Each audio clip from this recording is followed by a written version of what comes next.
Ministro Bolívar, on trochę que tu veux là.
Morning.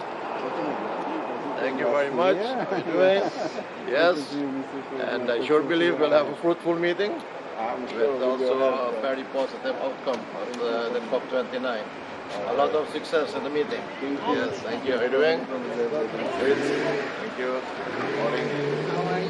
Fine, fine. How are you doing?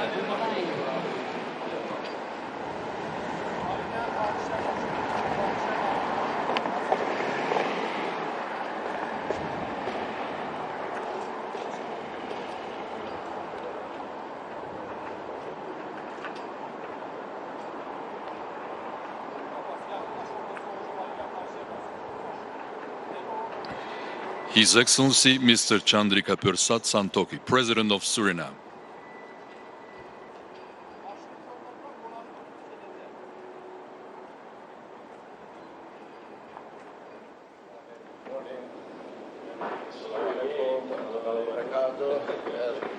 Morning, how are you doing? My friend, how are you doing? Great, great, great. It's an honor and a pleasure. Yeah, meet you today. Great. Thank you, thank you. Nice. Very happy to see you. Despite all the challenges, a lot of possible matters taken. The meeting yesterday. The meeting of the Caribbean community. Okay. Thank you. Thank you. Thank you very much.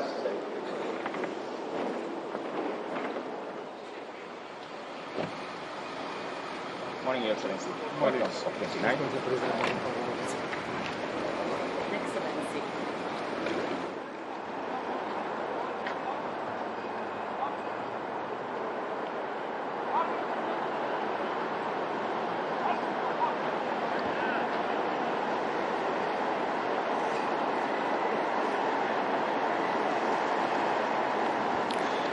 His Excellency Mr. Kassym-Jomart Tokayev, President of Kazakhstan.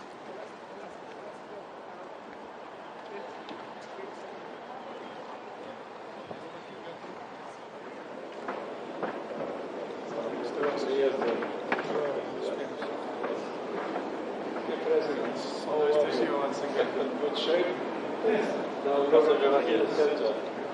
Kazakhstan always in the center. He also represents United Nations. Thank you. Wish you the success. It's a big event.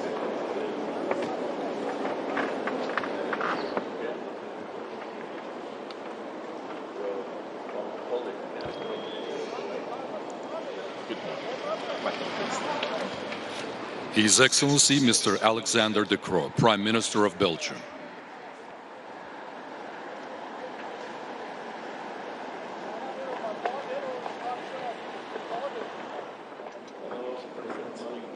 Bienvenue, merci beaucoup, toujours un plaisir. Je vois que les choses continuent, comme c'est souvent le cas en Belgique. Donc, on est là, on essaie de faire plus de raison. Et en fait, moi aussi. Mais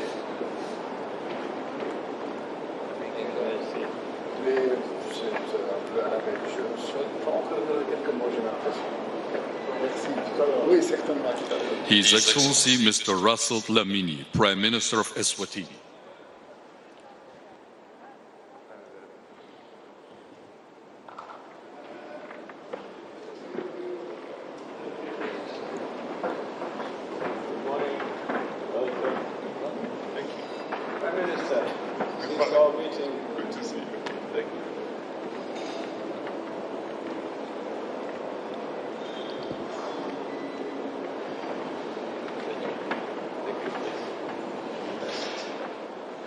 His Excellency Mr. Tshering Tobgay, Prime Minister of Bhutan.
His Excellency Mr. Ford Nassimbe, President of Togo.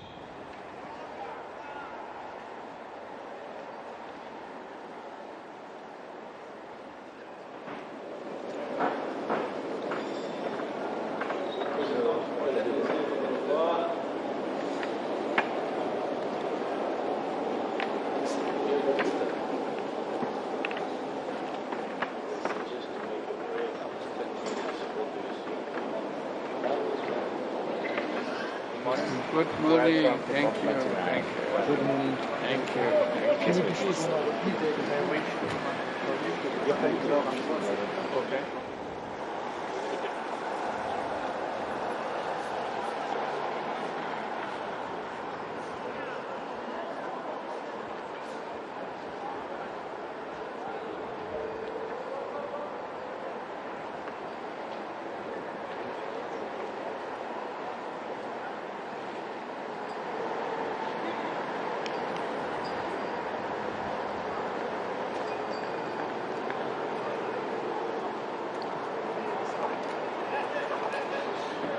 His Excellency Mr. Mohammed Yunus, Chief Advisor of Bangladesh.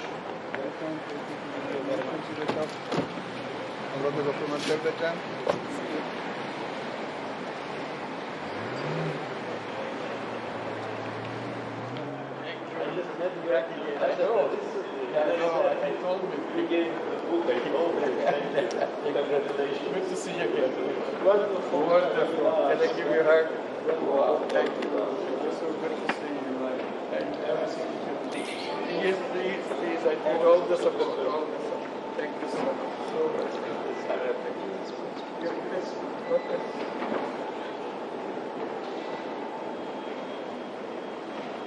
Thank you. Thank you.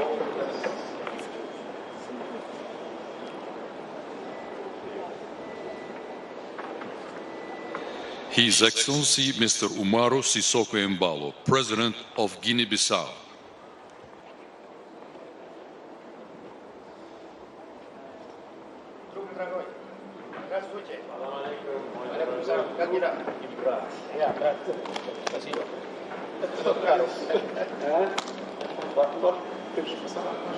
Exatamente.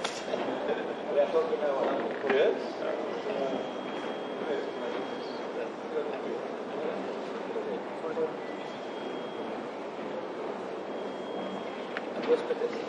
Não falhou. Olha no lugar contra o quarta-feira.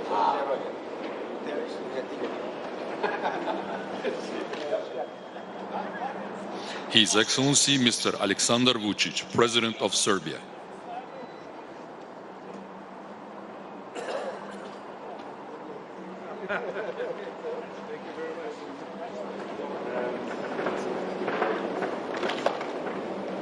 Mr. President, always good to see you. How are you? Always a little pleasure. Good to see you.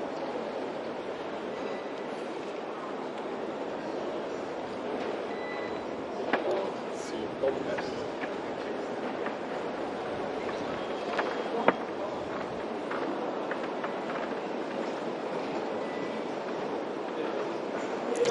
His Excellency Mr. Feleti Teo, Prime Minister of the Tuvalu.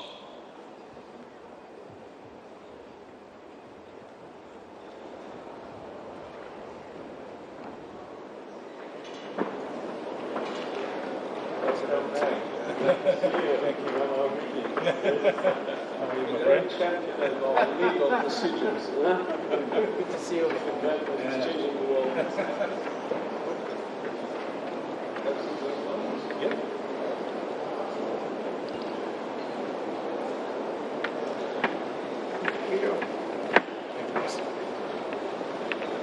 His Excellency Mr. Mark Brown, Prime Minister of the Cook Islands.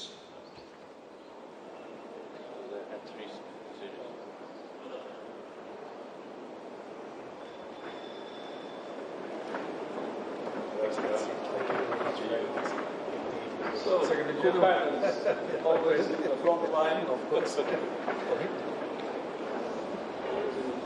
Yes. Thank you. Thank you.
Your Majesty, nice to see you. Thank you. Thank you to be with us.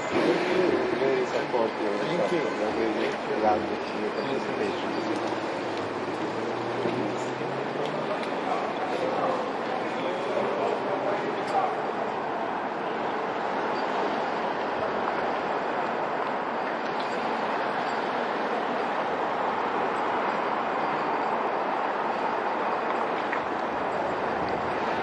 His Highness Sheikh Sabah Al Khalid Al Sabah, the Crown Prince of Kuwait.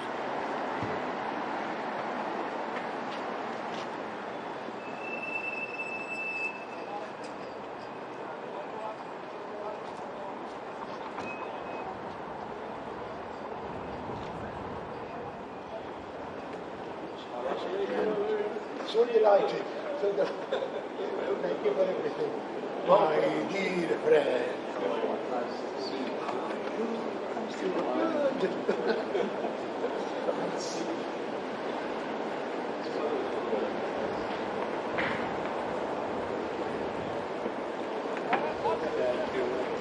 Yes, we'll see each other today. The meeting's excellent.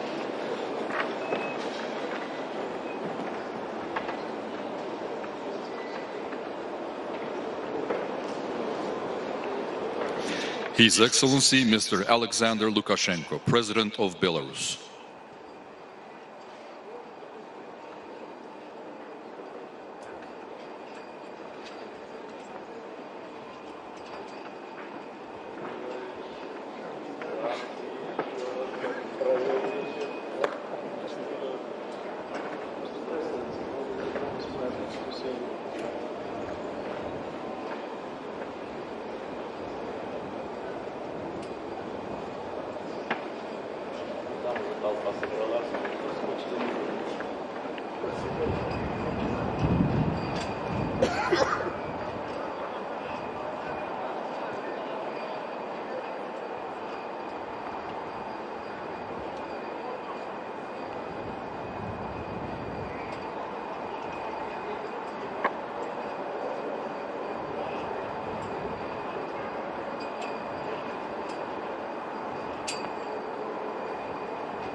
His Excellency Mr. Mohammed Muizu, President of Maldives.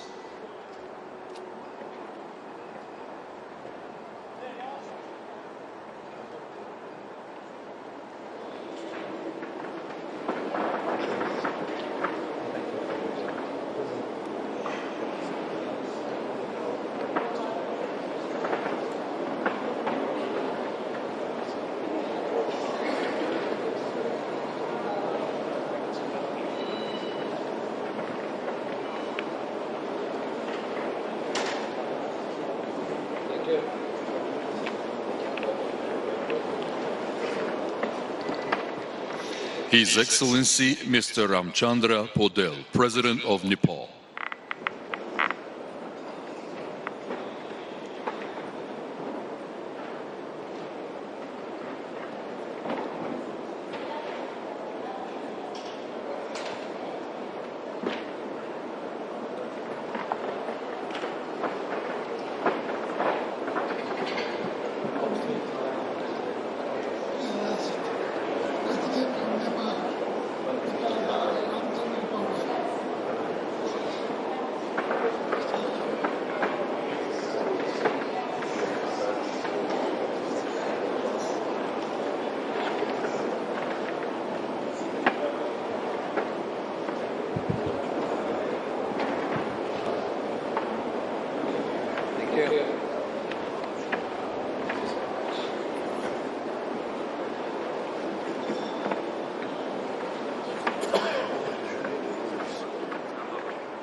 Nazırlar kaldırılıp çıkmalı. Yani buraya kaldırılıp çıkmalı.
His Excellency Mr. Dalton Tagilagi, Prime Minister of Niue.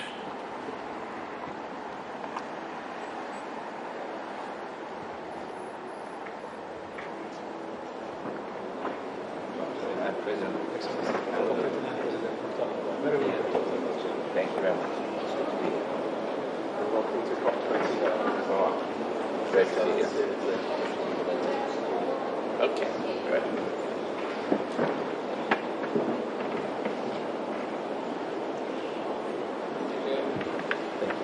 Thank you very much. I'm sure we'll catch up. We will. Thank you.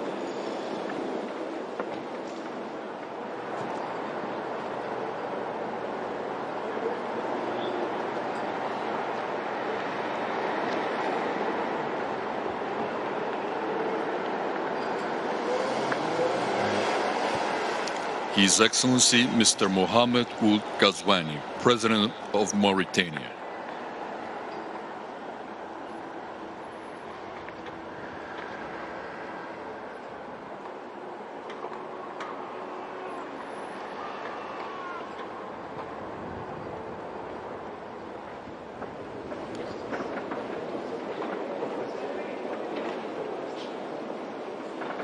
Welcome to COP29.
His Excellency Mr. Emerson Dambudzo Mnangagwa, President of Zimbabwe.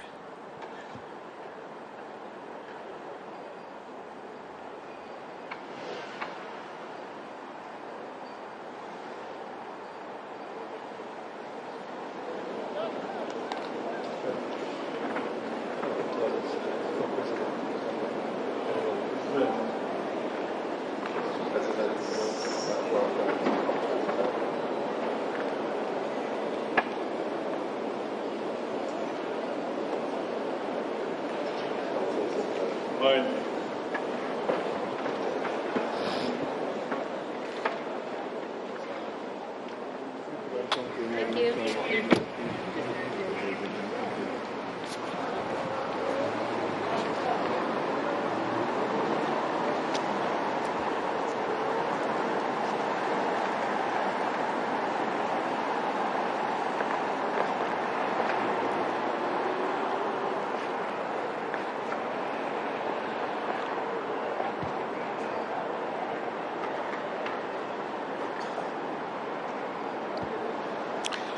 Her Excellency Ms. Maya Sandu, President of Moldova.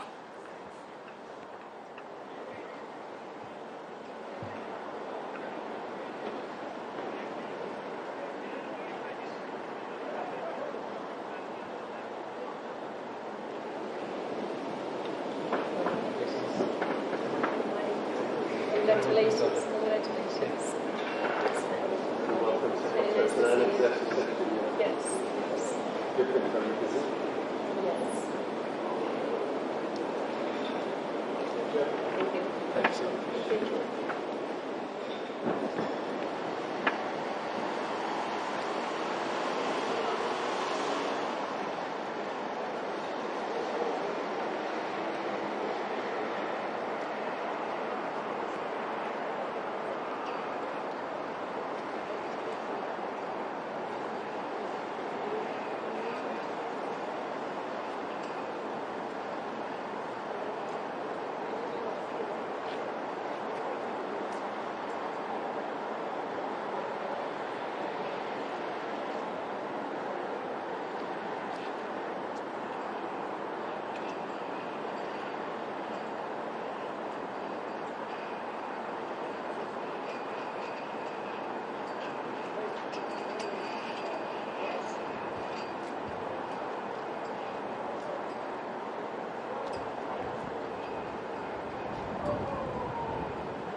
His Excellency Mr. Jakov Milatovic, President of Montenegro.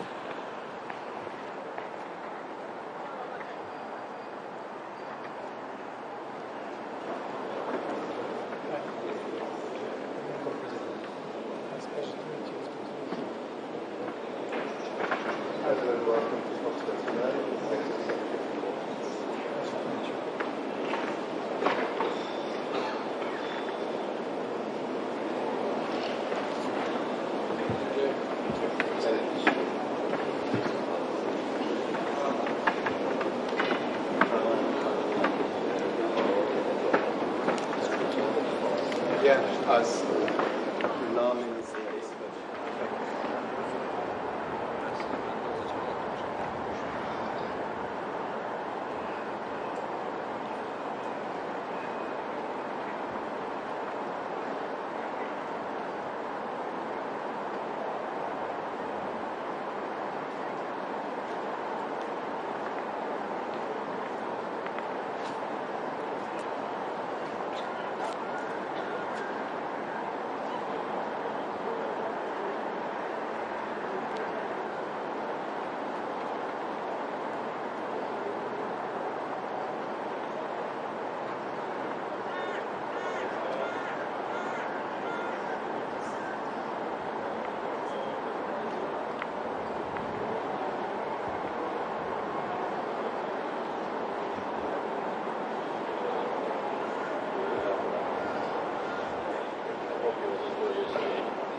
Да.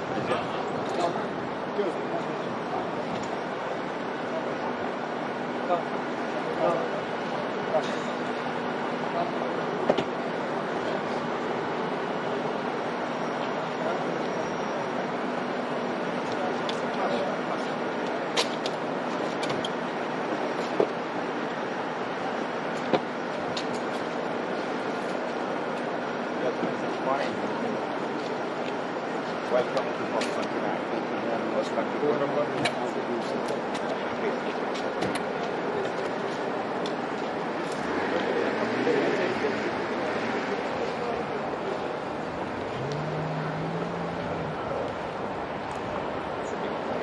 morning this morning. We're not used to this.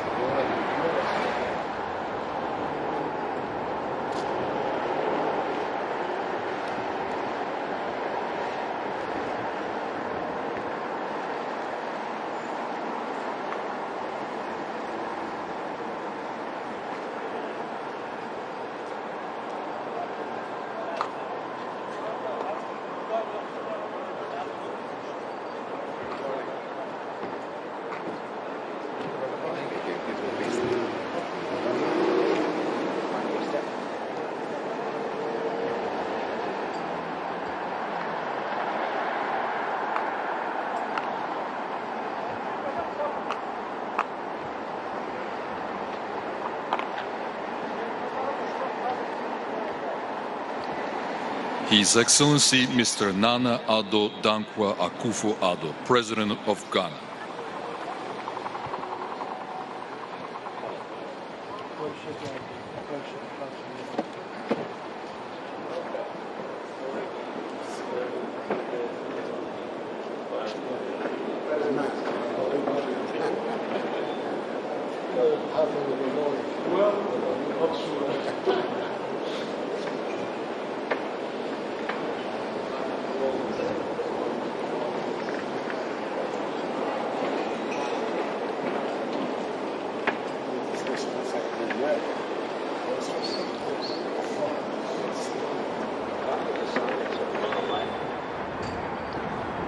Mr. Peter Pellegrini, President of Slovakia.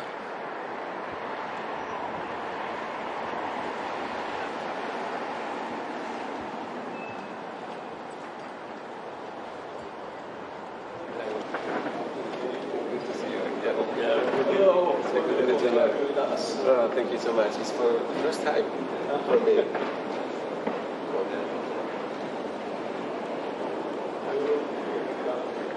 Yes, often now. Minimum 5 times, probably 10. We'll see.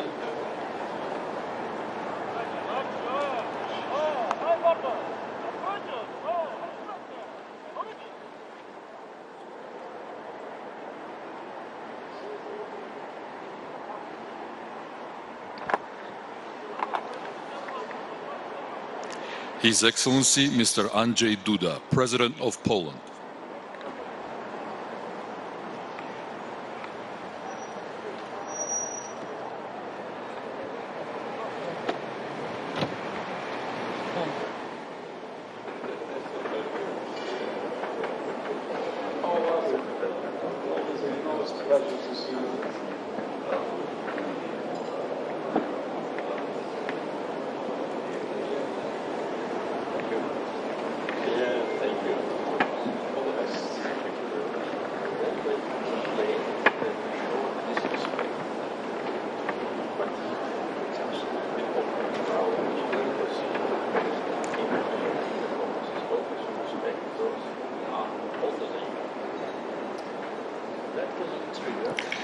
His Excellency Mr. Ukhnagin Kurelsuh, President of Mongolia.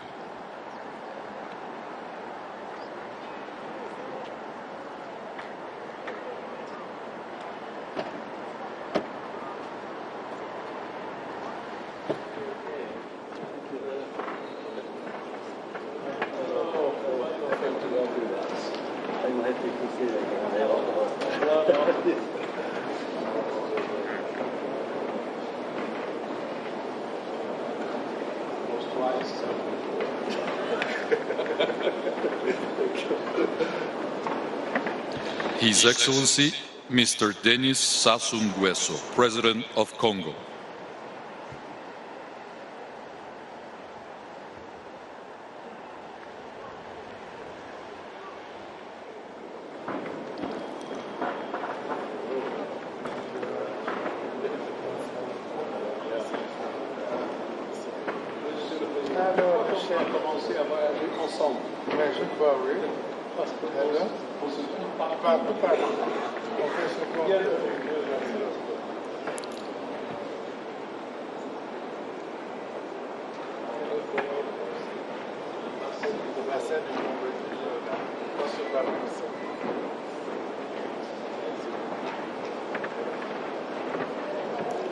His Highness Sheikh Mohammed bin Zayed Al Nahyan, President of the United Arab Emirates.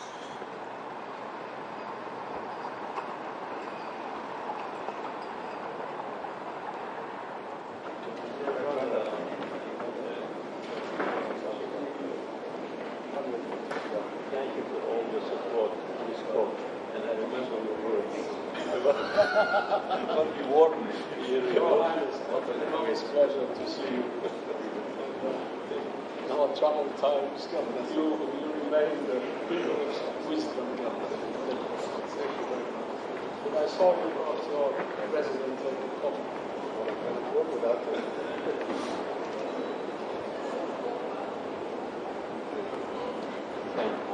Thank you very much for your support.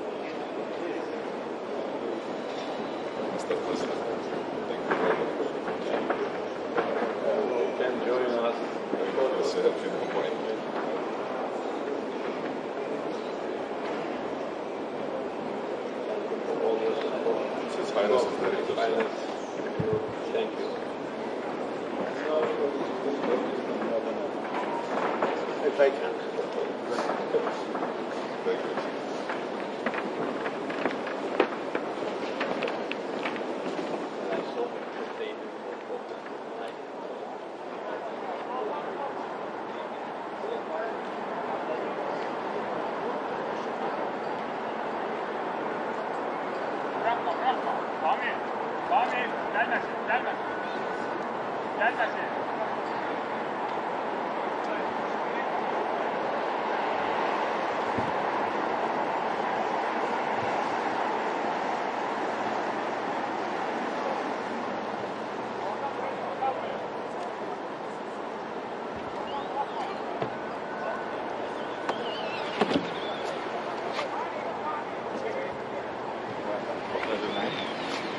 Azerbaijan product. Georgia. Maju.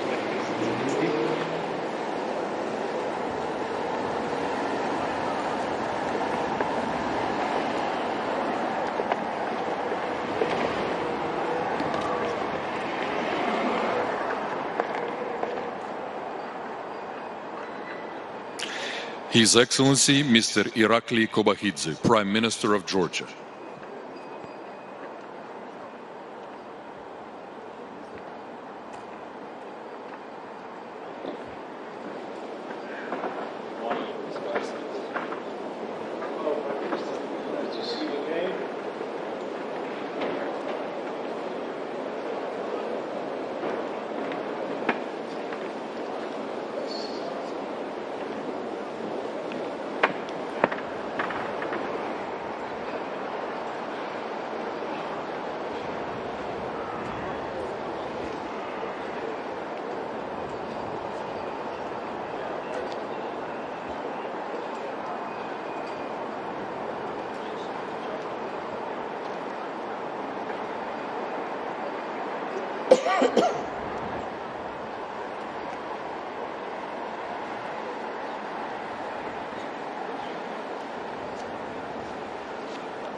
Cold morning this morning. Yes.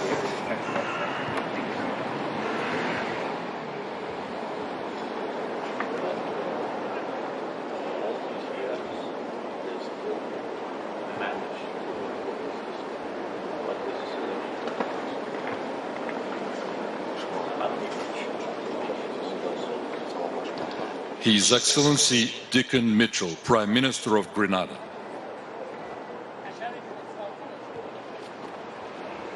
Your Excellency, good morning. Good morning.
His Excellency Mr. Abdel Fattah al-Burhan, Prime Minister of Sudan.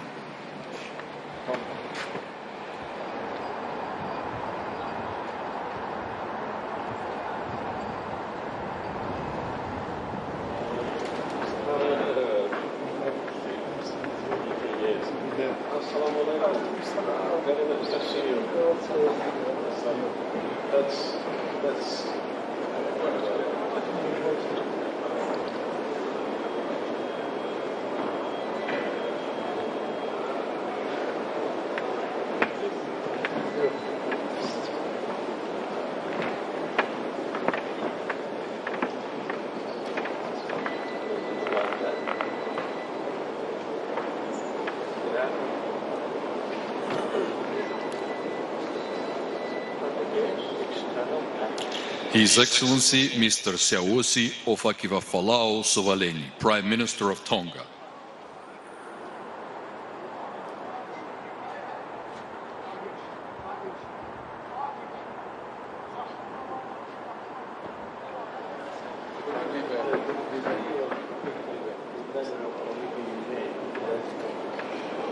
My friend, how are you? The Pacific Front must be in the front line. We can't collaborate. We will be there. Thank you for supporting. Yes, tomorrow we'll be together at the summit. Thank you.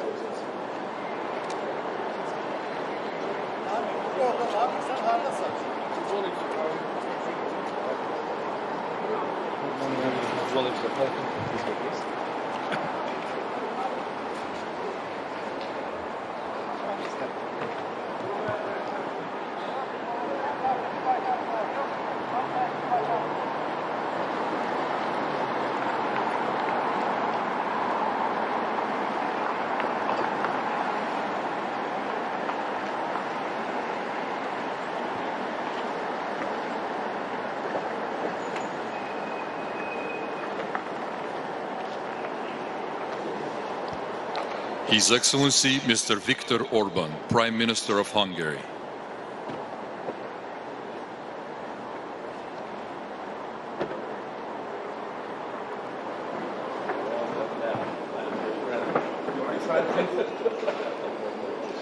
President ready to receive the Nice to see you. Yes. Not yet. Taking over in first of instructions. I was Budapest. Here in the I can imagine. President's just following us.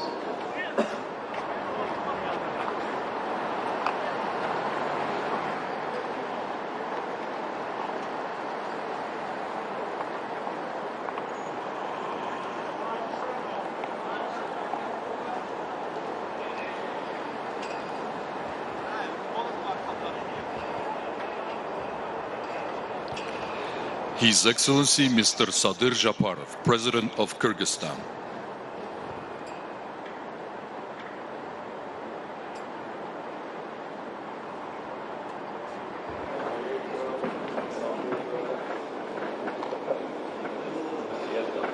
Yes. How are you? Thank you very much for everything.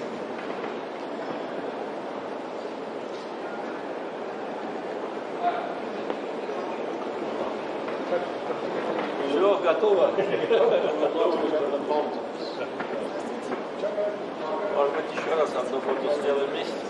Вместе? Давайте.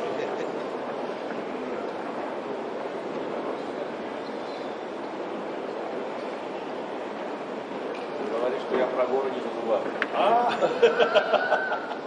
Не надо забывать. Don't forget the mountains. Приезжайте еще. Come again. You have mountains too. Yes. У меня тоже горы есть.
His Excellency Mr. Paul Kagame, President of Rwanda.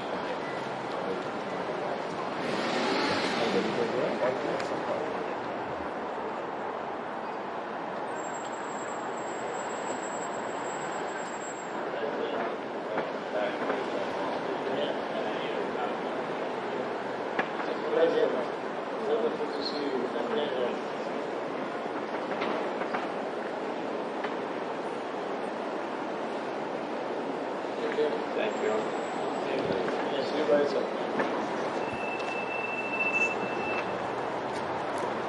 His Highness Al Hussein bin Abdullah II, the Crown Prince of Jordan.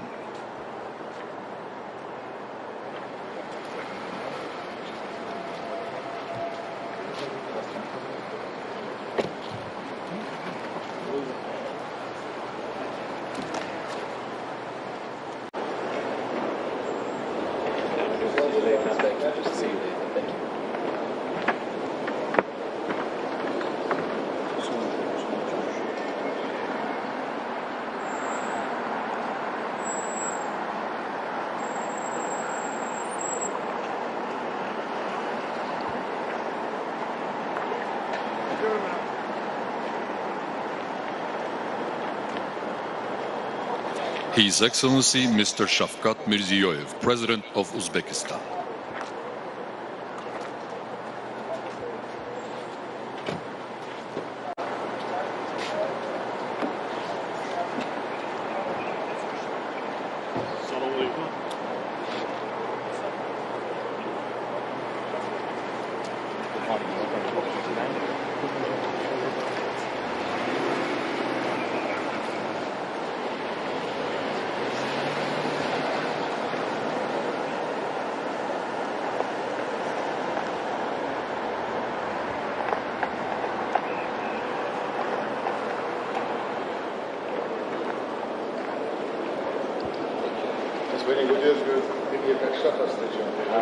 You told him that you accepted me like a shah. I told you that you deserve it. Thank you. And also a difficult task after his predecessors to build a normal country.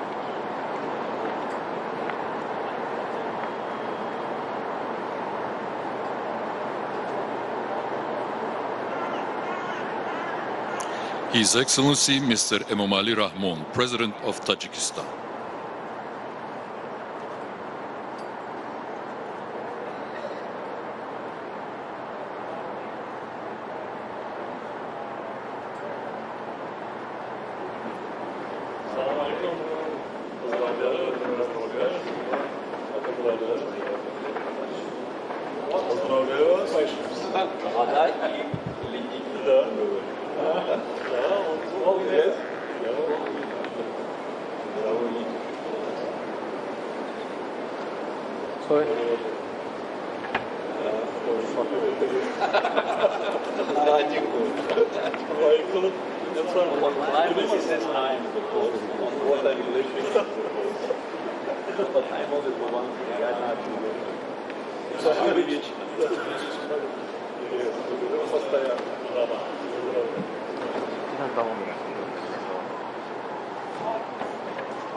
His Excellency Mr. Deng Shui-xiang, Deputy Prime Minister of China.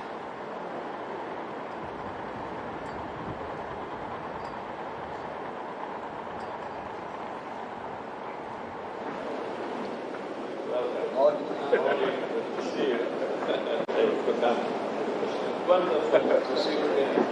It's Azerbaijan.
Hoş geldiniz. Hoş bulduk. Hoş geldiniz.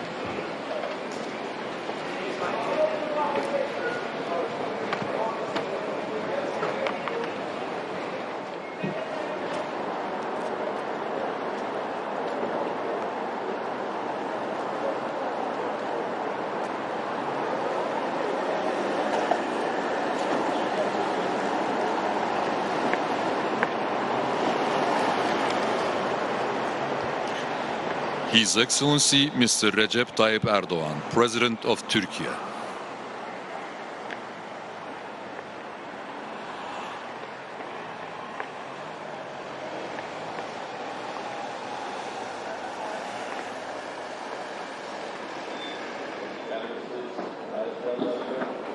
Geç kalmadık mı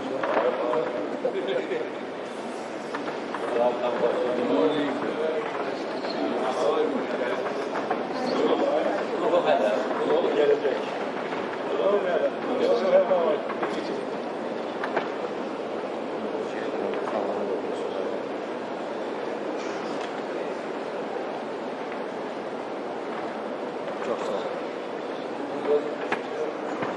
Saat 12'de. Evet. 11.30'da resmi çekilirler. 12'de hala orada artık toplanmalar. Orada bizim arkadaşlarımız sağ olun.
His Excellency Mr. Mohammad Shahbaz Sharif, Prime Minister of Pakistan.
His Excellency Mr. Pedro Sanchez, Chairman of the Government of Spain.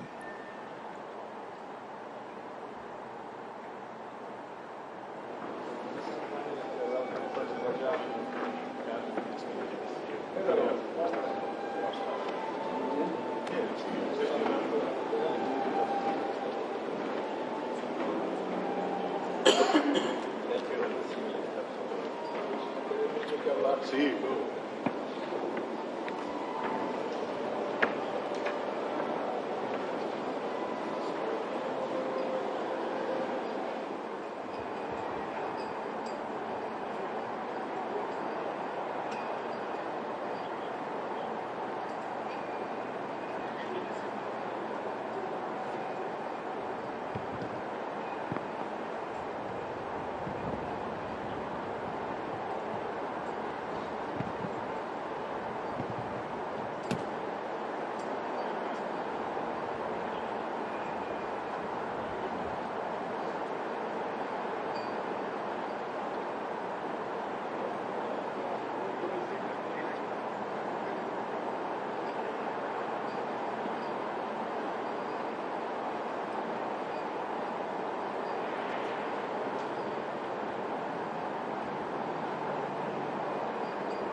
helpful to the board. See you later.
Thank you, President. Thank you.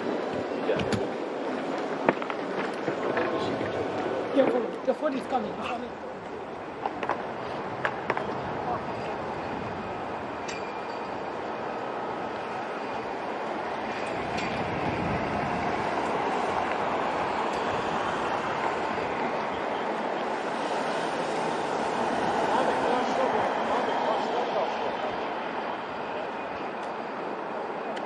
Abi yaklaşmıyorum abi.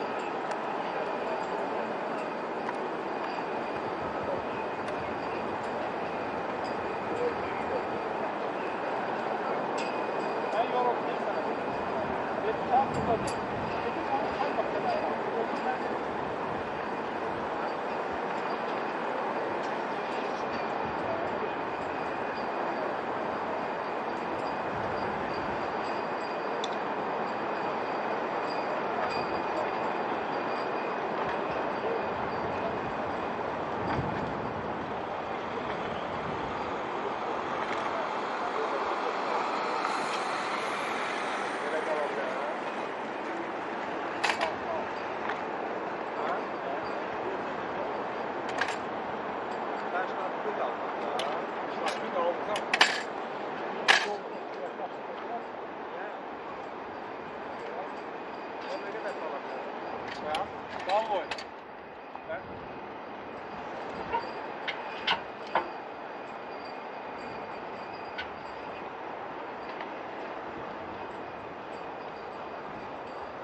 No,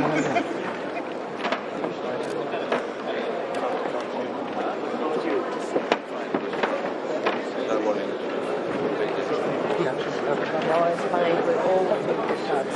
Whatever the plan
All of our photos will be unfiltered and can be downloaded. High resolution quality photos. I know. This is my older.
We're coming together. Might be, well, yeah, whichever's quicker. I might just slide on this phone.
Even worse.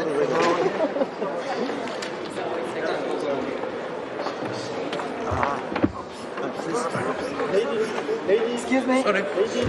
Lady, excuse me. Ladies. Qabağı akşeyi.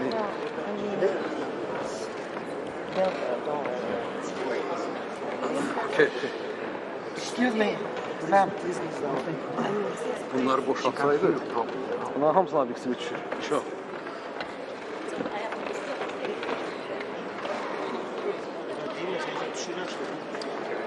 Doldurdunuz buraları. Bunlar hamısı düşür. I mean, we also have...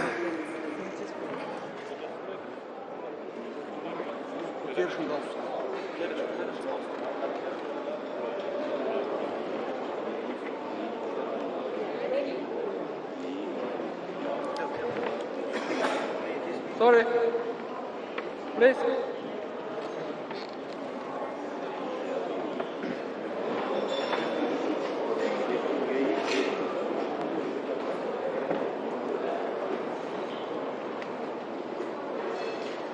Thank you. Thank you.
Ladies and gentlemen, we would kindly ask you to take your seats.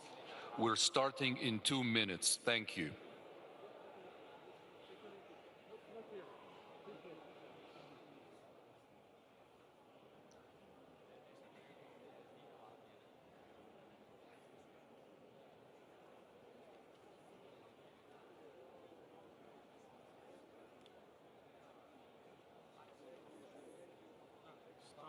Ты знаешь, как ставка?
country here.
Excellencies, distinguished delegates, esteemed guests, ladies and gentlemen, welcome to the opening session of the World Leaders Climate Action Summit, convened under the auspices of the 29th session of the Conference of the Parties, the 19th session of the Conference of the Parties serving as the meeting of the parties to the Kyoto Protocol, and the 6th session of the Conference of the Parties serving as the meeting of the parties to the Paris Agreement. It is both an honor and a privilege to invite His Excellency Mr. Ilham Aliyev, President of the Republic of Azerbaijan, to deliver his welcoming remarks.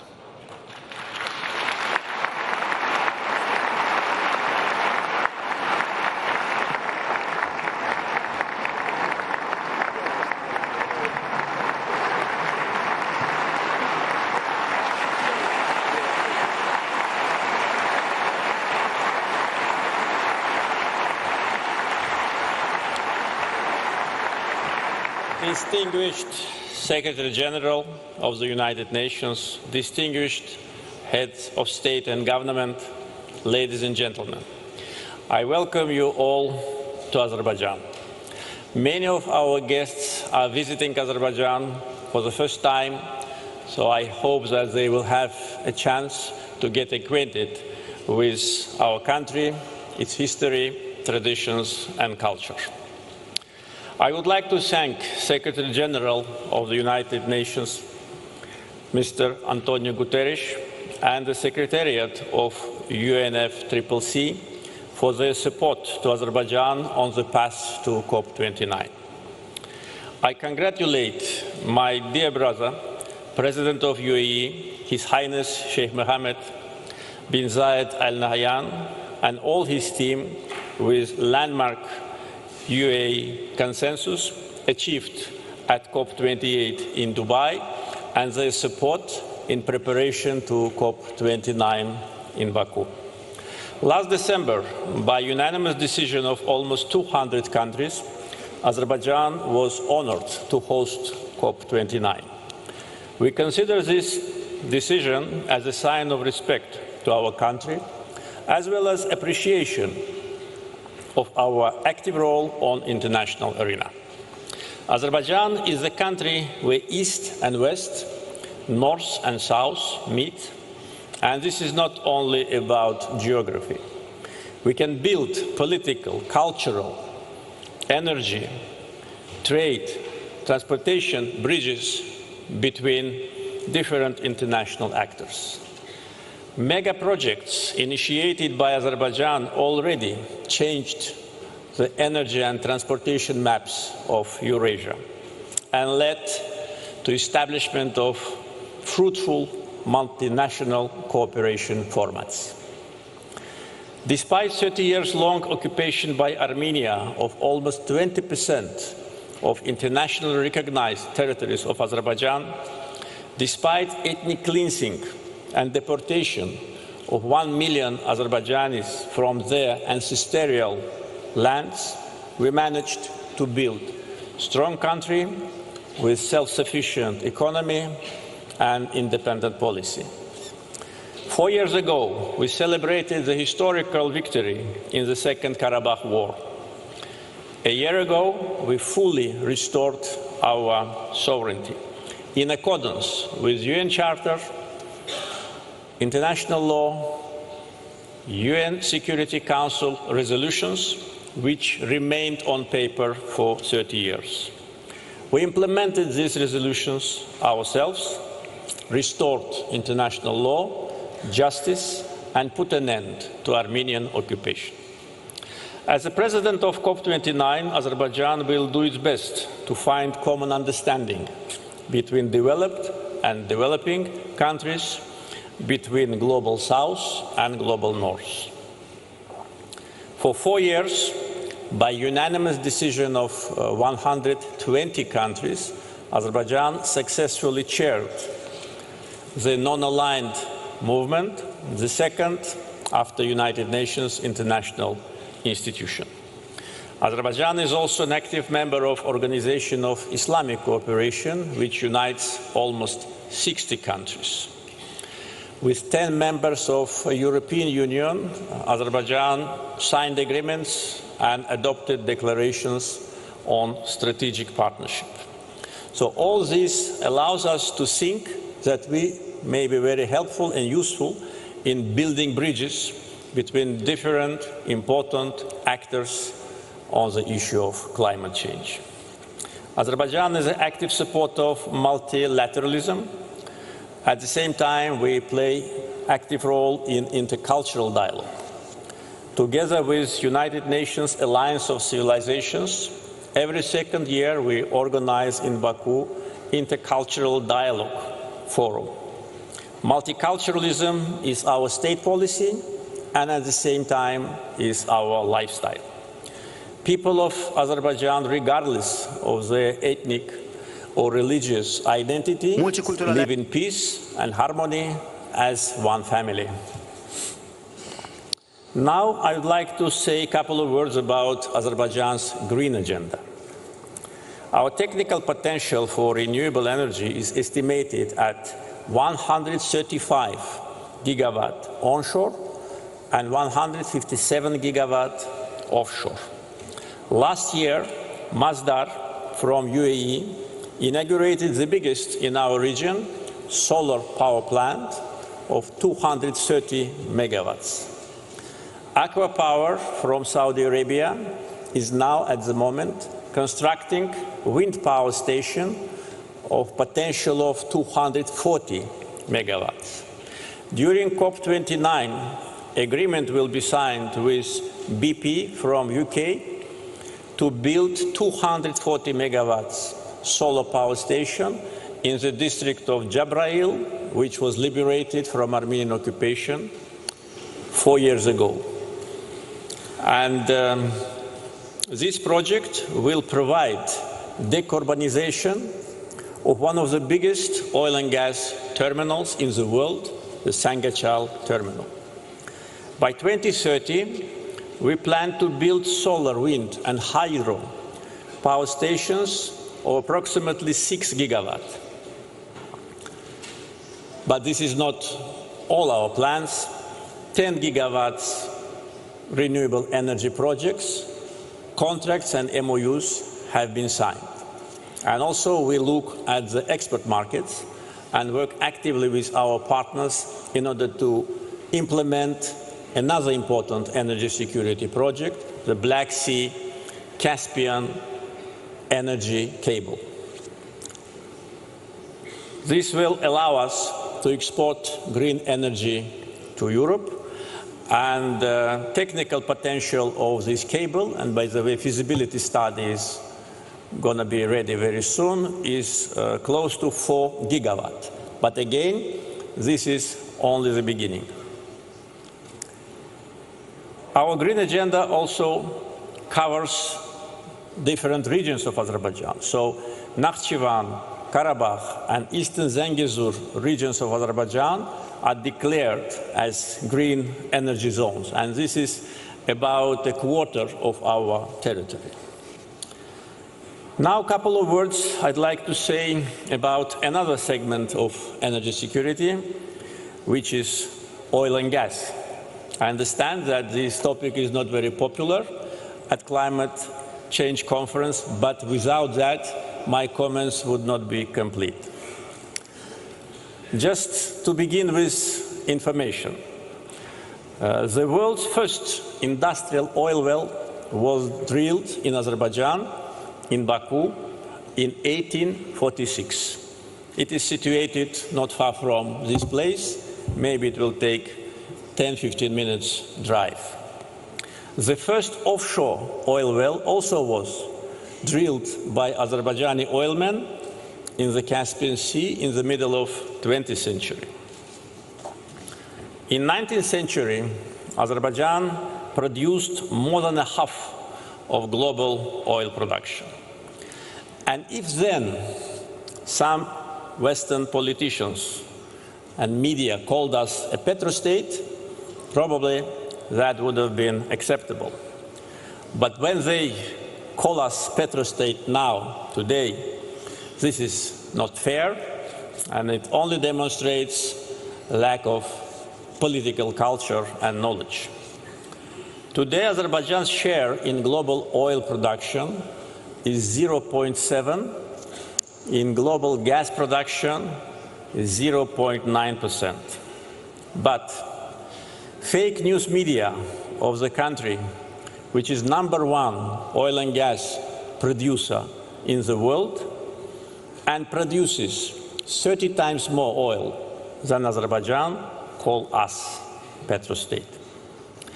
They'd better look at themselves, or at least at their neighbor, which produces 10 times more oil than Azerbaijan. Azerbaijan's share in global gas emissions is only 0.1%.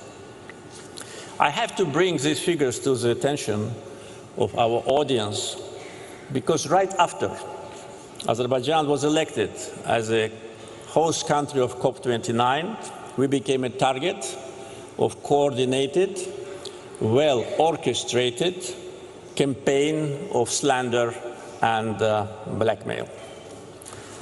Western fake news media and so-called independent NGOs and some politicians, as if we're competing in spreading disinformation and false information about our country. To accuse us that we have oil is the same like to accuse us that we have more than 250 sunny days a year in Baku. Countries should be judged by other criteria. For instance, level of unemployment. In Azerbaijan, it is 5.4%. Level of poverty, it is 5.2%. Our green agenda, I already described our plans. How countries manage their foreign debt.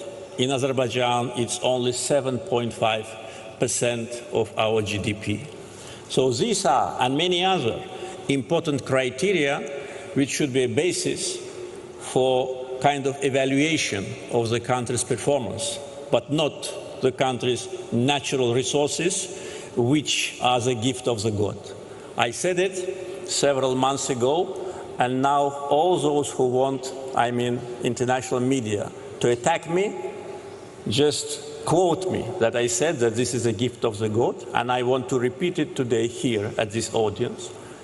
It's a gift of the God. Every natural resource, whether it's oil, gas, wind, sun, gold, silver, copper, all that are natural resources.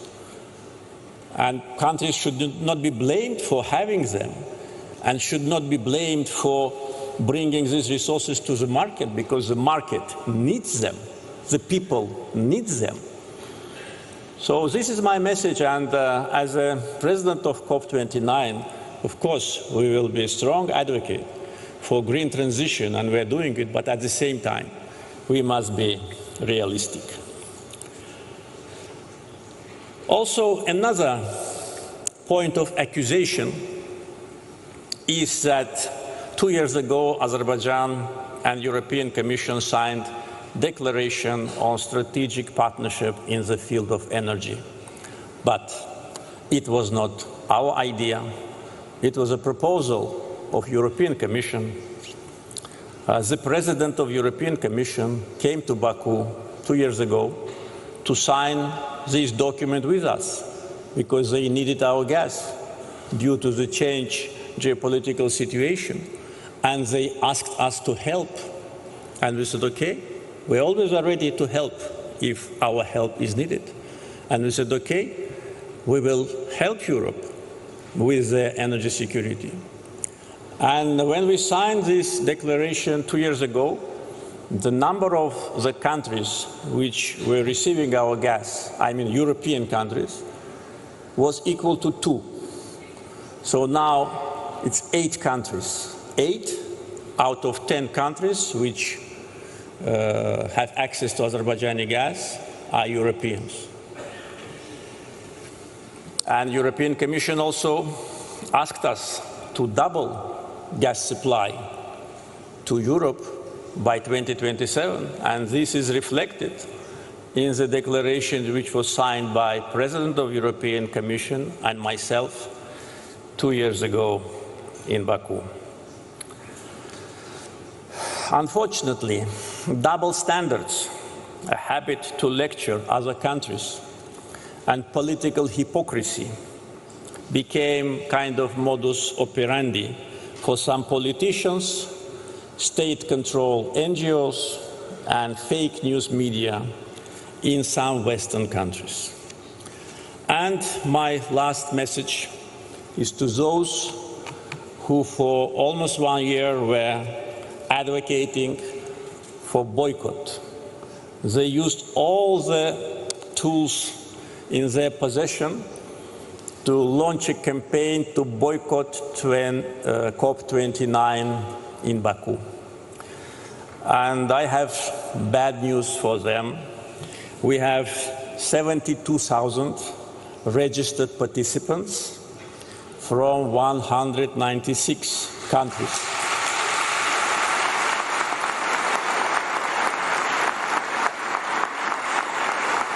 Among them, 80 presidents, vice presidents, and prime ministers. So the world gathered in Baku, and we say to the world, welcome to Azerbaijan. Thank you.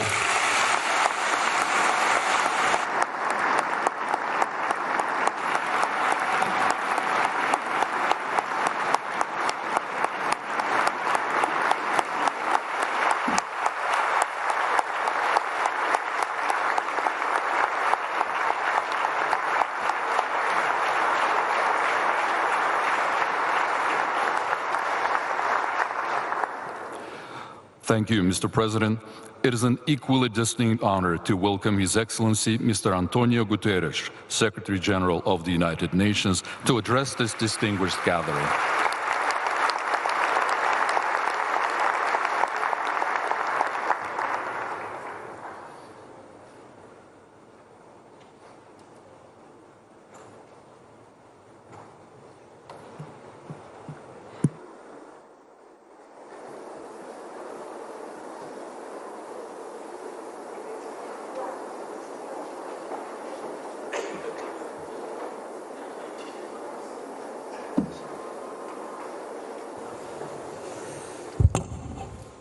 President Aliyev, I thank you, the COP President Mukhtar Babayev, and the government of Azerbaijan for your welcome and hospitality.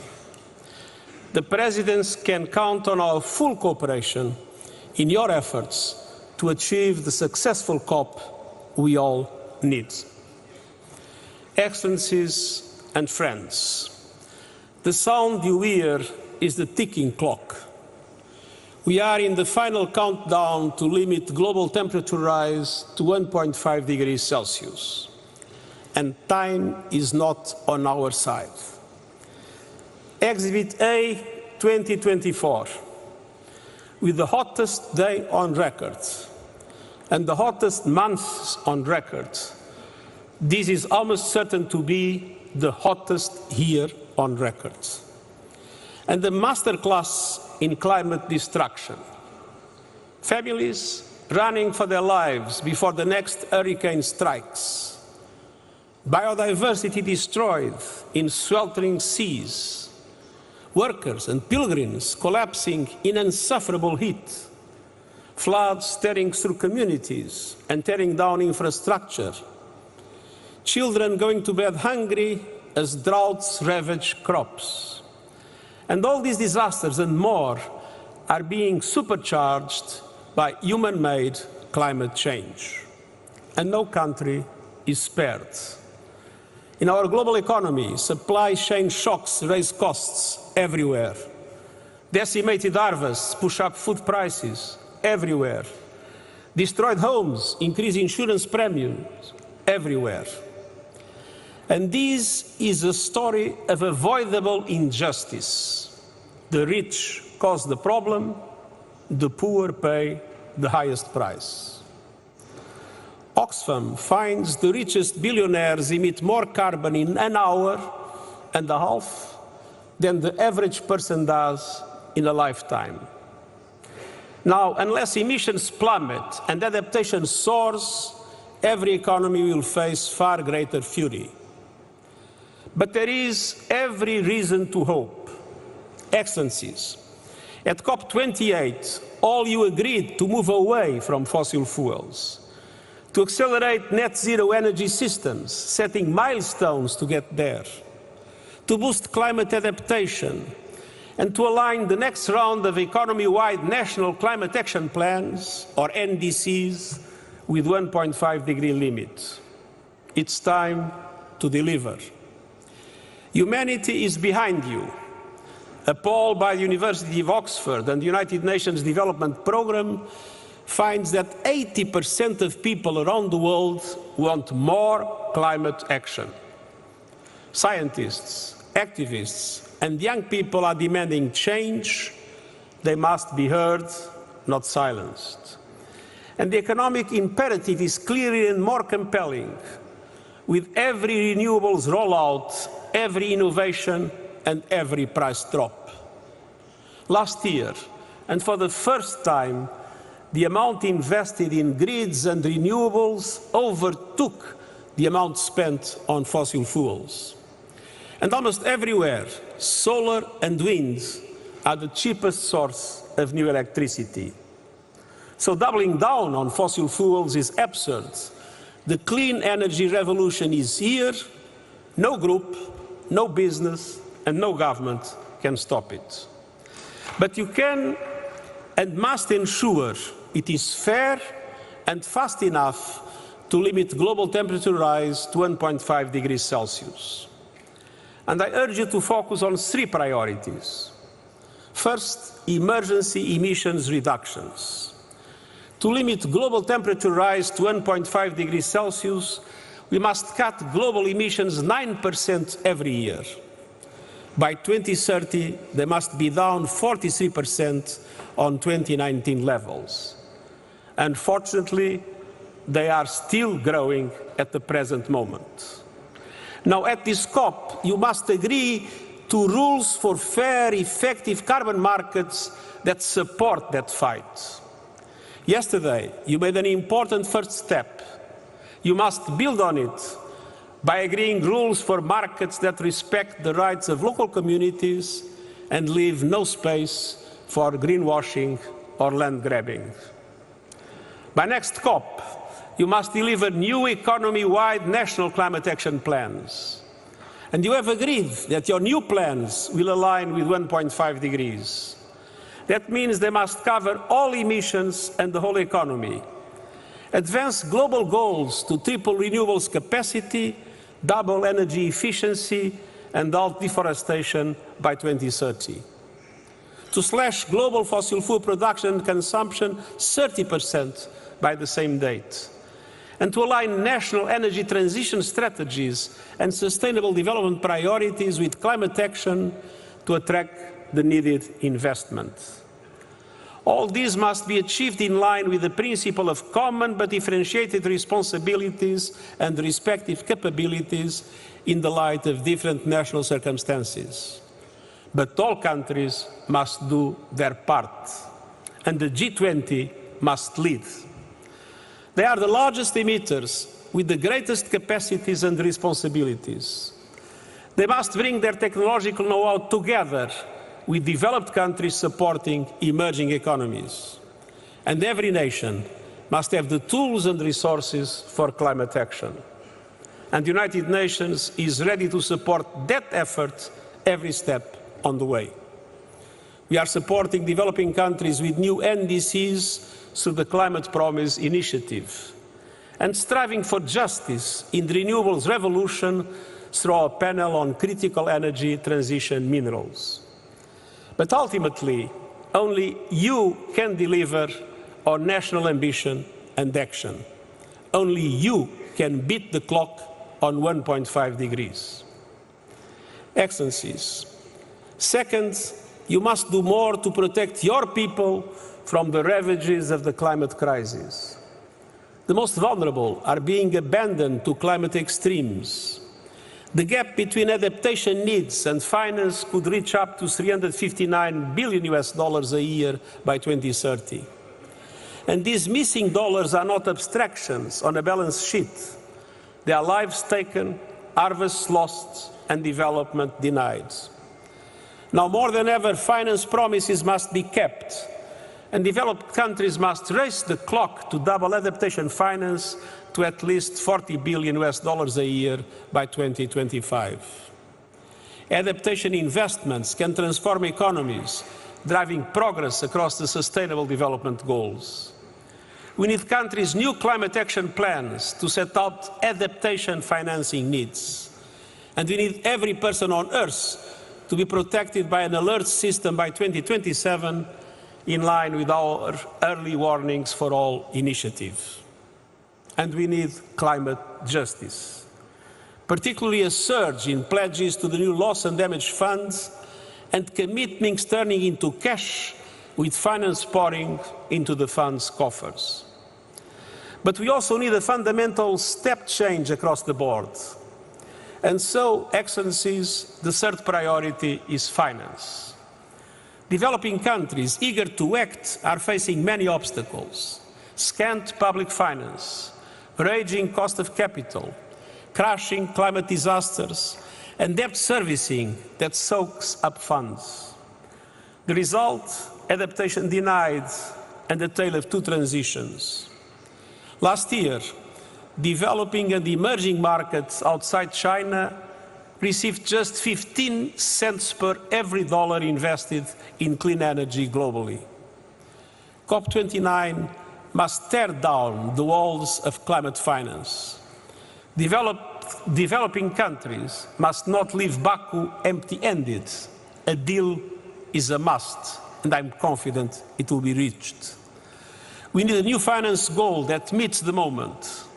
And 5 elements are critical to success. First, a significant increase in concessional public finance. Second, a clear indication of how public finance will mobilize the trillions of dollars developing countries need. Third, tapping innovative sources, particularly levies on shipping, aviation, and fossil fuel extraction, based on the principle that polluters must pay. And fourth, a framework for greater accessibility, transparency, and accountability, giving developing countries confidence that the money will materialize. First, boosting lending capacity for bigger and bolder multilateral development banks. And I hope some good news will come. That requires a major recapitalization and requires reforms of their business models, including so that they can leverage far more private finance. The resources available may seem insufficient, but they can be multiplied with a meaningful change in how the multilateral system works. Big sums require big change. The COP29 outcome must build on the Pact for the Future, agreed by consensus in New York in September, and drive progress. And I urge the major MDB shareholders to use their position to push for change. There is no time to lose. On climate finance, the world must pay up, or humanity will pay the price. Excellencies, in this crucial period, you and your governments must be guided by a clear truth. Climate finance is not charity, it's an investment. Climate action is not optional, it's an imperative. Both are indispensable to a livable world for all humanity and a prosperous future for every nation on earth. The clock is ticking. I count on you and I thank you.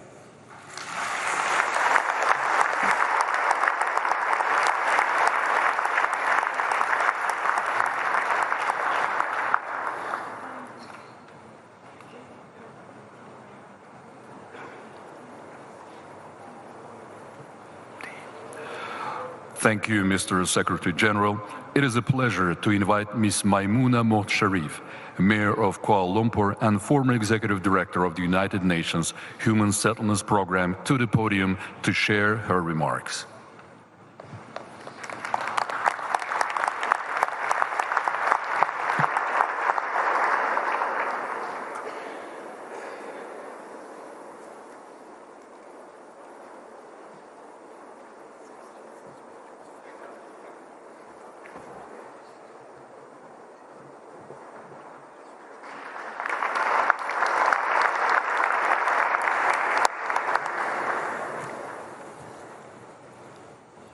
His Excellency Mr. Ilham Aliyev, President of the Republic of Azerbaijan, His Excellency Mr. Antonio Guterres, Secretary General of the United Nations, His Excellency Mr. Mukhtar Babayev, COP29 President, Excellencies, Head of State, Heads of Government, Heads of the delegations to the 29th Conference of Parties of COP29, Ambassadors, Mayors, distinguished guests, ladies and gentlemen, Assalamualaikum warahmatullahi wabarakatuh, Salam Malaysia Madani, and good afternoon to all of you.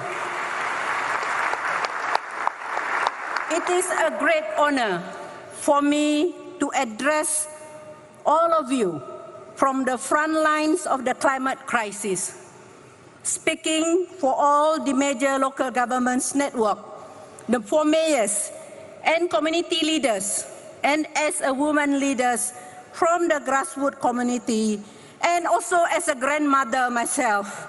I'm very grateful for the opportunity given by COP and given by the President to convey the voices of the common people.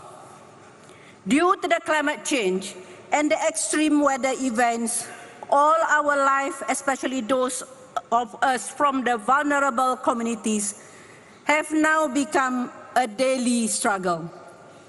Yet I can say that with absolute confidence that the people we serve are looking to all of you to continue to deliver on their hopes for a better future.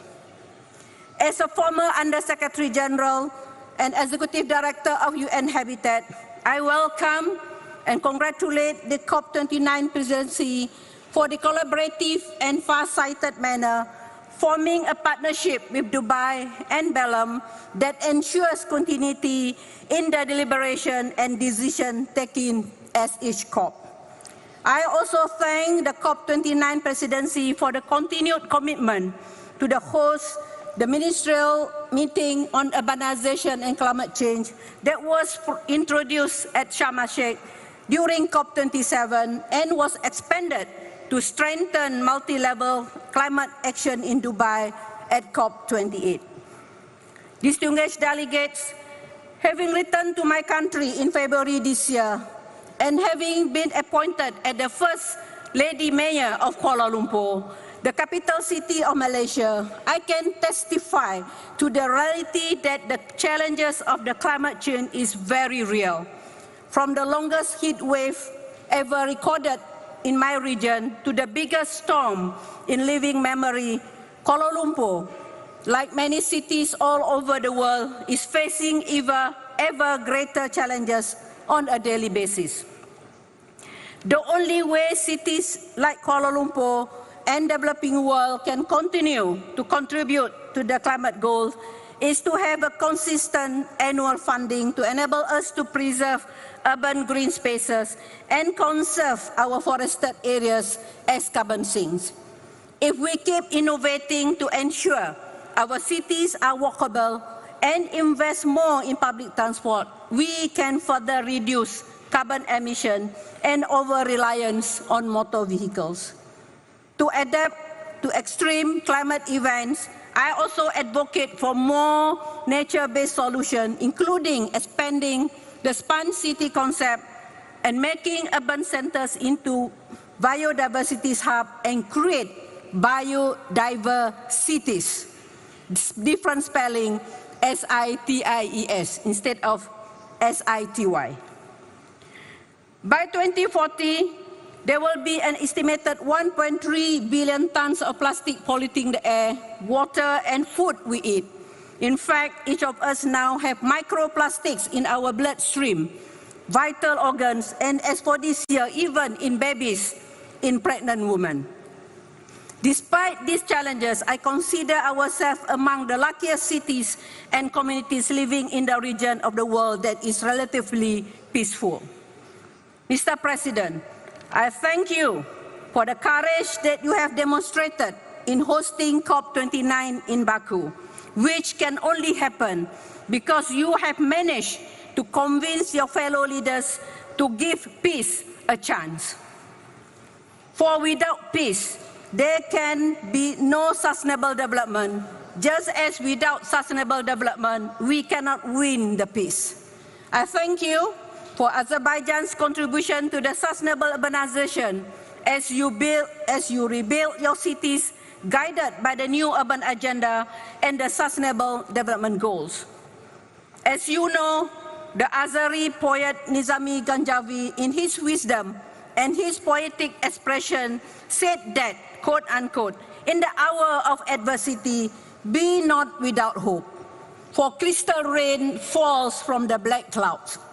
In adversity, we can find opportunities. Let us dig deep in ourselves to find the will to give peace a chance, to make peace with nature, and to make peace with ourselves.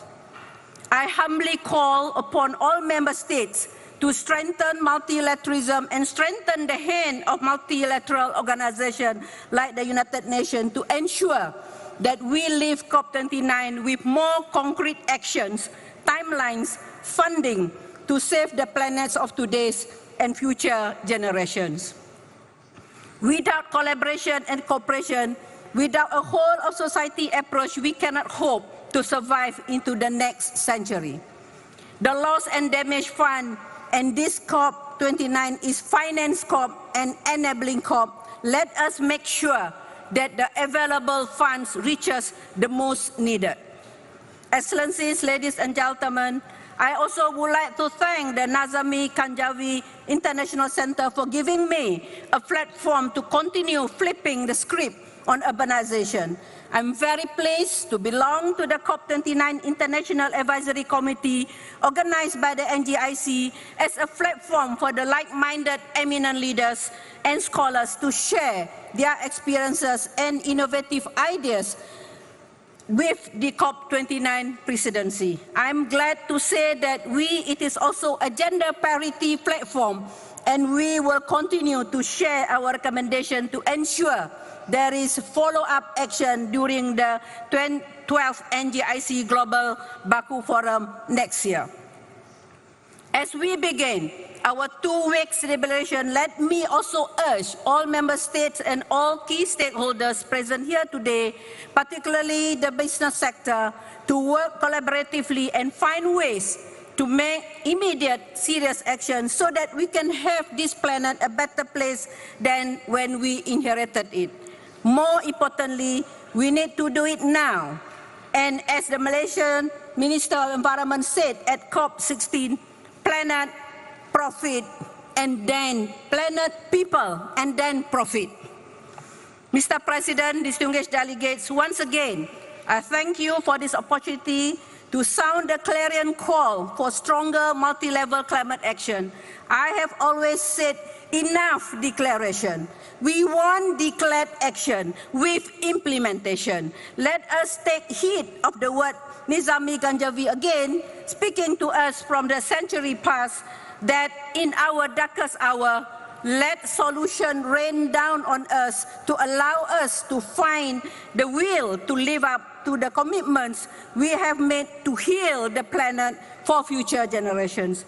Together, let us give planet, people, peace and peace a chance. Together, we should and can fulfill the pact of the future. To all the heads of states and to all leaders, please stop all wars, as no sustainable development without peace and no peace without sustainable development. And let us aspire to inspire before we expire. Thank you.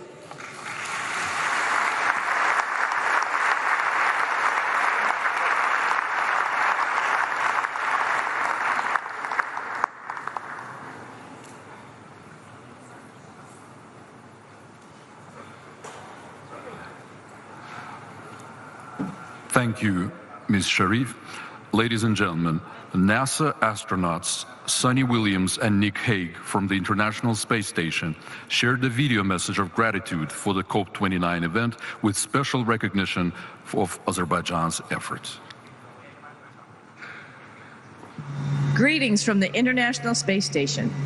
I'm NASA astronaut Sunny Williams, along with my NASA crewmate Nick Hague. When we look down on the Earth from 260 miles above, it's clear how interconnected we all are. We orbit the Earth every 90 minutes and can see how our planet is changing, from increased extreme weather like hurricanes to shrinking glaciers and increased wildfires.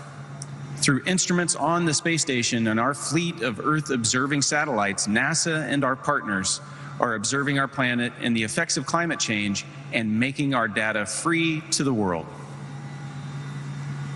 Our missions help gather information about rising seas, greenhouse gases in the atmosphere, global surface temperatures, the warming ocean, deforestation, and plant and animal life in a way that you can only see from space. It is vitally important that the world accelerates its efforts to address the climate crisis in this critical decade. On behalf of our international crew, thank you to Azerbaijan and everyone in COP29 for your efforts to protect the beauty, wonder, and diversity of our home planet.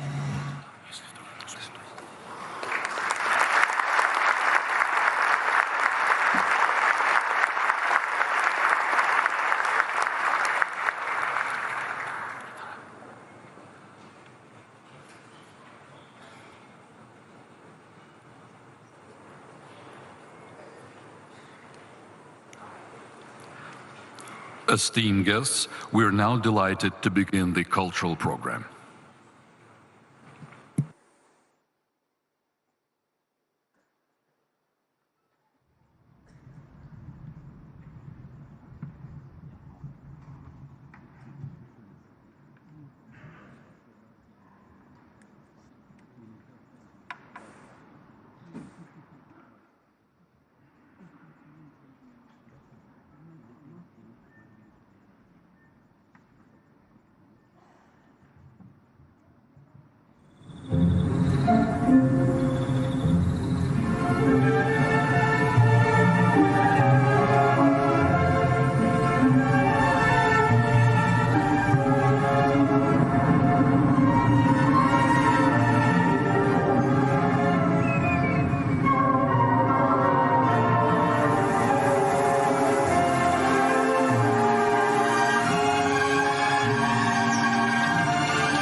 sesidir aşık esan.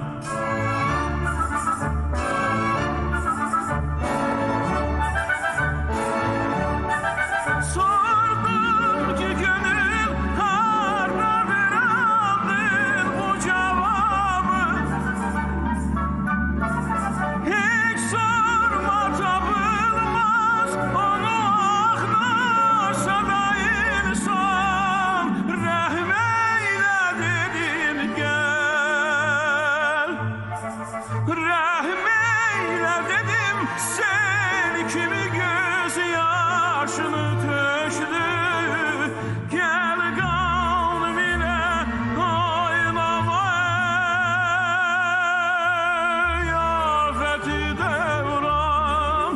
İnsafın eğer var, insafın eğer var ise söyle bu nizami senle şereftar eylesin ey mehitaba. Senle nece reftar eylesin ey mehitaba.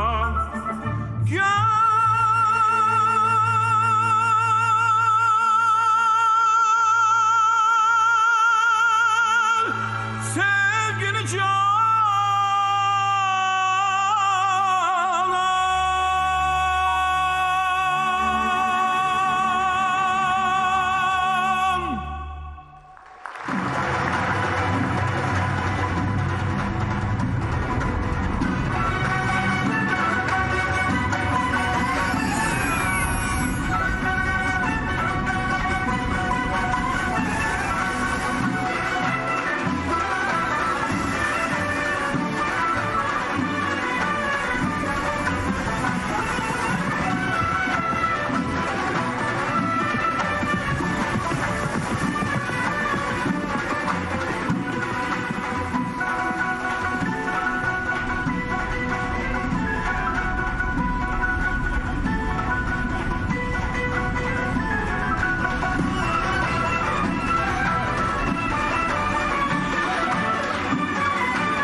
məhbub mənim.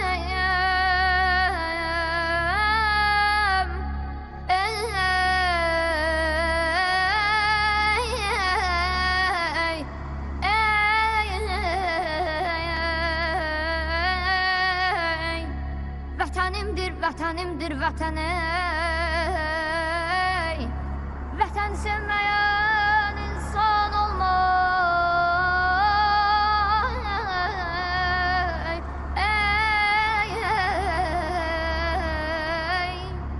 Vətəni sevməyən insan olmaz. Olsa ol şəxsdə vicdan olmayaz. Ay dadı be, da yaman ey. Sən məni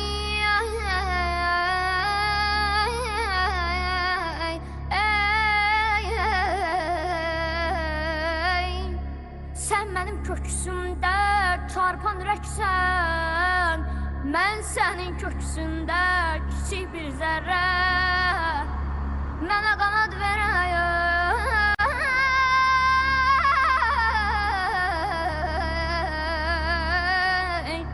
mənə qanad verən o düdləksən. Adına, özünə vətən deyirəm, çölünə, düzünə vətən deyirəm. Ay dadı be, da yaman ey.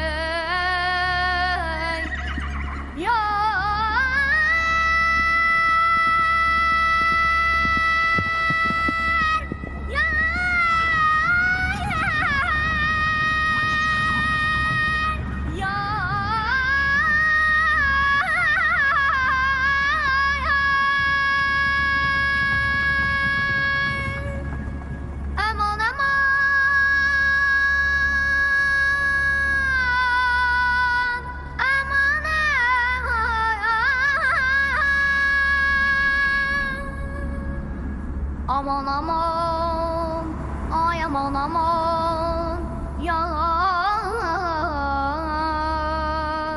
Aman aman, aman.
saçın uzun hörmezler, gülü gonca vermediler sarı gelin.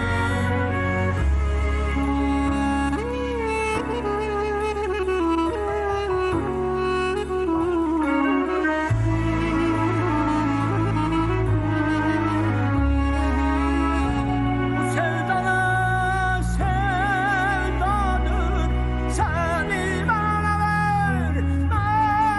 vermediler sarı gelin.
kesin işığa kaldı hasret Gedim onları kesin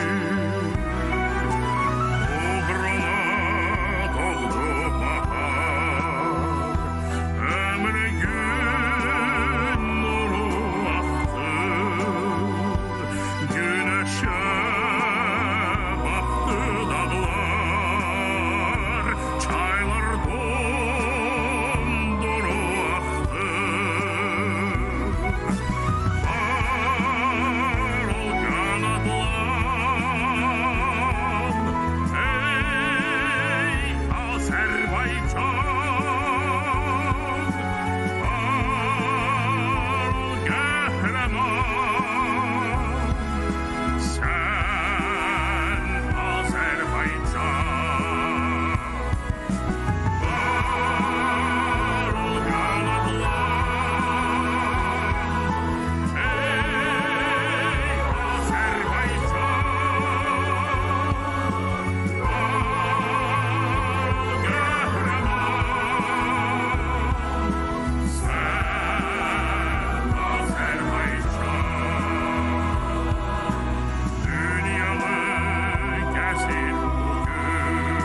kimi Bakıda BMT-nin iqlim dəyişmələri üzrə çərçivə konvensiyasının tərəflər konfransının 29-cu sessiyasının liderlər sammitinin açılış mərasimi keçirildi və Prezident İlham Əliyev mərasimdə çıxış etdi.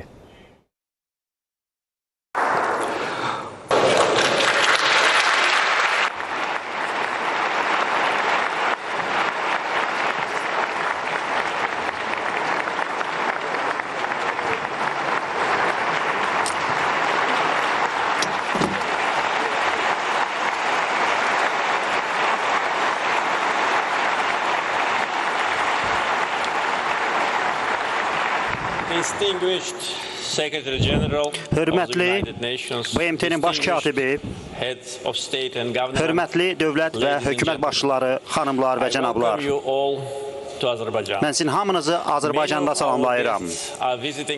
Qonaqlarımızın əksəriyyəti Azərbaycana ilk dəfədir ki, səfər edir.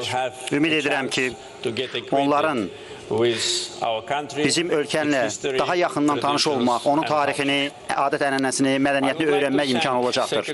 Mən fürsətdən istifadə edərək BMT-nin baş katibinə, cənab Antonio Guterreşə və BMT-nin çərçivə konvensiyasının katibliyinə Azərbaycana ev sahibliyi etmək üçün verdikləri dəstəyə görə təşəkkürümü bildirirəm. Mən əziz dostum Şeyx Məhəmməd bin Zayed Əl Nəhayyan, Birləşmiş Ərəb Əmirliklərinin rəhbərinə və bütün onun komandasına təşəkkürümü bildirirəm ki, COP29-də Dubayda keçirilmiş tədbirdə konsensus əldə olundu və Bakıda COP29-a hazırlığa start verildi. Demək olar ki, 200 ölkənin yekdil qərarı ilə Azərbaycana COP29 ev sahibliyi etmək fürsəti nəsib oldu. Bu bizim ölkəyə hörmət əlamətidir və bizim fəal rolumuzu beynəlxalq arenada qiymətləndirilməsi deməkdir. Şimal, cənub, qərb və şərq bu Azərbaycanın qovuşduğu bir məkandır və burada enerji, mədəniyyət, o cümlədən daşımalar, müxtəlif beynəlxalq iştirakçılar arasında baş tutur. Azərbaycanın başladığı mega layihələr artıq enerji və daşımalar yollarını Avrasiyada dəyişib və beləliklə biz məhsuldar, çox tərəfli əməkdaşlıq formatını qurmuşuq. 30 ilə yaxın Azərbaycanın beynəlxalq səviyyədə tanınmış ərazisinin 20%-nin Ermənistan tərəfindən işğalına baxmayaraq və 1 milyona yaxın Azərbaycanlının öz əzəli torpaqlarından didərgir olmasına baxmayaraq biz güclü ölkəni qura bildik, iqtisadiyyatı təmin etdik və müstəqil siyasəti həyata keçirdik. 4 il öncə biz 2-ci Qarabağ müharibəsində tarixi qələbəni qeyd etdik və beləliklə biz öz suverenliyimizi tam bərpa etdik. Bütün bunlar BMT-nin nizamnaməsinə, beynəlxalq hüquqa, BMT-nin Təhlükəsizlik Şurasının qətnamələrinə uyğun oldu və həmin qətnamələr 30 il kağız üzərində qaldı. Biz həmin qətnamələri öz hesabımıza icra etdik, beynəlxalq hüququ və ədaləti bərpa etdik və Ermənistanın işğalına son qoyduq. COP29-un sədri kimi Azərbaycan çalışacaq. İnkişaf etmiş və inkişaf edən ölkələr arasında razılığın tapılmasına töhfə versin və qlobal cənub və qlobal şimal arasında əlaqələr qurulsun. 120 ölkənin dəstəyi ilə Azərbaycan qoşulmama hərəkatına sədrlik etmişdir və bu təşkilat BMT-dən sonra ikinci ən böyük beynəlxalq təsisatdır. Azərbaycan o cümlədən İslam əməkdaşlığı təşkilatının üzvüdür. 60-a yaxın üzvü var həmin təşkilatda. Avropa İttifaqının ona yaxın üz dövləti ilə Azərbaycan strateji tərəfdaşlıq haqqında sazişlərə imza atıb. Bütün bunlar bizə elə imkan verir ki, biz söyləyə bilək ki, biz müxtəlif mühüm beynəlxalq iştirakçılar arasında iqlim dəyişmələri mövzusunda körpüləri sala bilirik ki, Azərbaycan multilateralizm, çox tərəfliliyin tərəfdarıdır və eyni zamanda mədəniyyətlər arası dialoqda fəal rol oynayır. Bugün BMT-nin Sivilizasiyalar Alyansı ilə biz 2 ildə bir dəfə Bakıda beynəlxalq mədəniyyətlər arası forumu təşkil edirik. Multikulturalizm bizim dövlət siyasətimizdir və bizim həyat dərsimizdir. Azərbaycan xalqı etnik, dini mənsubiyyətindən asılı olmayaraq hər zaman bir ahəngdar bir şəkildə bir ailədəki kimi digər millətlərlə yaşayıb. İndi isə mən Azərbaycanın yaşıl gündəliyi haqqında bir neçə söz söyləmək istəyirəm. Bizim bərpa olunan enerjiyə gəldikdə 135 gigavat quruda və 100-dən artıq gigavat dənizdə imkanlarımız var. Ötən il Mazar şirkəti bizim regionumuzda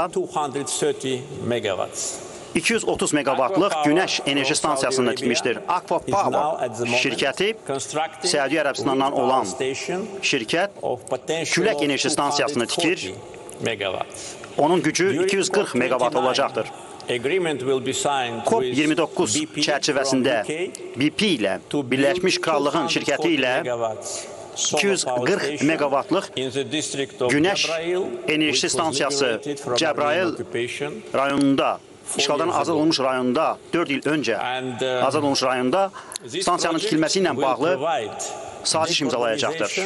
Bunun sayəsində dekarbonlaşma təmin ediləcəkdir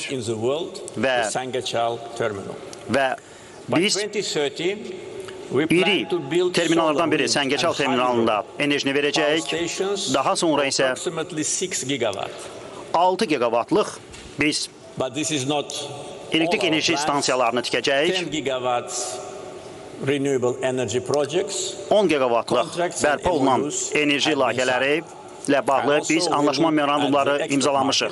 Biz həmçinin ixrac bazarlarına diqqət yetiririk və biz öz tərəfdaşlarımızla birgə çalışırıq ki, digər mühüm enerji təhlükəsizlik layihələrini həyata keçirək. Onlardan biri Qara dənizin dibi ilə enerji kabelin çəkilməsidir. Bunun sayəsində biz yaşıl enerjini Avropaya nəql edəcəyik və bu kabelin texniki potensialı və yeri gəlmişkən texniki əsaslandırma işləri bu yaxınlarda bitəcəkdir və onun imkanları 2 gigavat olacaqdır və bu yalnız başlanğıcdır. Bizim yaşıl gündəliyə gəldikdə, həmçinin biz bu müxtəlif rayonları əhatə edir. Naxçıvan, Qarabağ və Şərqi Zəngəzur, onlar yaşıl enerji zonası kimi elan edilmişlər. Bu bizim ərazimizin demək olar 1/4 hissəsidir. İndi isə mən bir neçə sözü digər enerji təhlükəsizlik segmenti haqqında söyləmək istərdim. Bu da neft və qazla bağlıdır. Anlayıram ki, bu mövzu iqlim dəyişmələrinə aid olan konferansda o qədər populyar deyil, lakin bunsuz mənim çıxışım tam olmazdı. Sadəcə bir informasiya ilə başlamaq istərdim.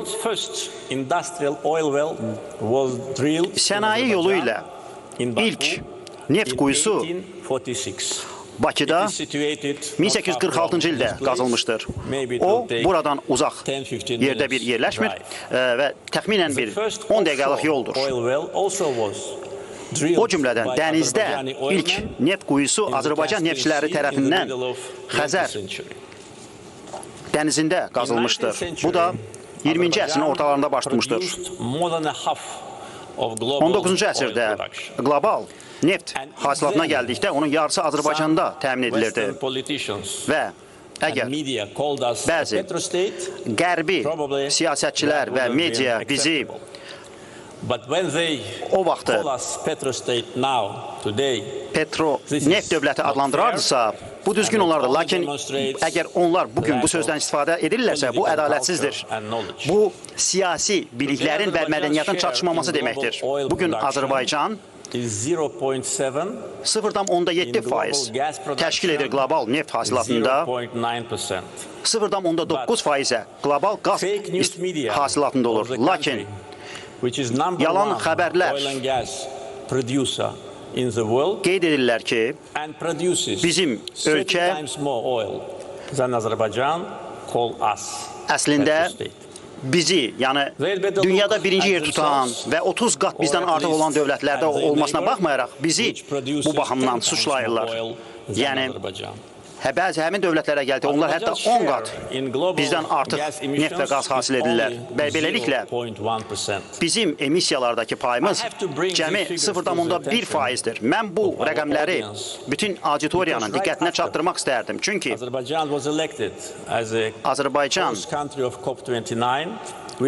COP29-a ev sahibliyi edən ölkə kimi seçildikdən sonra biz hədəfə çevrildik və bu lazımi şəkildə və qara yaxma bir kampaniyası idi və belə bir yalan media və özünü müstəqil QHT adlandıran və bəzi siyasətçilər hətta bir-biri ilə sadəcə yarışa girmişdir ki, dezinformasiya ölkəmiz haqqında daha çox yayılsın. Onlar bizi ittiham edirlər ki,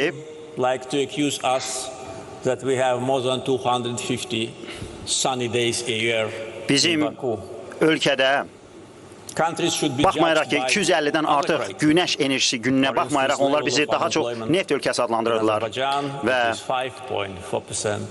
Azərbaycanda işsizliyə gəldikdə 5,4%-dir, yoxsulluq 5,2%-dir. Yaşıl gündəliyimizə gəldikdə mən planlarımızı artıq təsvir etdim. Ölkələr necə öz xarici borcunu idarə edirlər? Azərbaycanın xarici borcuna gəldikdə bizim ÜDM-imizin çox az bir faizini təşkil edir və bu da məhz ölkənin əldə etdiyi nəticələrin təzahürüdür. Yəni, lakin biz bunu sırf elə təbii resurslarla təmin etmirik. Bu da məhz Tanrının verdiyi bir hədiyyədir. Mən artıq bir neçə ay bundan öncə söylədim. Yəni, beynəlxalq mediada görürəm ki, onlar sadəcə mənə hücum edirlər ki, yəni, bu bizim Tanrıdan verən bir hədiyyədir. Hər hansı bir təbii sərvətə gəldikdə neft və qaz, külək, günəş, qızıl, gümüş və mis, bütün bunlar təbii sərvətlərdir. Və ölkələr bu resursların olunması ilə bağlı günahlandırılmalı deyil və bazara çıxması ilə bağlı günahlandırılmalı deyil. Çünki bazarda buna tələbat var. Bu mənim COP29-un prezidenti kimi olan bir müraciətimdir ki, və biz bu işləri görəcəyik, lakin eyni zamanda həmçinin realist olmalıyıq. Həmçinin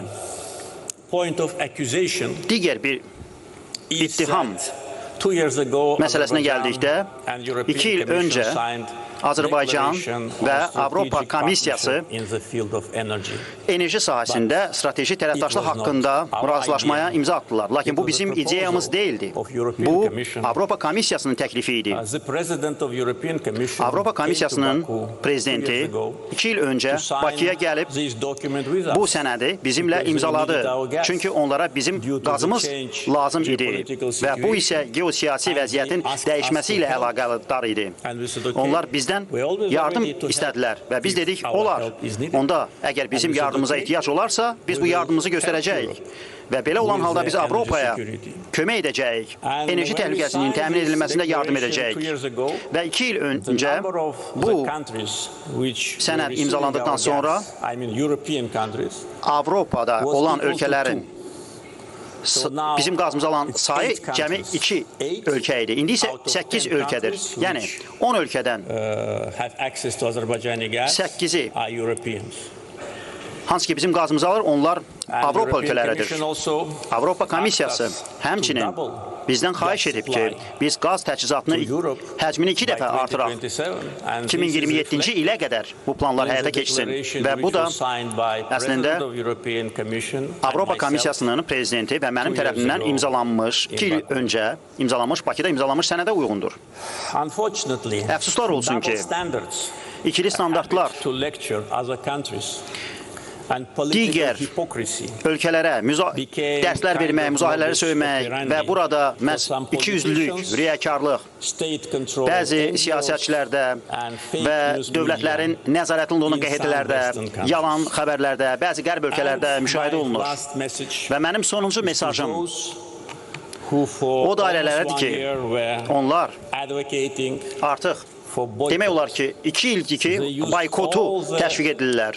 Onlar bütün əllərində olan alətlərdən istifadə edirlər ki, boykot kampaniyası Bakıdakı COP29-a gəldikdə həyata keçirilsin.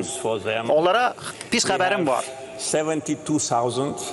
Bizim 72 min qeydiyyata alınmış iştirakçımız var.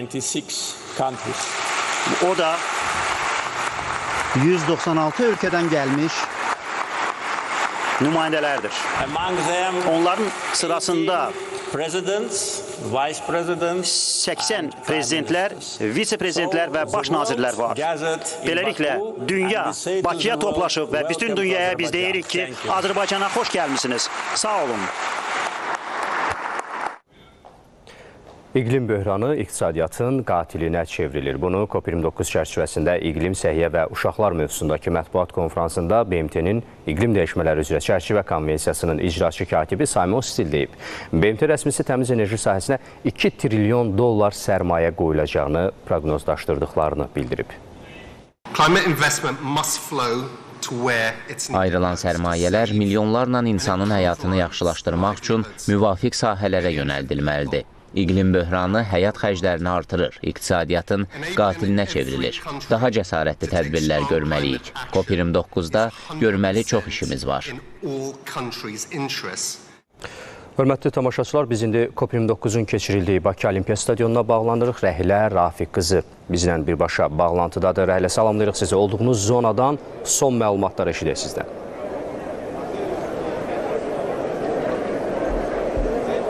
Bəli, COP29-un bugün ikinci günüdür və elə ikinci günü də müxtəlif sessiyalarla davam edir və əslində COP29-un biz məqsədlərini və hədəfləri haqqında bir çox bizim canlı bağlantılarımızda qeyd etmişdik, amma əsas məqsədlərdən biri məhz maliyyə mexanizmini yaratmaq və elə məhz 2015-ci ildə Parisdə imzalanan Paris sazişinin bəndlərinə nail olmaqdır. Elə həmin Paris sazişindən söz düşmüşkən hazırda yanımda qonağım var, məhz iqlim və dayanıqlıq üzrə baş məsləhətçisi. Elə istərdik məhz bu Paris sazişi ilə bağlı onunla ətraflı bir müzakirə edək. Bizim sualımız bu olacaq ki, hazırki qlobal siyasi və iqtisadi reallıqları nəzərə alaraq Paris sazişinin məqsədlərinə nail olmağın mümkünlüyü necə qiymətləndirir və hazırda elə onu özündən soruşacaq. First of all, hello. Can you introduce yourself, please? Yes, my name is Zara Didu. I'm from ActionAid UK. I'm the Senior Climate and Resilience Advisor. And our question is, how do you assess the feasibility of achieving the goals of the Paris Agreement, and given the current global political and economical realities? Well, we're at COP29. This is the climate finance COP, where we're setting the new climate finance goal. So what we're expecting, we need to see really ambitious new climate finance commitments, and we need an ambitious goal, especially in adaptation and loss and damage, and we need to see global north governments such as the UK making ambitious commitments in climate finance, and that is what's going to make the 1.5 stay alive. Thank you so much. But what about the expectations from the COP29? Can we solve the problem that we have now with the climate change and global warming in general? Well, we have a long road ahead of us, but yeah, absolutely. I mean, this is a really important COP, and we can achieve it. If we make it possible through finance. That's the most important thing at this stage, and we set ambitious targets, but it's not achievable without finance. Yes. So for today, the main topic is that financial topics. That's exactly, yes. Yeah. Thank you so much. Qeyd edim ki, mənimlə qonağım Birləşmiş Ştatlardan Zara Didu və o bizə qısaca tərcümə etməyə çalışacağım. Məhz bildirdi ki, bəli, Bakı kopu maliyyə kopu kimi qiymətləndirilir və məhz bütün problemlərin elə əsasında da məhz maliyyə dayanır. Hazırda elə biz öncəki bağlantılarımızda da qeyd etmişdik ki, burada Bakı kopunda məhz maliyyə mexanizmlə bağlı müzakirələr aparılacaq olacaq və təbii ki, Paris sazişində bir bənd var ki, məhz qlobal istiləşmənin, qlobal iqlim dəyişikliyinin məhz 1,5 Selsi dərəcəyə dək maksimum gəlməsini nail olmaqdır. Yəni 1,1 dərəcədədir hazırda bu rəqəm və yaxın illərdə bunun 2 və ya 3-ə çatmaması üçün hazırda ekspertlər belə əllərindən gələnə idilər və elə müsahibin də qeyd etdi ki, hazırda bu yöndə müxtəlif müzakirələr və müxtəlif istiqamətlərdə işlər aparmaq üçün təbii ki, hər şeyin önündə məhz maliyyə dayanır və hətta ona sual ünvanladıq ki, bəs Bakı COP-unda bu məsələləri, bu problemləri həll etmək üçün hansı addımlar atılmalıdır, ümumiyyətlə hansı gözləntiləri var, o da bir qədər öncə bizə söylədi ki, məhz burada birgə biz işləməliyik. Müxtəlif ekspertlər təbii ki, buradadır. Yəni dünyadan fərqli ölkələrdən burada nümayəndələri var. Öncəki bağlantılarımızda bir neçə dəfə qeyd etmişik ki, məhz 70-ə yaxın qonaq var, 70 minə daha doğrusu yaxın qonaq var. Hər biri təbii ki, burada hansısa gözləntiləri ilə, hansısa nailiyyətlər əldə etmək üçün buradadır və bütün bunların əsasında təbii ki, maliyyə məsələsi dayanır və bütün belə deyək, xalqların, bütün dünyanın, bütün ölkələri bugün biz xilas etmək üçün, gələcəyimiz üçün birgə addımlamalıyıq, birgə səylərimizi birləşdirməliyik. Hələlik bizdən bu qədər. Müsahibimin sizə qısa müsahibəsini tərcümə etməyə çalışdım. Hələlik bizdən bu qədər. Buyurun, söz sizdədir. Təşəkkürlər Vəhilə. Çox sağ olun. Biz inanırıq ki, iqlim dəyişikliyinin səbəb olduğu fəlakətlərin qarşısını ala bilərik. Bu, bizim milli planımızın tərkib hissəsidir.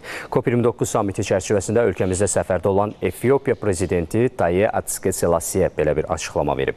Dövlət başçısının Bakıda keçirilən konferansdan gözləntiləri çoxdur. 3 ildə biz 40 milyard ağac əkmişik. Nəticədə ölkəmizin meşə örtüyü 17,2%-dən 23,6%-ə qalxıb. Biz bunu etməliyik. Bu mövcudluq məsələsidir. COP29-dan gözləntilərimiz isə böyükdür. Bilirəm ki, maliyyə dəstəyi almaq çətindir. Lakin bu liderlərin siyasi iradəsindən asılıdır və ümidvarıq ki, onların dünya ictimaiyyəti qarşısında götürdüyü öhdəliklər həyata keçiriləcək. Biz dəstək gözləyirik və ümid edirik ki, bu dəstəyi ala biləcəyik. Öncə sağlamlığın ön planda olmasını istəyirik, çünki bu böhran həm də sağlamlıq böhranıdır. Ümumdünya Səhiyyə Təşkilatının Azərbaycandakı nümayəndəsi Hande Harmancı AZTV xəbərə müsahibəsində belə deyib. Hande Harmancı iqlim dəyişiklikləri ilə bağlı görülməli olan işlərdən də danışıb. Biz Ümumdünya Səhiyyə Teşkilatı olarak büyük bir grupla buradayız. Şu anda DG Direktör Generalimiz Dr. Tedros burada. 3 tane daha regional direktörümüz, bölge direktörlerimiz gelecek bu süre zarfında. Burada çok önemli dokümanlar açıklayacağız. Gözlentimiz üye ülkelerin ciddi kararlar alması ve bu kararları uygulamaları. Yani bu 1,5 derecelik artışın altına düşmemiz lazım. Bu da özellikle bu yeşil greenhouse gas emissionlarının azaltılmasıyla mümkün. Şimdi bu nationally determined contributions'lar yapıyor ülkeler, yani söz veriyorlar biz bunu yapacağız diye. Onlarda özellikle biz sağlamlığın ön planda olmasını istiyoruz. Çünkü yani iklim krizi sağlamlık krizidir hakikaten. Bəli, bu mötəbər tədbirlə əlaqədar AZTV xəbər komandası sözün həqiqi mənasında səfərbər olub və biz indi növbəti dəfə Bakı Olimpiya stadionuna bağlanırıq. Əməkdaşımız Nərmin Kərim hazırda efirimizə qoşulub. Söz sizdədir Nərmin, buyurun, eşidirik.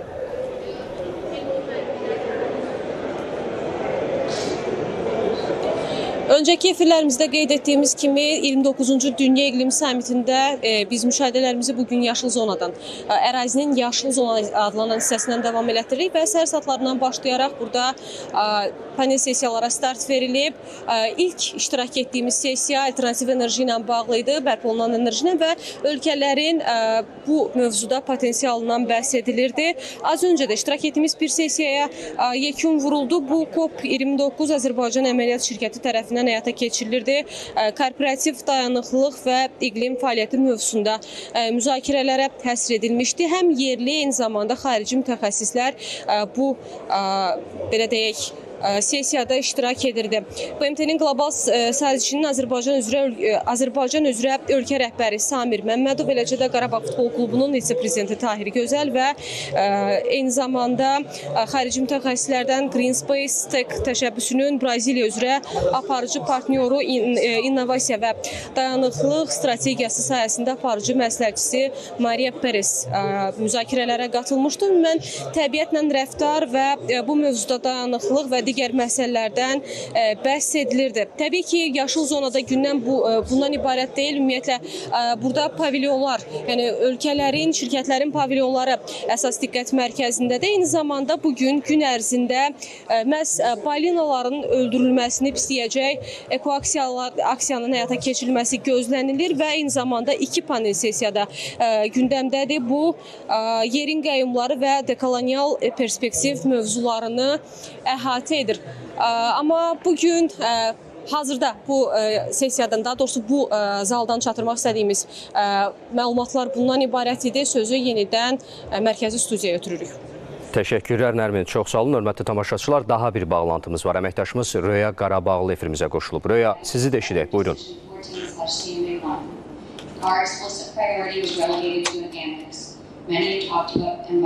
Bəli, COP29 çərçivəsində yüksək səviyyəli görüşlərlə yanaşı panel müzakirələr də davam etməkdədir. Müxtəlif spektrdə mövzular müzakirə edilir. Elə biz də hazırda bir panel iclasdayıq. Panel iclası Amerika Birləşmiş Ştatları təşkil edib. Hazırda isə Kanadadan olan nümayəndə öz çıxışını edir.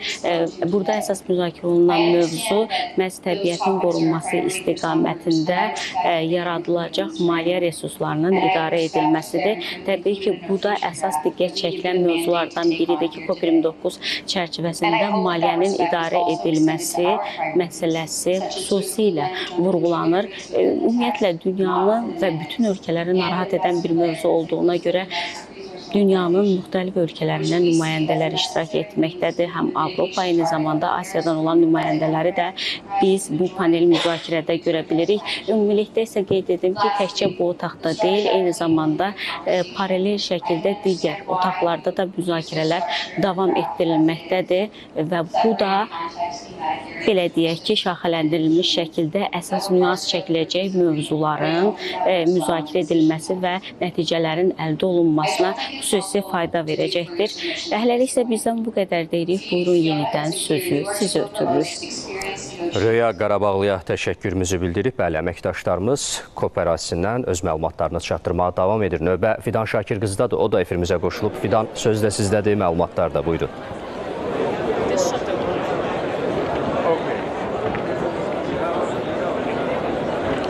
Azərbaycanda alternativ enerji mənbələrinə keçidlə bağlı ən ali səviyyədə edilən bəyanatlar bu istiqamətdə iddialı və ambisiyalı bir niyyətin olduğunu göstərir. Birləşmiş Millətlər Təşkilatının İqlim dəyişikliyi üzrə çərçivə konvensiyasının icraçı direktoru Simon Still az əvvəl mətbuat konfransında bu fikirləri səsləndirdi və onun fikrincə tərəflər inanır ki, bu ilki COP aydın şəkildə nəticələr ortaya qoyacaq və məqsədlərə uyğun addımlar atılacaq. İqlimin ortaya qoyduğu tələblərə müvafiq məqsədlərin həll olacağına inanır Birləşmiş Millətlər Təşkilatının İqlim dəyişikliyi üzrə çərçivə konvensiyasının icraçı direktoru. Həmçinin Azərbaycanın bərpa olunan enerji mənbələrinə keçid strategiyasının hazırda hazırlanma mərhələsində olmasına baxmayaraq artıq keçidin başladığını da vurğuladı Simon Still. Mətbuat konfransında mənsə izdihama diqqət çəkmək istəyirəm. Gördüyünüz kimi liderlərin samiti fonunda həqiqətən böyük bir izdiham var. COP ərazisində, COP tədbirlərinin keçirdiyi ərazidə rəsmilər, nümayəndə heyətləri və jurnalistlər, təbii ki, dayanmadan işləyən jurnalistlər də burada bu prosesin hər dəqiqəsini çəkməyə çalışırlar. Çünki məsələ mühümdür və qlobaldır. Elə mən bu aspektdən sonda maraqlı bir fakta diqqət çəkmək istəyirəm. Demək, İqlim dəyişikliyi sadəcə meşə yanğınları, təbii fəlakətlər, sel və daşqınlar demək deyil. İqlim dəyişikliyi nəticəsində buzaqların əriməsi ilə torpaqlarda 100 illiklərlə qalan, 100 illərlə torpağın digər qatlarına keçmiş viruslar ortaya çıxır ki, belə bir fakt 2016-cı ildə Sibirdə də baş verib. Yəni, bizim COVID-19-la yaşadıqlarımızı təkrar yaşamamağımız üçün iqlim dəyişikliyi ilə mübarizə aparmağımız vacibdir. Elə buna görə də dünya liderləri bu məsələyə mühüm əhəmiyyət verir və bugün burada bu məsələ xüsusilə diqqətdə saxlanılır. Mənim bu saata çatdıracaqlarım bunlar idi. Sözü yenidən sizə mərkəzi studiya ötürürəm. Buyurun. Sizə də təşəkkür edirik Fidan. Çox sağ olun. Davam edir hörmətli tamaşaçılar. Azərbaycan üzərinə düşən məsuliyyəti tam yerinə yetirib və bütün dövlətlərin lazımi, zəruri və nəticə yönlü müzakirələr aparması üçün tam şərait yaradıb. Təəssüf ki, Ermənistan BMT-nin iqlim dəyişmələri üzrə çərçivə konvensiyasının tərəflər konfransının 29-cu sessiyasında iştirak eləmir. Bu sözləri Prezident Administrasiyasının Xarici Siyasət Məsələləri Şöbəsinin müdiri Hikmət Aliyev COP29 çərçivəsində jurnalistlərə açıqlamasında bildirib. Ermənistan Respublikasının qeydiyyatdan keçilsə də, hələ Ermənistan tərəfindən nümayəndələrin iştirakı barədə məlumat daxil olmamışdır. Əgər Ermənistan tərəfi özü bu tədbirdə iştirak etmirsə və bundan əlavə regional əməkdaşlıqdan və ölkələr arası təmaslardan danışırsa, bu bir daha da onu göstərir ki, Ermənistan tərəfi bu kimi hallardan istifadə edərək yalnız özünün bir tərəfli təbliğatına çalışır. Amma düşünürük ki, Ermənistan tərəfi də konvensiyanın üzvü kimi dəvət almışdı və dəvət edən tərəf kimi də tədbirdə iştirak edə bilərdi. Amma hər bir halda bu Ermənistan Respublikasının öz qərarıdır. Azərbaycan Respublikası konvensiyanın üzvü olaraq öz üzərinə düşən məsuliyyətləri tam şəkildə yerinə yetirir və bütün dövlətlərin lazımı, zəruri və nəticə yönümlü müzakirələr aparması üçün tam şəraiti yaratmışdır. Azərbaycan Respublikasına qarşı olan təbliğat kampaniyasında, bu əks təbliğat kampaniyasında da Ermənistan və onunla bağlı olan dairələr də yaxından iştirak edirlər. Azərbaycan Avropa Şurası Parlament Assambleyası ilə konstruktiv əməkdaşlığa hər zaman hazırdır. Milli Məclisin Beynəlxalq Münasibətlər və Parlamentlərarası Əlaqələr Komitəsinin sədri Səməd Seyidov COP29 çərçivəsində jurnalistlərə açıqlamasında belə deyib və bildirib ki, Avropa Şurası yalnız aşpadan ibarət deyil. Bugün sevindirici haldır ki, aşpanın baş katibi buradadır, Azərbaycandadır. Və onlar, yəni Avropa Şurasının Parlament Assambleyası bir nə qədər tez dərk eləyəcək ki, onun içərisində ümumi bölüşdüyümüz dəyərləri sui istifadə edib ölkələrə təzyiq göstərirlər. Onlara qarşı qeyri-obyektiv addımlar atırlar. Bir o qədər tez aşpanın içərisində böhran öz həllini tapa biləcək. Azərbaycan bütün beynəlxalq təşkilatlarla əməkdaşlıq etməyə hazırdır. Azad olunan ərazilərdən indiyədək 170 min hektardan çoxu minalardan və partlamamış hərbi sursatlardan təmizlənib. Mina Təmizləmə Agentliyinin İdarə Heyətinin sədri Vüqar Süleymanov belə deyib. O, COP29 çərçivəsində mina təmizləmə fəaliyyəti ilə bağlı həyata keçiriləcək tədbirlərdən də danışıb.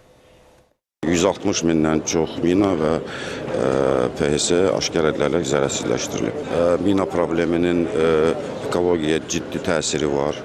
Biz bunun şahidirik. Mina təmizləmə və minaların bastırılması və mina təmizləmə ətraf mühitə ciddi təsir göstərir və sözsüz ki, biz bu barədə danışacağıq, onu işıqlandıracağıq. Ayın 15-də bizim yan tədbirimiz var. 30 illik işğal dövründə talan edilib, dağıdılan şəhər və kəndlərimiz həm də ekoloji terrora məruz qalıb. Yanıb, külə dönən hektarlarla meşə, nadir ağaçlar, çirkləndirilən su mənbələri, talanan təbii sərvətlər və s. İşğaldan azad edilən ərazilərin real mənzərəsi məhz belədir. Ağdamdan birbaşa bağlantıda olan əməkdaşımız Elnur Tofiq mövzunu davam etdirəcək. Elnur, salamlayırıq siz də efirdə. Buyurun, söz sizdədir.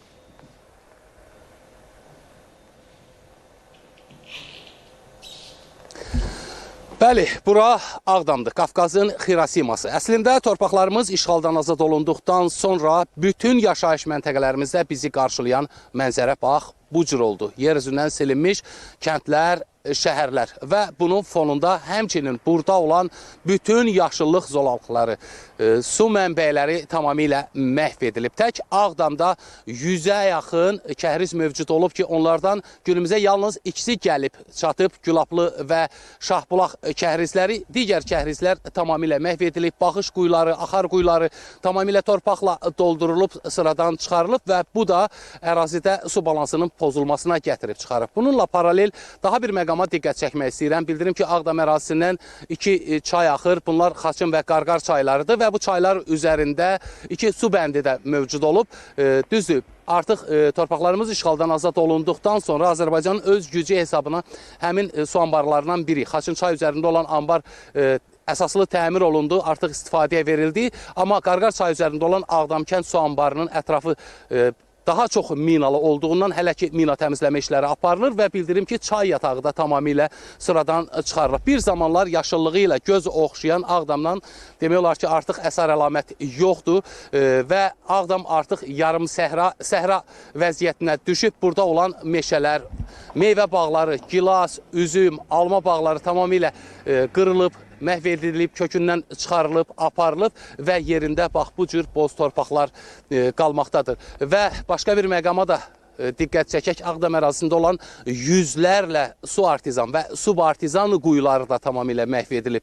Onların su qaldırıcı boruları, nasosları, kabelləri, elektrik avadanlıqları qarət olunmaqla yanaşı, həmçinin həmin su quyuları daşlarla doldurulub və ətrafı da minalanıb. Bütün bu cinayətlər əslində Azərbaycana, Azərbaycan xalqına qarşı törədilməklə yanaşı, həmçinin bəşər övladına, insanlığa qarşı çox böyük bir cinayətdir və daha dəhşətlisi isə ərazilərin minalarla, qarışıq mina sahələri ilə çirkli olmasıdır. Ermənilər işğal dönəmində demək olar ki, bütün yaşayış məntəqələrimiz kimi Ağdamı da minalarla çirkləndirib və həmçinin burada partlamamış döyüş sursatı təhlükəsi də hələ də qalmaqdadır.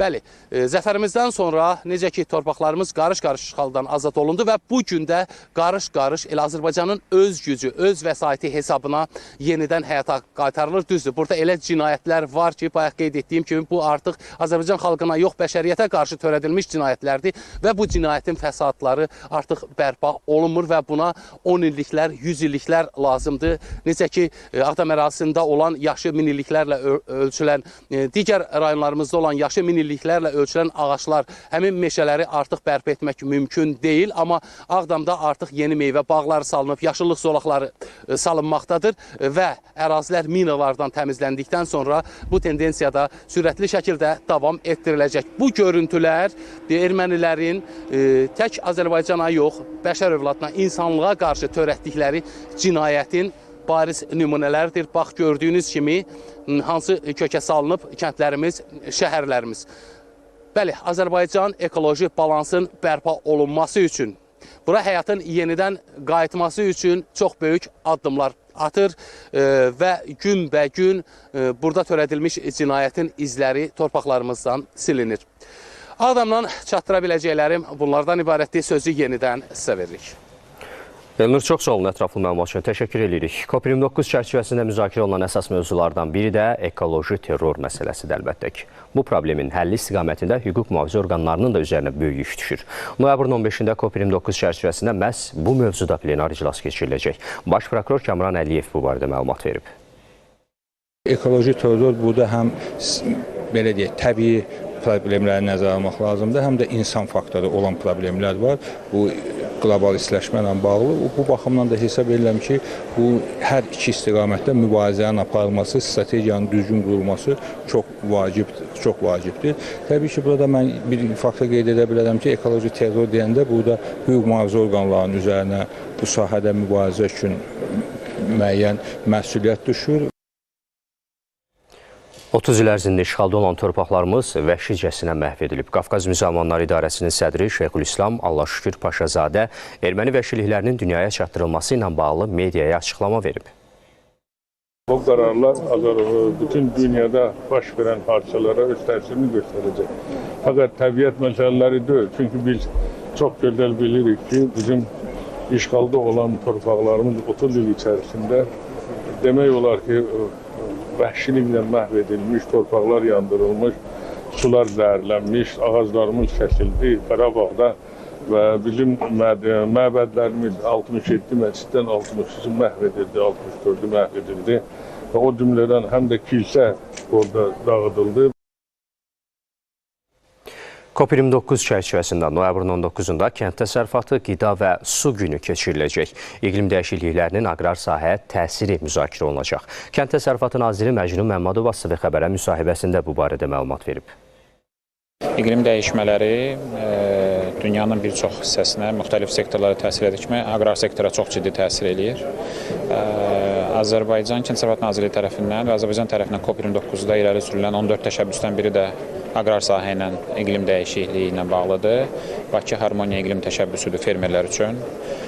19 noyabr tarixdə bütün günü aqrar sahə ilə bağlı müzakirələr həyata keçiriləcək. İqlim dəyişikliyinin aqrar sahəyə təsiri, aqrar sahədə fermerlərin iqlim dəyişikliyinə adaptasiya üsulları, metodları ümid edirəm həm fermerlərimiz üçün, həm dünya fermerləri üçün və dünya aqrar sahəsi üçün də faydalı olacaq. COP29 çərçivəsində müzakirəyə çıxarılan əsas məsələlərdən biri də Xəzər dənizində olan aktual problemlərdir. Prezidentin xüsusi tapşırıqlar üzrə nümayəndəsi Xələf Xələfov AZTV xəbərə müsahibəsində bu barədə danışıb. O, bildirib ki, məsələnin həlli istiqamətində əməkdaşlığın bir çox konvensiyaları mövcuddur. Hazırda əsas məqsəd çoxtərəfli konvensiyanın daimi katibliyinin formalaşmasıdır. Ən başlıca məsələlərdən biri də təbii ki, Xəzər dənizinin kənardan çirklənməsi məsələsi aradan qaldırılmalıdır. Xəzər dənizinə tökülən su hövzələrinin problemləri yaxından baxılmalıdır. Bütün bunlarda da ekoloji problemlər var. Bilirsiniz ki, Kür çayının da səviyyəsi düşməkdə davam edir. Ona görə bütün bu fonlarda nəinki Xəzəryanı ölkələr maştabında, elə də dünya maştabında bu sayılar artırılmalıdır. Mədəniyyət naziri Adil Kərimli AZTV xəbərə müsahibəsində bildirib ki, COP29 sammitində müzakirə ediləcək məsələlərdən biri də iqlim dəyişikliyinin mədəni irsə vurduğu ziyandır. Bir çox faktorlar var ki, mədəni irsə mənfi təsir göstərir, amma iqlim dəyişikliyi bunların içərisində ən təhlükəli faktorlardan biridir. Təbii ki, Azərbaycan üçün sülhün təqdimi, yəni iqlim dəyişikliyi üçün sülh mövzusu da ölkəmiz üçün əhəmiyyətli istiqamətlərdən biridir. Düşünürük ki, deməli, silahlı münaqişələrin mədəni irsə vurduğu zərər təbii ki, bu danılmazdır və bu zərərin şahidi biz olmuşuq və düşünürük ki, bu istiqamətdə də gələcəkdə sülhün təbliğ edilməsi ilə, xüsusilə də mədəni mövzuların istiqamətləndirilməsi ilə ölkələr daha çox dünya səviyyəsində, qlobal anlamda mədəni irsin qorunmasına ciddi önəm verəcəklər. Azərbaycanda növbəti dövrdə xüsusən işçi qüvvəsinin bilik və bacarıqlarının artırılmasına xüsusi önəm verilməlidir. Bu sözləri isə Əmək və Əhalinin Sosial Müdafiəsi Naziri Sahil Babayev jurnalistlərə açıqlamasında deyib. O, həmçinin növbəti ildən həyata keçiriləcək yeni sosial paket çərçivəsində minimum əmək haqqı və pensiyaların artırılacağını da vurğulayıb. Bununla bağlı təkliflər hazırlanıbdır. Hal-hazırda müvafiq dövlət büdcəsinin daxilində nəzərə alınıbdır. Mən düşünürəm ki, dövlət büdcəsi müzakirələri yekunlaşdıqdan sonra onlar elan ediləcəkdir. Yeni texnologiyalar ölkəmizə tətbiq olunduqca bir çox işlərin xarakteri dəyişir. Bir sıra ənənəvi işlər sıradan çıxır. Yeni işçi qüvvəsinə isə ehtiyac yaranır. Əlbəttə, bu ehtiyacın qarşılanması da yenə də bilik, bacarıq və səriştələrin artırılmasından keçirilir. Mötəbər sammitin təşkilində kiber təhlükəsizliklə bağlı tədbirlər də vacib məqamlardan biridir. Bu istiqamətdə hansı işlər görülüb? Beynəlxalq konferansda kiber təhlükəsizlik hansı səviyyədədir? Xüsusi Rabitə və İnformasiya Təhlükəsizliyi Dövlət Xidmətinin rəisi İlqar Musayev AZTV xəbərə məsələ bu barədə müsahibə verib. İnformasiya təhlükəsizliyinə təhdidlər artır. Təhdidlər artır, kiber təhlükələr yaranır. Onunla bağlı da xidmətimiz, Xüsusi Rabitə və İnformasiya Təhlükəsizliyi xidməti də öz işini görür və dövlət orqanlarıyla bağlı auditlər aparır, təhlükəsizliklə bağlı auditlər aparır. Ümumiyyətlə, həmçinin də bu COP-la da bağlı bildiyiniz kimi tək COP yox, ondan başqa da ölkədə belə geniş miqyaslı tədbirlərlə bağlı həmişə kiber təhdidlər olub, kiber hücumlar olub. Onun da qarşısı tərəfimizdən alınır. COP29-un qonaqları ölkəmizə gəlməyə davam edirlər. Səudi Ərəbistanı Krallığının Energetika Naziri Şahzadə Əbdüləziz bin Salman Əl-Saud BMT-nin İqlim Dəyişmələri üzrə çərçivə konvensiyasının Tərəflər Konfransının 29-cu sessiyasında iştirak etmək məqsədi ilə bugün Azərbaycana səfərə gəlib. Heydər Əliyev Beynəlxalq Aeroportunda qonağı Əmək və Əhalinin Sosial Müdafiəsi Nazirinin müavini Hidayət Əbdullayev və digər rəsmi şəxslər qarşılayıblar.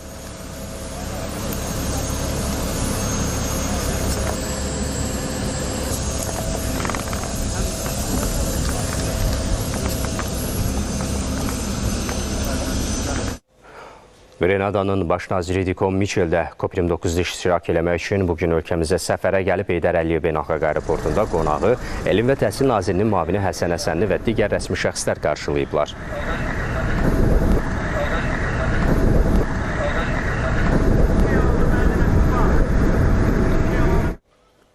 BMT-nin iqlim dəyişmələri üzrə çərçivə konvensiyasının tərəflər konferansının 29-cu sessiyasında iştirak eləmək məqsədi ilə daha bir ölkənin hökumət başçısı Tonga Krallığının baş naziri Sabaleni Siyosi Ofaki Vahafolu bugün Azərbaycana səfərə gəlib. Aliyev beynəlxalq aeroportunda qonağı Elm və Təhsil Nazirinin müavini Həsən Həsənli və digər rəsmi şəxslər qarşılayıblar.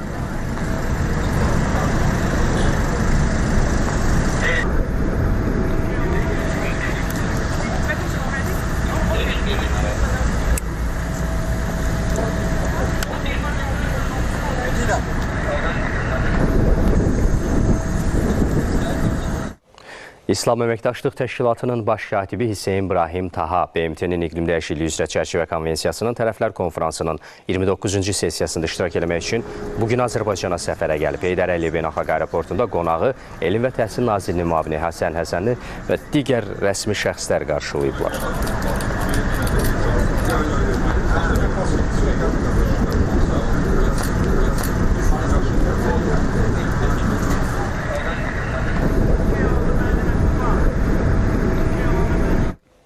Hesab edirəm ki, COP29 iqlim maliyyəsi sahəsindəki səddləri aşmalıdır.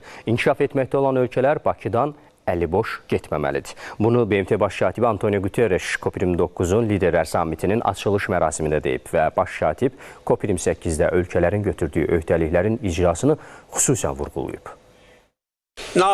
Biz görürük ki, emissiyalar aşağı düşməsə və adaptasiya tədbirləri tətbiq olunmasa, bütün iqtisadiyyatlar daha böyük ziyana uğrayacaqdır. Amma bu kontekstdə hələ də ümidimiz qalır. COP28-də siz hər biriniz karbohidrat resurslardan yayınmaq və xalis sıfıra yaxınlaşmaq öhdəliyi özlərinizə götürmüsünüz. İqlim adaptasiya tədbirlərini təşviq etməyə və eyni zamanda iqtisadi baxımdan iqlim dəyişikliyi planları və milli qəbul olunmuş tövhələri qəbul etməyə söz verdiniz. İndi isə bu sözə əməl etməyə vaxtı gəlib. Bəşəriyyət sizi dəstəkləyəcək və həm BMT İnkişaf Proqramı və Oxford Universiteti göstərir ki, dünyada əhalinin 80%-i daha çox iqlim dəyişikliyi ilə bağlı olan tədbirləri təşviq etməyə hazırdır. Alimlər, gənclər, hər kəs bu dəyişikliyi tələb edir. Onları eşitmək və duymaq lazımdır, səsini kəsmək deyil. COP29-da bərpa olunan enerji və enerji səmərəliliyinə investisiyaların artırılmasına dair nazirlər dialoqu keçirilib. 40-dan çox ölkə və təşkilatın iştirak etdiyi tədbirdə hədəflərə çatmaq üçün əməkdaşlıq və investisiya qoyuluşu müzakirə olunub. Bu qlobal tədbir bərpa olunan enerjinin 3, enerji səmərəliliyinin isə 2 dəfə artırılması üçün qarşıya qoyulan məqsədə çatmaqda mühüm addımdır. COP29 həm də maneələri dəf etməkdə qlobal səylərin yeni hərəkət verici qüvvəsidir. Bu fikirlər COP29-da bərpa olunan enerji və enerji səmərəliliyinə investisiyaların artırılmasına dair keçirilən nazirlər dialoqunda səslənib. Avropa İttifaqı Azərbaycanla tərəfdaşlığa çox güvənir. Həmçinin ekoloji nöqteyi nəzərdən və yanaşmadan baxdıqda, ölkələr həmişə davamlı enerjiyə keçid üçün bu sahədə daha çox iş görə bilərlər. Energetika hər bir ölkənin gündəliyində ön planda olan əsas sektorlardandır. Buna görə də enerji sektorunun maliyyələşdirilməsi Azərbaycanda daxil olmaqla dünyanın müxtəlif yerlərində prioritet olmalıdır. Azərbaycanın bərpa olunan enerji potensialından danışan energetika naziri Pərviz Şahbazov bildirib ki, 2030-cu ilədək istismara veriləcək 2250 meqavat gücündə günəş və külək elektrik stansiyaları quraşdırılmış gücdə bərpa olunan enerjinin payını 35,5%-ə yüksəldəcək. Xüsusilə də 5 gigavat əlavə enerji gücü yaratmaq və bunun Xəzər-Qaradəniz-Avropa və Azərbaycan-Türkiyə-Avropa dəhlizləri vasitəsilə qoca qitəyə tədarükünü təmin etmək, eləcə də Qazaxıstan və Özbəkistandan bərpa olunan enerjinin axını üçün Azərbaycan Mərkəzi Asiya Yaşıl Enerji Dəhlizini qurmaqdır. COP29-u ölkənizdə keçirməklə mükəmməl iş görürsünüz. Düşünürəm, iştirakçılar bu vacib məsələləri burada müzakirə etməkdən çox məmnundular. Zəngin neft, qaz ehtiyatları standartlarına malik ölkə kimi yaşıl enerjiyə sərmayə qoymağınız təqdirə layiqdir. Müzakirə edilən əsas məsələlərdən biri qlobal enerji saxlama və şəbəkələr təşəbbüsü olub. Tədbir panel müzakirələrlə davam edib. Nərmin Kərim, Şahnun Qasımova, Fərda Abbasova, AZTV xəbər. Prezident İlham Əliyev bugün FİFA'nın prezidenti Gianni Infantino ilə görüşüb. Əvvəlcə FİFA'nın prezidenti xatirə hədiyyələrini və xüsusi olaraq hazırlanmış, üstündə Azərbaycan prezidentinin adı və soyadı olan topu dövlətimizin başçısına təqdim edib. Prezident İlham Əliyev COP29'da iştirak etdiyinə görə Gianni Infantino'ya təşəkkürünü bildirib. Qonaq da öz növbəsində COP29'a dəvətə və bu mötəbər tədbirin yüksək səviyyədə təşkilinə görə dövlətimizin başçısına minnətdarlığını ifadə edib. Söhbət zamanı Azərbaycanda idmanın bütün növləri kimi futbola göstərilən dövlət qayğısı qeyd olunub. Gianni Infantino'nun ölkəmizdə futbolun inkişafına verdiyi dəstəyə görə minnətdarlıq bildirilib. Görüşdə Azərbaycanla FIFA arasında uğurlu əməkdaşlığın həyata keçirildiyi məmnunluqla vurğulanıb. Bu əməkdaşlığın gələcəkdə də davam edəcəyinə əminlik ifadə olunub. Azərbaycanda FİFA'nın təşkilatçılığı ilə tədbirlərin keçirilməsi məsələsi müzakirə edilib. Bugün Azərbaycan Konstitusiyasının qəbul edilməsindən 29 il ötür. Birinci vitse-prezident Mehriban Əliyeva 12 noyabr Konstitusiya günü münasibəti ilə sosial şəbəkə hesablarında paylaşım eləyib.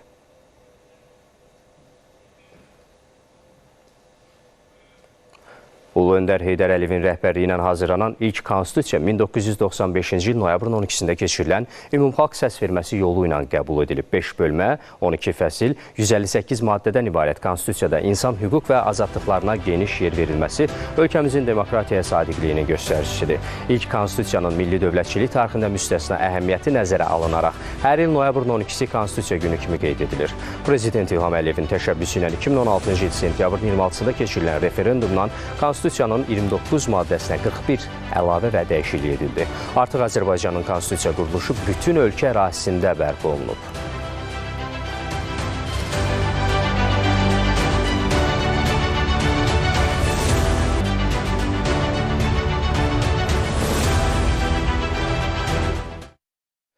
Bakı limanında yeni intermodal yük terminalının inşası üçün Azərbaycan, Qazaxıstan və Çin tərəfindən birgə müəssisə yaradılıb. Bundan bağlı Bakı Beynəlxalq Dəniz Ticarət Limanı, Qazaxıstan Dəmir Yolları və Xian Free Trade Port arasında saziş imzalanıb. 40 hektarlıq sahədə hubun inşa edilməsində məqsəd Bakı limanında yük aşırma həcminin artırılması və inkişaf etdirilməsidir.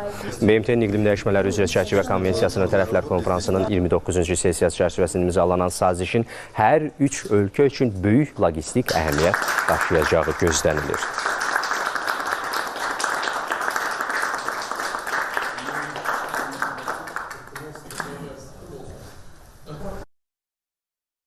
Bu saziş çox böyük əhəmiyyət daşıyır. Çünki həm Çindən, həm Qazaxıstandan Avropa istiqamətinə gedən yüklər Ələt limanından keçərək həmin bu intermodal terminalda müxtəlif növ nəqliyyat vasitələri ilə son mənzilə çatdırılacaq. Bu həm dəmir yolu ilə olacaq, həm avtonəqliyyatla olacaq, həm lazım gələndə də ambara qoyub saxlanç imkanları da olacaqdır. Таким образом, это действенное мероприятие. Bununla da birgə müəssisə Transxəzər dəhlizi ilə daşınan yüklərin həcmini artıracaq. Yaxın bir ildə tikinti işləri bitəcək. İlkin mərhələdə 20 funtluq konteynerlər ekvivalentində illik 330-350 min ədəd konteynerin daşınmasını planlaşdırırıq. Ötən gün Türk Dövlətləri Milli Ağaclandırma Günü münasibəti ilə ağac əkmə aksiyası keçirilib. Ölkə ərazisində 111.111 ağac əkilib. Müşfiqabad qəsəbəsində təşkil olunan aksiyada Türkiyə, Qırğızıstan və Şimali Kipr Türk Cümhuriyyətinin nümayəndələri, həmçinin Ekologiya və Təbii Sərvətlər Nazirliyinin kollektivi, tərəfdaş təşkilatlar və könüllülər iştirak edib. Ölkənin bütün bölgələrində hal-hazırda bu aksiya davam etməkdədir. Olduğumuz Müşfiqabadda 11.111 ağacın əkilməsi ilə dəstək oluruq. Əkdiyimiz ağaclar əsasən gördüyünüz kimi yerli şəraitə uyğunlaşdırılmış, introduksiya oluna bilən ağac kol cinsləri də əsasən eldar şamı və zeytun ağacları. Gələcəyə nəfəs, Türkiyəyə nəfəs, gələcəyə nəfəs, Azərbaycana nəfəs, gələcəyə nəfəs, tüm Türk dünyasına nəfəs və gələcəyə nəfəs, tüm dünyaya nefes inşallah olacak. Bu ağaçlar büyüyecek. Bizlerden sonra yüzyıllarca hem tüm dünyaya, insanlığa hem de Türk dünyasına nefes olmaya devam edecek. Yeri gəlmişkən elə hörmətli tamaşaçılar, ölkəmizin digər bölgələrində də ağac əkmə aksiyaları keçirilib.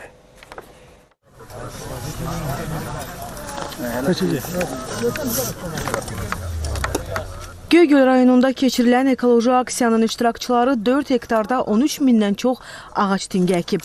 Onlara agrotexniki qulluq göstəriblər.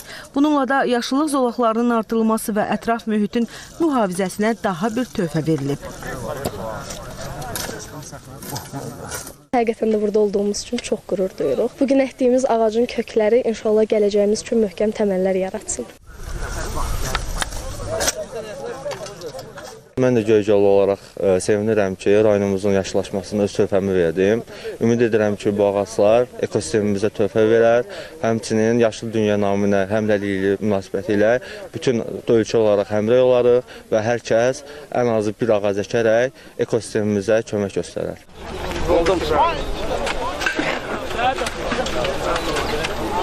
Yaşıl Dünya naminə digər aksiya Qazaxda keçirilib. Rayonun Yuxarı Salahlı kəndinin 4 hektar ərazisində yaşıllıq zolağı salınıb. Burada 2500 sərf, bir o qədər də eldaşam əkilib.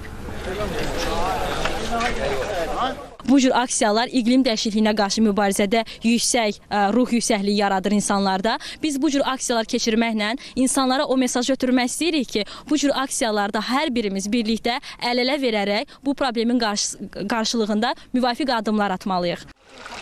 Yaşıllıqlar salınarkən yerli şəraitə uyğun ağac tinkləri seçilir. Onların suvarılması üçün əraziyə su qəti də çəkilir. Xaliq Qurbanlı, Al-Məmməd Nəbiyev, Rəşidə Zülfüqarova, AZTV xəbər. Belə hörmətli tamaşaçılar, AZTV xəbəri təqdim etdik. Bizi sosial şəbəkələrdən də izləyə bilərsiniz. Bir qədər sonra hədəf verilişi efirə gedəcək.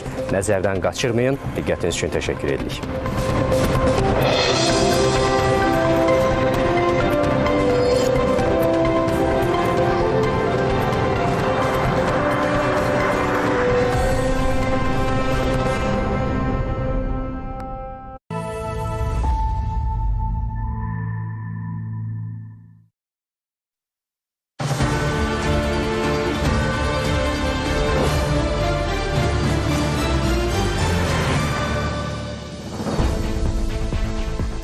Salam, hörmətli tamaşaçılar. Hədəfin canlı efirində xoş gördük sizləri. Bəli, səhər saatlarından etibarən istər xəbərlər xidməti, istərsə də Hədəf canlı efirlərində öz işini davam etdirir. Çünki bugün BMT-nin iqlim dəyişmələri üzrə çərçivə konvensiyasının tərəflər konfransının 29-cu sessiyasının ikinci günündə liderlər samiti çox yüksək səviyyədə baş tutdu. Hətta Azərbaycana qarşı qarayaxma kampaniyalarına baxmayaraq biz bütün bizə qarşı yalanları, dezinformasiyaları, informasiya manipulyasiyalarını əlbəttə ki ifşa etdik. Çünki Azərbaycanın deməyə sözü çox idi, real addımlarda göstərməyə əlbəttə ki həqiqətləri çox idi və belə də oldu. Azərbaycan prezidenti İlham Əliyev həm qalib ölkənin dövlət başçısı olaraq, həm də COP29-un sədri qismində çıxış edərək dünyaya öz vacib mesajlarını verdi və bu mesajlarda biz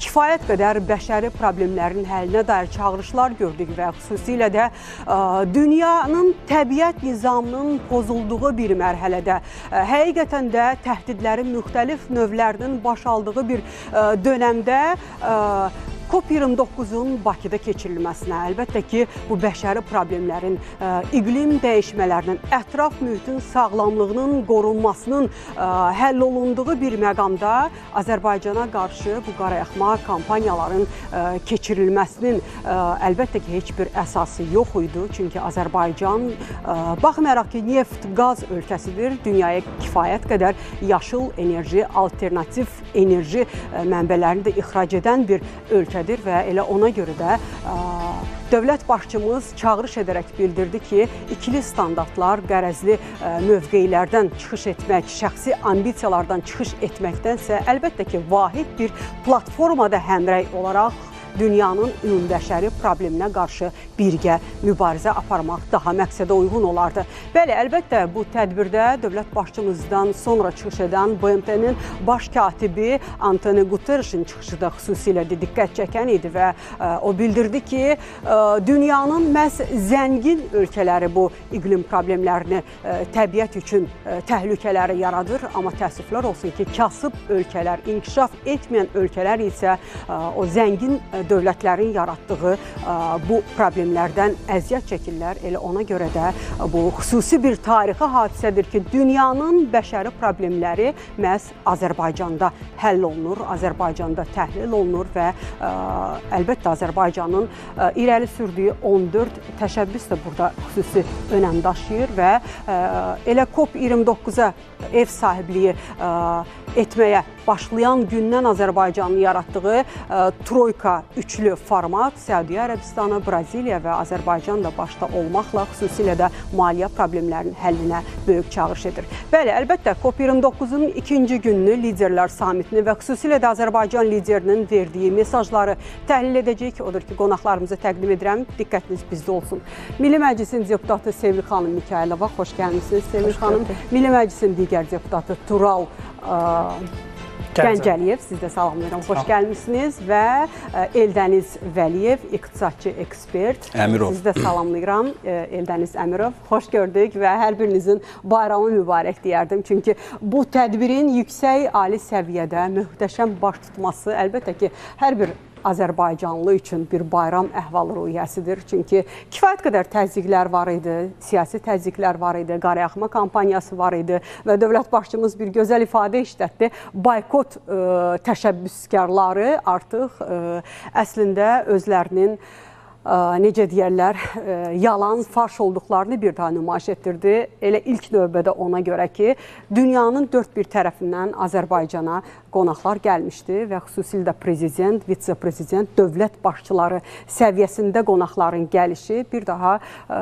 bu tədbiri boykot etmək istəyənlərə tutarlı cavab idi. Bəli, bu tədbir yüksək səviyyədə baş tutdu və ona görə də nəticələrinin də yüksək olacağına heç kəsdə şübhə yoxdur və çünki rəsmi tədbirdən sonra o bədii hissədə də biz Azərbaycan mədəniyyətinin bir daha qonaqlara yüksək səviyyədə çatdırılmasının şahid olduq və xüsusilə də burada musiqili kompozisiyalarda mədəniyyət diplomatiyamızda öz sözünü deyirdi, danışırdı.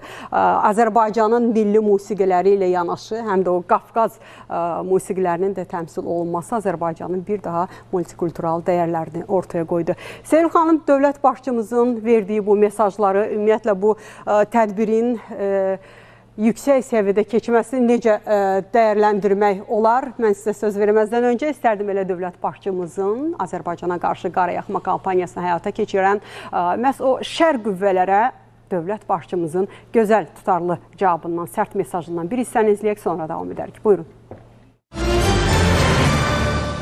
Bugün Azərbaycan 0,7% təşkil edir qlobal neft hasilatında, 0,9% qlobal qaz hasilatında olur. Lakin yalan xəbərlər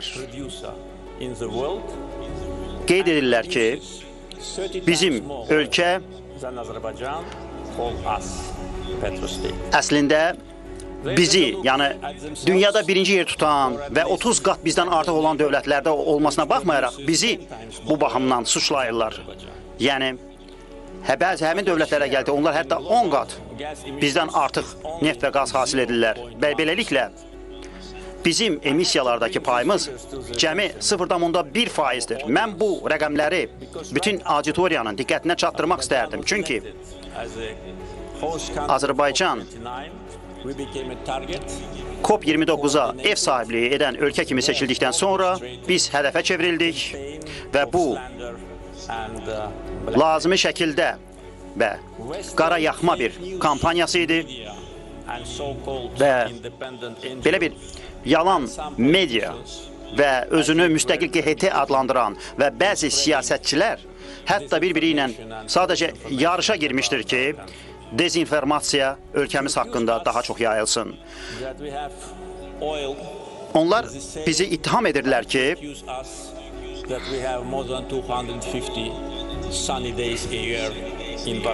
Bizim ölkədə baxmayaraq ki 250-dən artıq günəş enerjisi gününə baxmayaraq onlar bizi daha çox neft ölkəsi adlandırırdılar və Azərbaycanda işsizliyə gəldikdə 5,4%-dir, yoxsulluq 5,2%-dir. Yaşıl gündəliyimizə gəldikdə mən planlarımızı artıq təsvir etdim. Ölkələr necə öz xarici borcunu idarə edirlər? Azərbaycanın xarici borcuna gəldikdə bizim ÜDM-imizin çox az bir faizini təşkil edir və bu da məhz ölkənin əldə etdiyi nəticələrin təzahürüdür. Bəli, əlbəttə, dövlət başçımız detallı şəkildə vurğuladı ki, Azərbaycanın ev sahibliyi etmək üçün tutarlı faktları var, göstəriciləri var və necə oldu Azərbaycan bu təzyiqlərə sinə gələ bildi, qalib gələ bildi və COP29-u belə möhtəşəm şəkildə açılışını etdi? İlk növbədə Jale xanım, mən hər kəsi təbrik etmək istəyirəm. Azərbaycanın uğurlarına sevinən, bugün onu güclü, qüdrətli dövlət kimi görməkdən qorxmayan hər bir ölkənin əlbəttə ki, biz burada əməyini qeyd etməliyik ki, COP29 məhz Azərbaycana həvalə olundu. Bildiyiniz kimi, burada iki ölkə var idi, Bolqarıstan və Ermənistan rəqabət aparırdılar Azərbaycanla, amma Dünya Birliyi və burada 200-ə yaxın ölkənin qərarı idi bu. Məhz Azərbaycanı seçdi, Azərbaycanı COP29 üçün şərəfləndirdi və nəhayətdə biz 9 ay müddətində gördüyümüz o möhtəşəm tədbiri düzənləməyə nail olduq. Yəni COP29 dünən başlayıbdı, amma bütün ölkəmiz, deyərdim ki, 9 ay tam şəkildə səfərbər oldu və COP-un təşkilat komissiyası, yəni burada xüsusi olaraq qeyd etməliyik ki, onlar bütün dünyada məhz iqlim dəyişiklikləri və onun yaratdığı çağırışlara həll yollarının tapılması üçün həm səfərbərlik elan etmişdilər, yəni qlobal bir səfərbərlik idi. Mütəxəssislər arasında kim ki bu problemlə yaxından maraqlanır və onu həll etmək istəyir, bu kəsləri əməkdaşlığa dəvət edirdilər və məqsəd də birdir təbii ki, hamımızın ümumi evi olan planeti qorumaq və çox təəssüf hissi ilə qeyd edirik ki, məhz bu cür ali bir dəyəri üstün tutan Azərbaycan dövləti və məhz bu şüarla COP29-a ev sahibliyi etmək üçün müraciət etmiş Azərbaycan dövləti çox böyük haqsızlıqla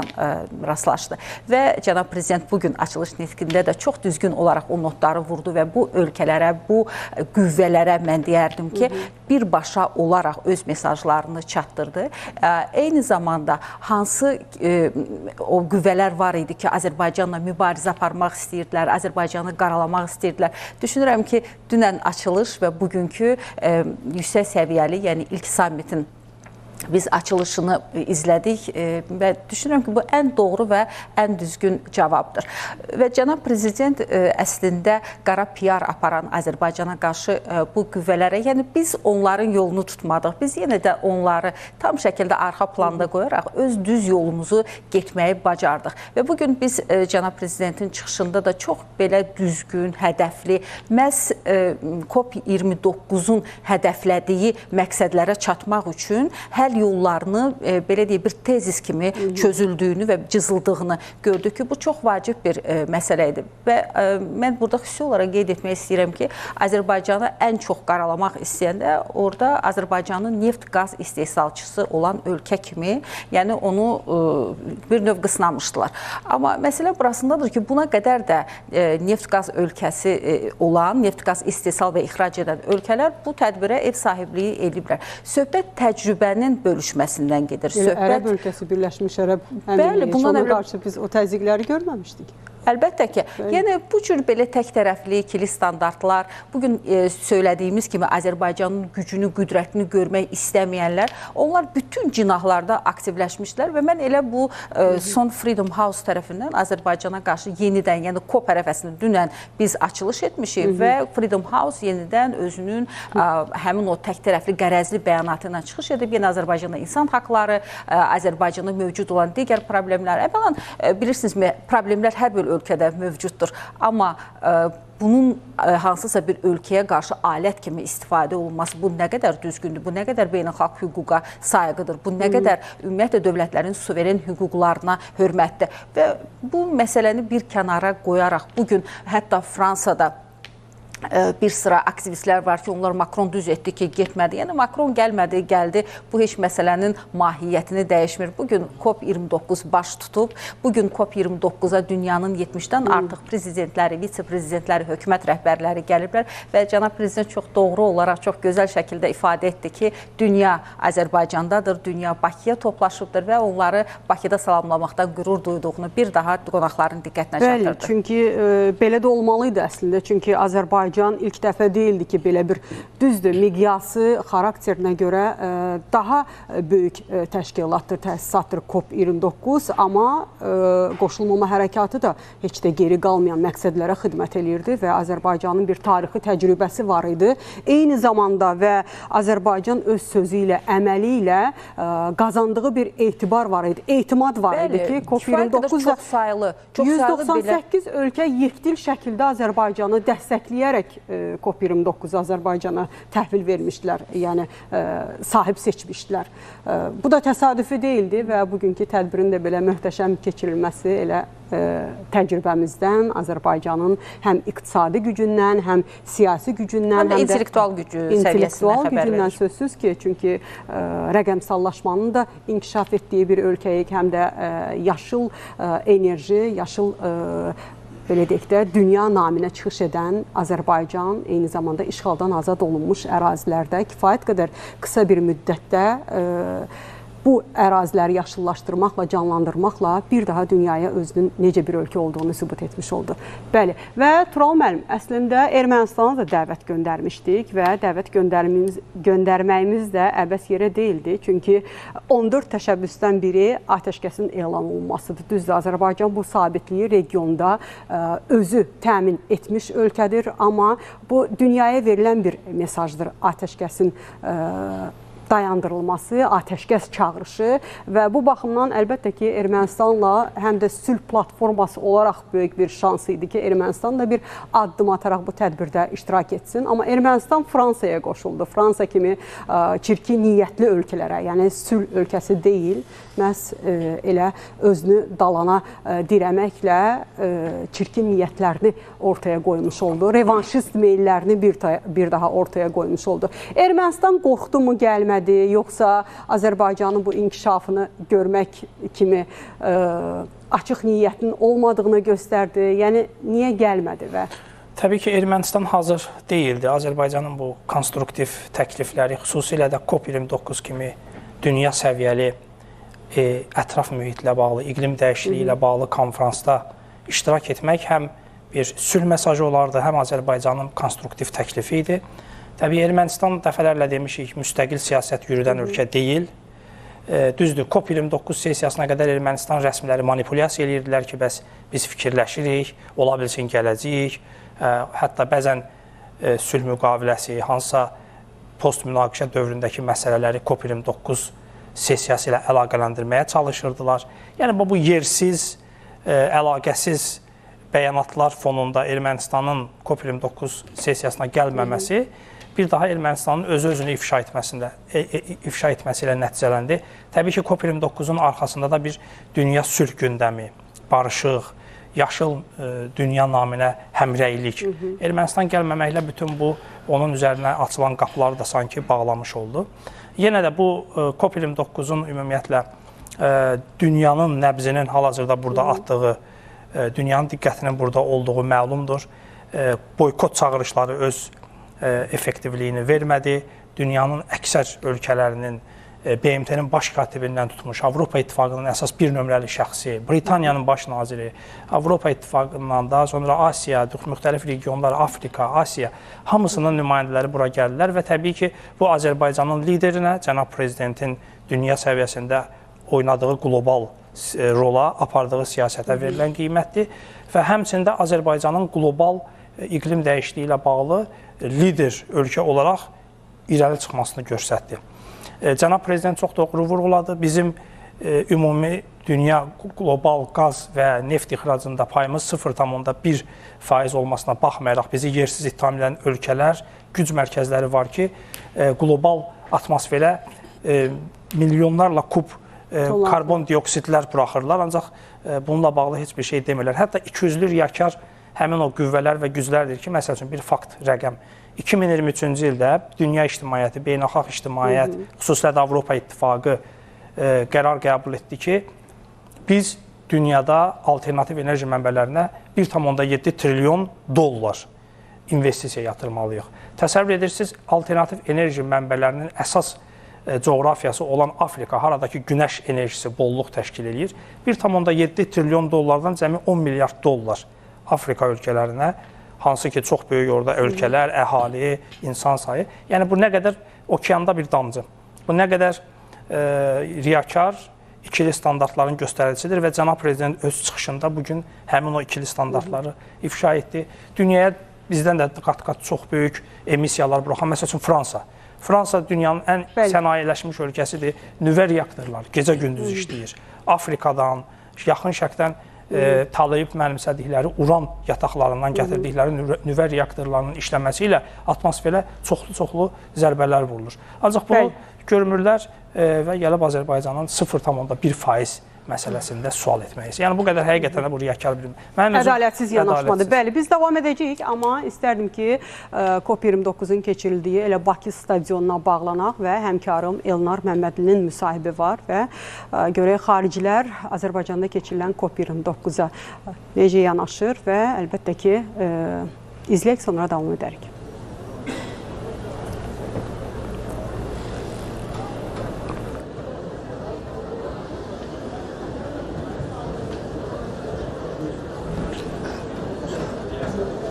Salam Jalə xanım, studiyada olan qonaqları da, əziz tamaşaçılarımızı da buradan Bakı Olimpiya stadionundan, yəni COP29-un keçirildiyi minlərlə xarici əcnəbi qonağın, dövlət və hökumət başçılarının, ayrı-ayrı nazirlərin toplaşıb dünyanın problemini, yəni iqlim dəyişikliyi ilə mübarizə məsələsinin müzakirə edildiyi bir məkandan sizi salamlamaq istəyirəm.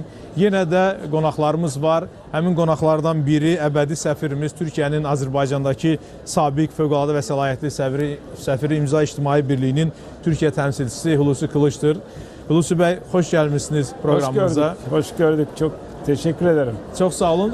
Yəni biz gördük COP29 ilə bağlı indi gün ərzində də əcnəbilərlə müzakirələrimiz olub, yenə də bundan sonra da olacaq. Əsas fokuslanan məsələlərdən biri odur ki, Azərbaycana bravo. Azərbaycanı təbrik edirik. Çünki yüksək səviyyəli, yəni indi necə deyirlər, yenə müsahibələrimizi təqdim olunacaq. Qonaqlarımız olub burada. BMT Baş Katibinin ofisinin, yəni mühüm vəzifəli şəxsi, onun müavini səviyyəsində olan şəxs də proqramımıza müsahibə verib, cənab Da Silva. Buradan da elanı verim, tamaşaçılarımızın diqqətində olacaq. Təbrik edirik Azərbaycanı dedilər. İndiyə qədər nə qədər biz COP tədbirlərində iştirak etmişik, amma bu qədər qatılım, bu dərəcədə səviyyəli bir tədbir, yəni həqiqətən də biz görməmişdik. Onların sözlərini, yəni müqayisədə dedilər cənab səfir.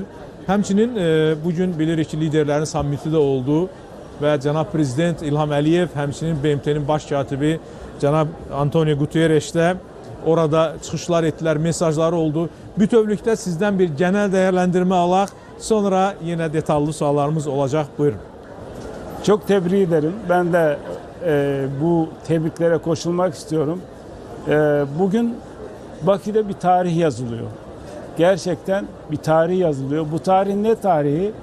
İnsanlığın en önemli sorunu olan iklim değişikliğine çözüm bulma tarihi yazılıyor. Bu tarih Bakü'de yazılması hem Azerbaycan'ımız hem Türk dünyası için çok büyük bir gururdur. Ben gururla görüyorum ki mükemmel bir organizasyon, mükemmel bir hazırlık. Önce Ali Başkomutan, Cenab Prezident'e, birinci Vice-Prezident'e çok teşekkür ediyorum ki böylesine büyük bir teşkilatı konferansı Azerbaycan'ımızda düzenleniyor. İlk defa bu bölgede COP29 konferansı düzenleniyor. Ona göre çok büyük bir uğurdur. Bununla hamımız gururlanmalıyız. Şimdi dünya bizim ortak evimiz. Dünya bizim ortak evimiz. Bizim başka bir sloganımız vardı. Hürmetli Vice-Prezident ne diyordu? Yeşil dünya. Dünya bizim evimiz ve yeşil dünya. Bunu çok önemli slogan bunlar. Ve yıllardan beri Azerbaycan'ımızda binlerce ağaç ekiliyor. Parklar aynı şekilde artıyor sayısı, meşe sayısı artıyor. Ona göre de Azerbaycan'ımız zaten iklim değişikliğine karşı yıllardan beri bir mücadele sürdürüyor ki bugün burada alnının akıyla bu COP29'u yapabiliyor. Yani dünyada çok az ülke vardır ki Azerbaycan'ın iklim değişikliğiyle ilgili yaptıklarını yapabilsin. Tabii ki Cenab-ı Prezident'in mesajları çok önemli. Bu mesajlar dünyaya mesajlar. Sadece Azerbaycan ve bölgemize mesajlar değil. İnşallah o mesajlardan ders alırız. Şöyle söyleyeyim, böyle bir kalabalık ben görmedim. Bu kadar geniş bir katılım görmedim. Sayın Səfirim, Cənab Prezident də açıqladı. Yəni təsəvvür edirsinizmi? 72 min qeydiyyatdan keçmiş şəxslər 196 ölkədən 80 Cumhurbaşqanı, vitse-prezident və başbakan düzeyində təmsilçilik var. Yəni Azərbaycandakı tədbirə bu qədər təbliğat, Azərbaycan əleyhinə təbliğatdan gəlməyin, belədir, elədir, qara yaxmalar, hər bir şey etdilər. Ama nəticə göz qabağındadır. Bu artacak zaten. Yani uzmanlar gelecek. Bu sayı 100 bine de geçecek. Göreceksiniz. Bugünden sonra uzmanlar gelecek. 100 bini geçecek. O anti propaganda yapanlar aslında büyük bir suç işliyorlar. Neden işliyorlar? Burası bir siyasi arena değil. Burası dünyada insanların ciddi sorunla çözüm bulma merkezi. Yani eğer fikirleri varsa gelsinler, o fikirlerini bizimle bölüşsünler. Bu fikirler varsa insanlığa hizmet etsinler. Bu tamamen bir teknik, insani sorunlar görüşülüyor. Eğer o fikirlerini özlerine saklıyorlarsa onda da suçlular. Bakınız, bu iklim değişikliği, işte hava kirliliği, as highlighted by the sixth assessment report of the Intergovernmental Panel on Climate Change. As a result, our capacity to implement effective adaptation strategies and build resilience, particularly in developing nations, remains severely limited. We must do much better striving to build momentum from the Pact for the Future, which member states adopted last September. The pact was crafted to reinvigorate our multilateral system and make much needed progress in achieving the Sustainable Development Goals. COP29 is an opportunity to do just that, delivering meaningful outcomes that demonstrate solidarity in the face of immense adversity. As we look towards COP30 to be hosted by Brazil, we must recognize the need to significantly enhance international cooperation and the international enabling environment to stimulate ambition in the next round of nationally determined contributions. Excellencies, we commend Azerbaijan's presidency of COP29. The COP29 presidency's initiatives, such as the Climate Action Finance Fund, demonstrate that Azerbaijan is leading correctly and should be an example for all of us. Excellencies, the urgency of the climate crisis requires decisive action. To do that, we must commend the establishment of a COP Troika. This initiative will be crucial in maintaining continuity and coherence in our efforts, ensuring that each conference builds on the progress of the last with greater focus and ambition. The lives and livelihoods of future generations depend on our decisions here today. Let's seize the moment. Thank you.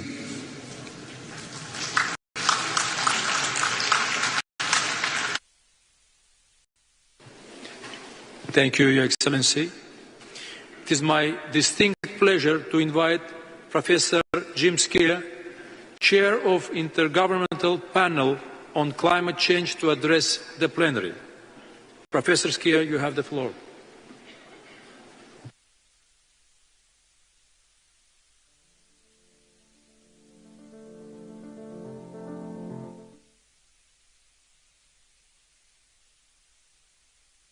Ladies and gentlemen, as the chair of the Intergovernmental Panel on Climate Change, the IPCC, it's an honour to address the high-level segment of COP29. Climate change is no longer an abstract threat for a distant future. It's been unfolding in front of our eyes. In the 12 months since the last COP in the UAE, people across Asia and in the Sahel have endured extreme temperatures. Communities in the Americas have fought against devastating wildfires, and flood defences were put to the test in Central Europe when confronted with intense rainfall. Not to mention more recent events in Valencia. Many people have lost their homes, their livelihoods and their lives. Communities have been shaken to their core.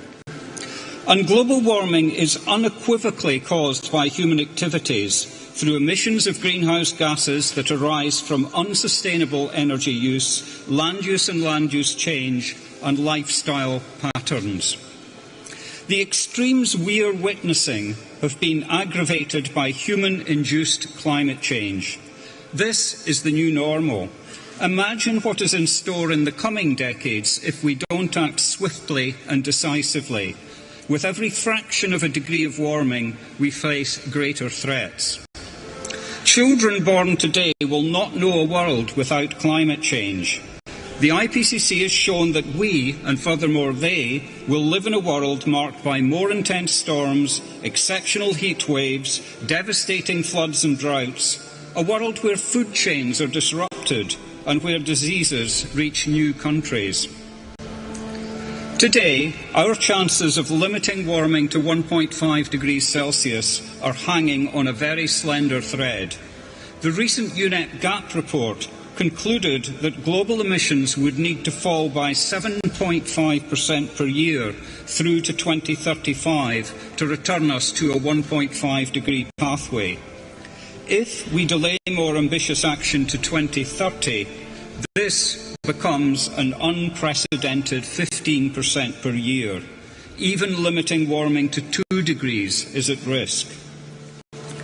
But this does not have to be the case. As the IPCC 6th Assessment Report demonstrated, we have the know-how, the tools and the financial resources to avoid the worst impacts of climate change.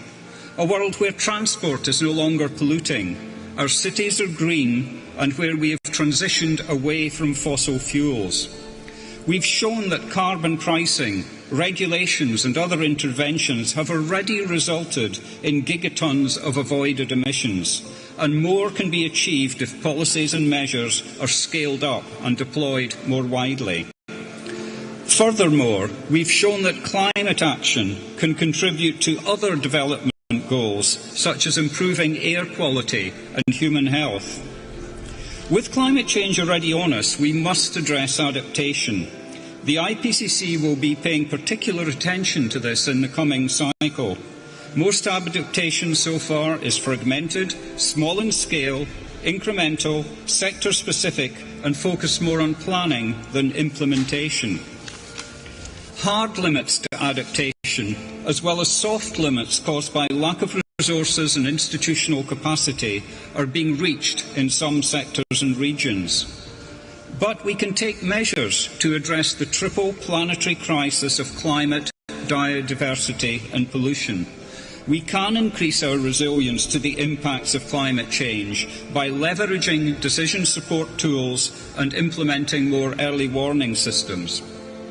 Ladies and gentlemen, distinguished excellencies, the IPCC will continue to provide timely, robust, policy-relevant information to support accelerated adaptation efforts and cuts in emissions. But the resolution of this global crisis is now in your hands. Decisions made here at COP29 will shape the legacy we leave behind to our children and grandchildren, and for the billions of people who deserve a livable planet. Thank you for your attention.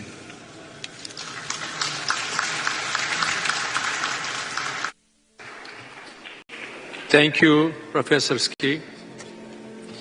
Your Excellencies, distinguished delegates, this brings us to the end of the ceremonial opening of the first part of the high-level segment. Please remain in your seats to allow our guests to leave the podium before we begin the delivery of national statements.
Your Excellencies, distinguished delegates, honorable guests, today heads of state and government will deliver their national statements.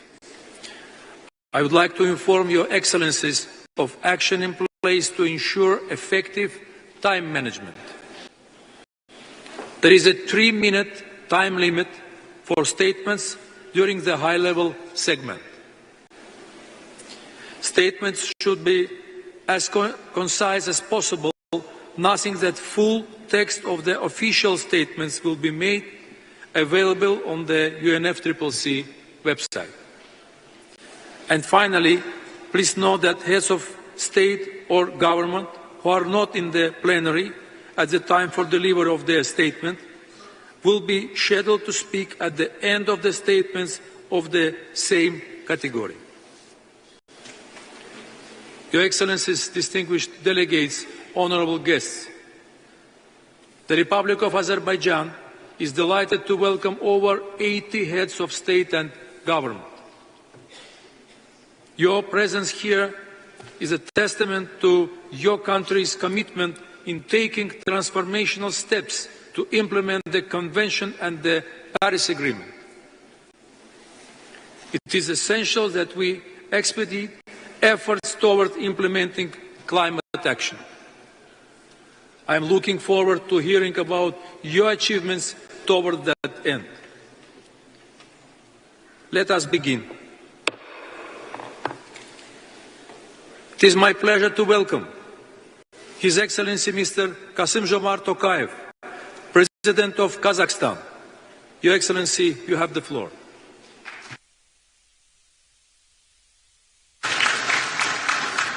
Your Excellencies, Kazakhstan is firmly committed to the global climate agenda under the Paris Agreement, pursuing an ambitious target towards carbon neutrality by 2060. To achieve any climate goals, access to both predictable climate finance and technology is vital. The new collective quantified goal on climate finance should prioritize regions most impacted by climate change, including landlocked developing countries. Despite accounting for only 1% of global emissions, Central Asia faces multiple climate risks. To enhance our climate response, We must now leverage technologies such as artificial intelligence, satellite monitoring, and other digital tools for early warning and better water and land management. Together with our partners, we continue working on concrete projects on methane reduction, targeting the coal, oil, gas, and agricultural sectors. Today, we have achieved a threefold reduction. Kazakhstan, with its 200 million hectares of agricultural land, is well positioned for carbon farming, a promising set of agricultural practices to reduce greenhouse gases and improve soil quality. I invite all interested parties to explore these opportunities in Kazakhstan. Our country exports 43% of the world uranium supply and therefore plays a critical role in low-carbon nuclear power generation. In October, a nationwide referendum supported construction of the nuclear power plant in Kazakhstan. We are committed to ensuring the project's safety and efficiency through partnerships with global technology leaders in this area. Kazakhstan is ready to be a major supplier of energy transition minerals. We see many opportunities for cooperation. Our principal position that the demand in these minerals should be responsible and socially just. Climate change is affecting global water cycle. The water-related disasters account for over 80% of all natural disasters, and we were not spared this year suffering from unprecedented floods. So we respond and recover from future natural disasters, and we will introduce comprehensive disaster risk management system. This December, we are partnering with France to host the One Water Summit to drive the momentum on water agenda. This summit will address issues in global water governance. The Caspian Sea is in danger. Saving the biggest lake in the world is a matter of common concern that requires long-term international cooperation. We support the initiative of President Aliyev to establish a group of experts from the Caspian states. Kazakhstan is intensifying its activities to preserve the Aral Sea. In conclusion, I express my sincere appreciation to the Azeri government for organizing this global gathering, and I believe that together we will be able to meet the defining challenge of this generation. Kazakhstan is strongly committed to multilateral pathways to a just, inclusive, transparent climate agenda. Thank you very much.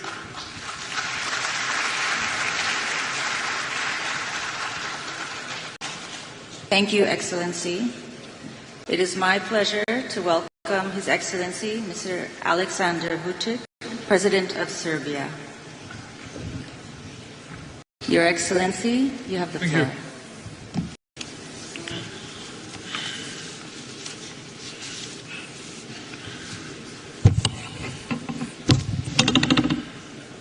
Your Excellencies, esteemed delegates, since I have 3 minutes, will say that it's a special honor and responsibility for me to be here today and to participate at a meeting that brings together the high state officials to discuss the pressing topic of today, the challenges of climate change and the future of our planet.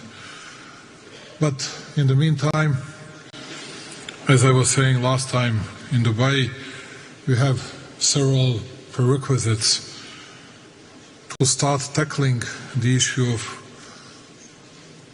fighting climate changes. Number one is we need to restore peace in the world. Nobody likes today the word peace because everybody wants to win against the other. Everybody wants to see the defeat of the other side. On the other hand, we need to invest much more in the peace. Otherwise, we'll have to put more money for armament, ordnance, weaponry, as we did and as we do today, instead of investing hugely into all necessary instruments in fighting climate changes. Yes, we need to tackle floods, droughts, wildfires, air and water pollution and everything else.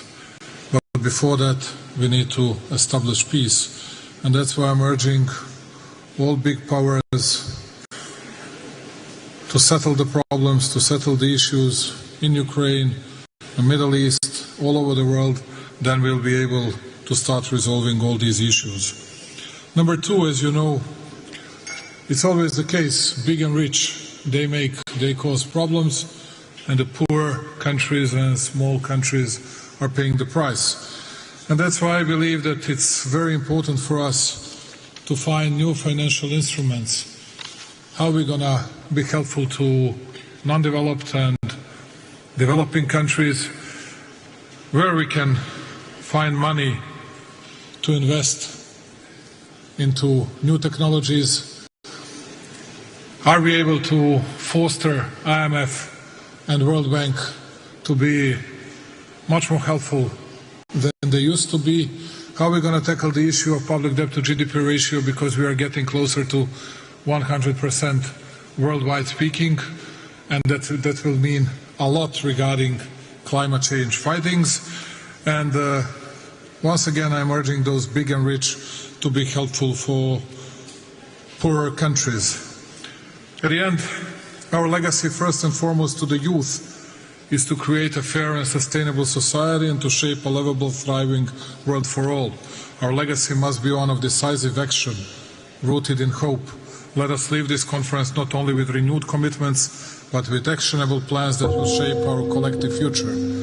When I say this, once again going back to prerequisites, pre-terms for fighting climate changes, which is peace, peace, peace, and more of financial instruments that will be available for poorer countries. I thank you very much.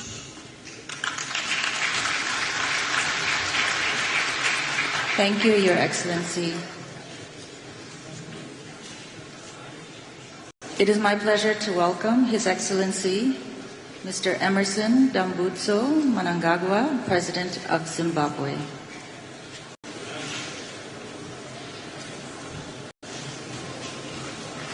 Your Excellency, you have the floor.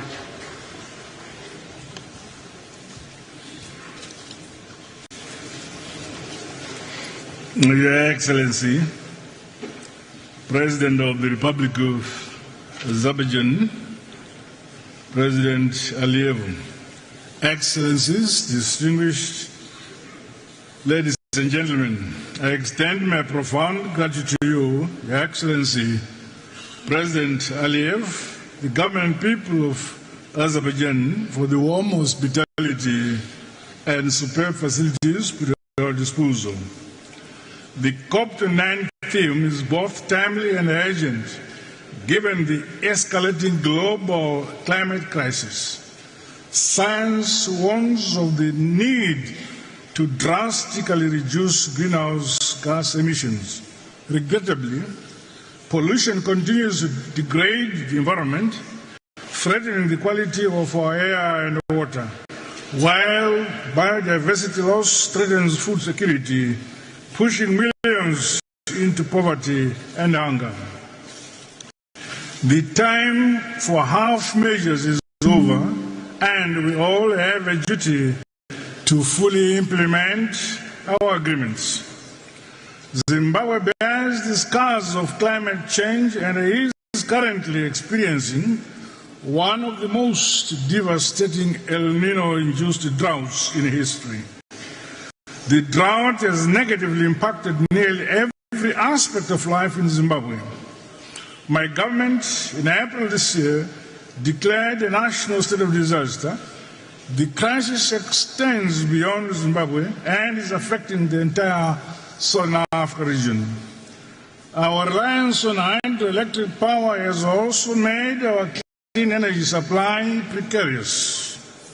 These cascading efforts underscore the vulnerability of developing countries like Zimbabwe to climate change while contributing minimally to global emissions. The transition to renewable energy is non-negotiable, while a just transition combined with robust financial technological support for developing countries are critically important to drive the climate action agenda. As such, my country is implementing the nationally determined contribution implementation plan and investment framework to aid in our resource mobilization. Additionally, Zimbabwe recently developed a national carbon market framework which puts Article 6 compliance framework at the heart of Zimbabwe's climate change strategy. Zimbabwe welcomes the formal registration of the group of landlocked developing countries as a negotiating group in global climate processes. As we reflect on the commitments made at recent Summit of the Future, I urge us all to align our climate actions with our broader vision for more just, peaceful, and inclusive order. Let us act decisively to build a legacy of hope, resilience, and shared prosperity on a healthy earth. I thank you.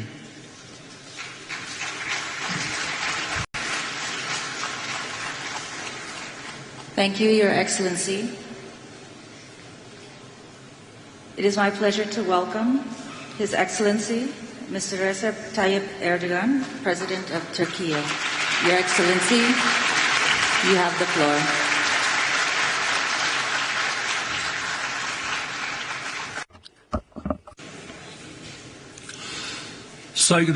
Distinguished heads of states and governments, distinguished Secretary General, I would like to salute you all on behalf of myself and my nation with my most heartfelt emotions. And I also would like to take this opportunity to thank my friend, President Ilham Aliyev, for this wonderful organization and their gracious hospitality. I would like to congratulate you, my dear brother. And I also would like to mention that we are amongst the top countries where the negative ramifications of climate change have been deeply felt. 2053 will be a year where we will all reach zero carbon emissions. And in order for that to be possible, we are forming our key sectors for green transformation and development. We are creating our green financing strategy, and we are on the brink of forming a national green taxonomy system. The cap and trade legislation will be offered for the ratification of the Assembly very soon. Before COP29, we have prepared our 2-year transparency report and the long-term climate strategy, which will be released in the final form. For the years 2024-2030, the climate change mitigation adaptation strategy action plans had been already mobilized. In the established structure, the part of the renewable energy reached 59% in our country. And with this rate, we are ranking number 5 in Europe and first in the world. The net zero emission objectives for 2024 to 2030, we have the fundamental priorities such as energy efficiency, renewable energy, and nuclear energy. Today, we have a total capacity of 31,000 megawatts of wind power and 23,000 megawatts of solar power, which will reach 120,000 megawatts in the year 2030. In the year 2050, our capacity for nuclear power will reach 20,000 megawatts. The National Energy Efficiency Action Plan for the years 2024 to 2030, we will have achieved the limitation of carbon emissions in the region of 100 million tons a year. Our EV, our National Electric Vehicle talk, is becoming much more widespread. And under the auspices of my spouse, Ms. Emine Erdogan, had initiated a first domestic and then a global initiative, which is the Zero Waste Project, and it is gaining momentum for us in our fight against climate change. And thanks to these efforts, since the beginning of the project, we've managed to eliminate the emissions of 5.9 million tons of greenhouse gases. For the effective use of our water resources, we have launched a mobilization for water efficiency. The National Afforestation Day is on November the 11th. And we are bringing new areas for afforestation every year in the millions. All of these efforts cost billions. for our economies, and we need to strengthen our global fight, and we need to render it much more effective. And I know that the climate financing requirements will be pledged once again during this summit, especially needed by those developing countries. Dear participants, for the future generations, we need to establish a world just, sustainable, and respectful towards nature. And at the 79th General Assembly of the United Nations, we had ratified the Pact for the Future. Today, we are talking about leaving a fairer world for the future generations, but at the same time, Israel's attacks on Palestine and Lebanon are still continuing, which is outside of our conscience, international law, and ethics. The existing government is unfortunately massacring children, women, and elderly, and they are causing a major disaster, natural disaster as well. Because of the Israeli attacks, the chemicals penetrating the soil and the underground water resources are obscuring the future of Gaza children.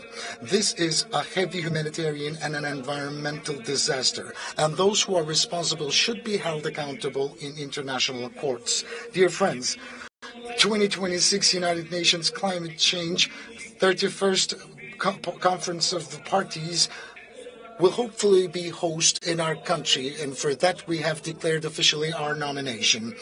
We would like to in advance thank all the countries supporting our candidacy, and we are looking forward to receiving the support of many others. With these thoughts in mind, I would like to salute you all with love and respect, and I would like to congratulate my dear and august brother Ilham Aliyev for this wonderfully organized summit.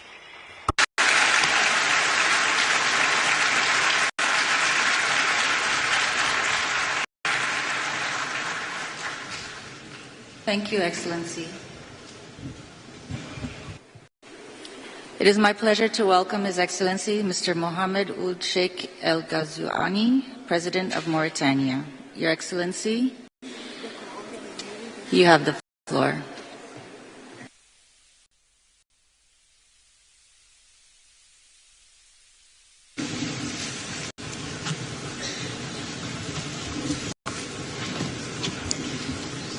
Bismillah ar-Rahman ar-Rahim.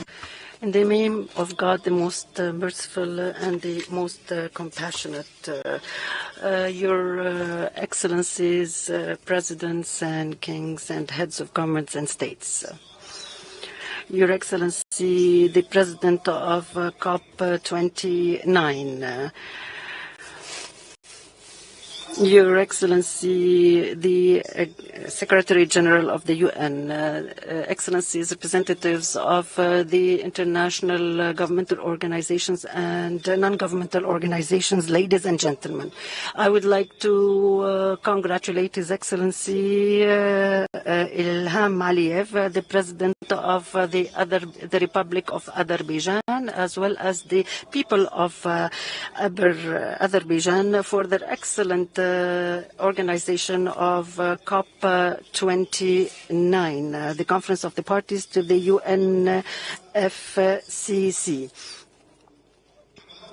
I would also like to congratulate His Excellency Sheikh Mohammed bin Zayed Al Nahyan, the President of the UAE, for his excellent organization of the previous COP in Dubai and the excellent series of results, such as the excellent agreement to implement the fund for the loss and damages related to climate change, as well as the various statements and declarations made in Dubai. I would like to congratulate His Excellency Antonio Guterres, the Secretary General of the UN, as well as all his staff for the excellent efforts made to ensure the success of this conference. Your Excellencies, ladies and gentlemen, the severe climate changes as a result of the severe heating on the planet represent threats and risks our life on this planet. Thus, today we feel the urgent need to counter the negative effects of climate change, and we are responsible. We have this historic responsibility to move very swiftly in order to make amends before it is too late. In spite of our limited emissions, we feel the desertification, the floods, and the other negative results of climate change. All these risk our systems of livelihood as well as our economies. In spite of the fact that we have not participated or contributed a lot to that climate change, we do take climate action very seriously, and we have an initiative related to the Green Wall, and we have adopted the Middle Eastern Initiative for a Green Middle East that was launched by our brethren state, Saudi Arabia. We have adopted severe actions to limit the emissions, and we have imposed taxes within the country in order to limit the emissions and to restore the various lands that have been affected by climate change. We also exert various efforts to use our renewable energy, which is more than 4,000 megawatt or gigawatt, to be able to use these renewable energy to the best of our capabilities. We have reached 48% of such use and aim at 60% by 2030. And here we would like to renew our call to international financial organizations to support us in this effort. And here I would like to underline the fact that Africa exerts major efforts to reduce the emissions in spite of the fact that we do not produce a lot of those emissions. And this is through the use of renewable energy and increasing our adaptation policies to counter negative climate change effects. We need to strengthen international cooperation, regional cooperation. We need also to seek new funds and mobilize new funds according to the needs and priorities of the least developed countries, particularly in Africa. I wish you all the best in this COP28 and hope that we will be able to adopt further conclusions and declarations and statements that would underline our collaborative action to counter climate change. Thank you.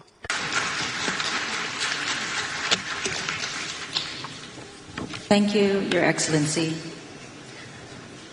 It is my pleasure to welcome His Excellency Mr. Shavkat Mirziyoyev, President of Uzbekistan.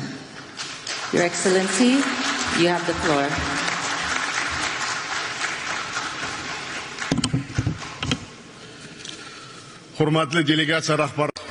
The distinguished heads of delegations, first of all, I would like to sincerely congratulate the President of the Republic of Azerbaijan, His Excellency Ilham Aliyev, for the excellent organization of this historic conference in the beautiful city of Baku. We fully support Azerbaijan's active efforts in broadening the international partnership to effectively address current climate challenges.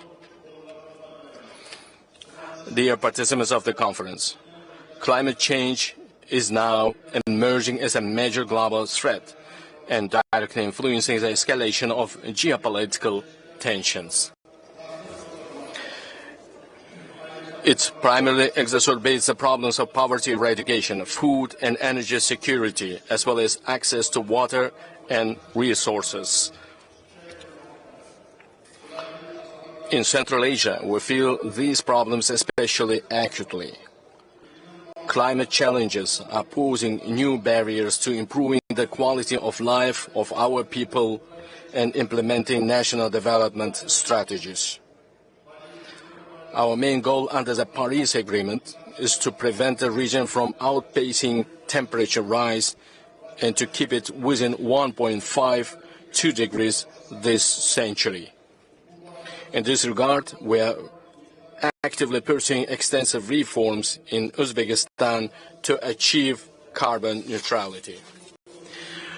We have set a target to reduce greenhouse gas emissions by 35% by the year 2030. We are ready to extend this commitment by the year 2050. We will increase the share of green energy to 40%.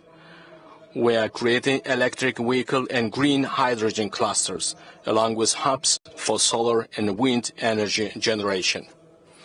We are drastically expanding green areas under the Yeşil Mekan Green Space program.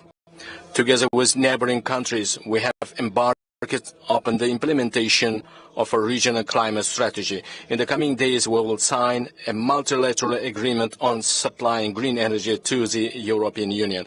Dear ladies and gentlemen, Uzbekistan is committed to expanding its practical contributions to jointly overcoming the consequences of global climate change.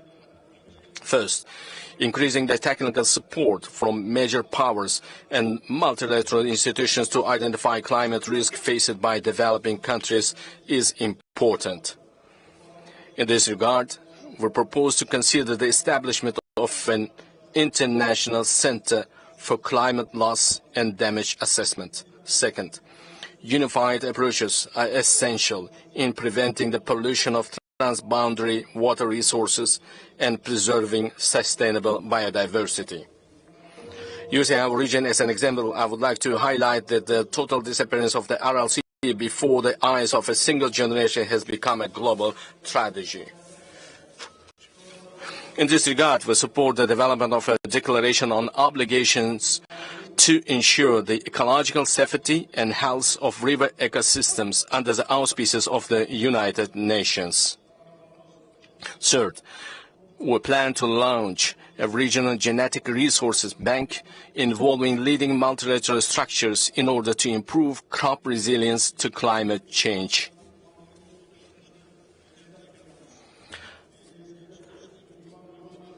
We put forward an initiative to create in our country the UN Agro-Industry Innovation Hub for landlocked countries. Fourth, we propose to create an alliance of world climate capitals for the transfer of advanced knowledge and best practices on sustainable development in megalopolises and cities which are negatively affected by climate change and host its first forum in the city of Tashkent. Fifth, we invite the representatives of our countries to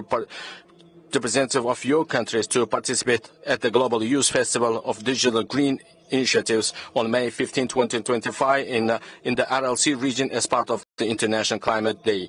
Dear participants of the summit, I would like to reiterate Uzbekistan's readiness for open dialogue and partnership for common well-being and green development. Thank you for your kind attention. Thank you, Excellency. It is my pleasure to welcome His Excellency Mr. Umaro Sissoko Embalo, President of Guinea-Bissau.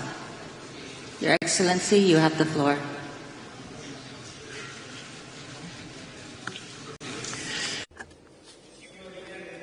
Mr. Ilham Aliyev, President of the Republic of Azerbaijan. The 29th Conference of the Parties to the United Nations Framework Convention on Climate Change is being held at a time of global climate crisis that calls for urgent and coordinated action.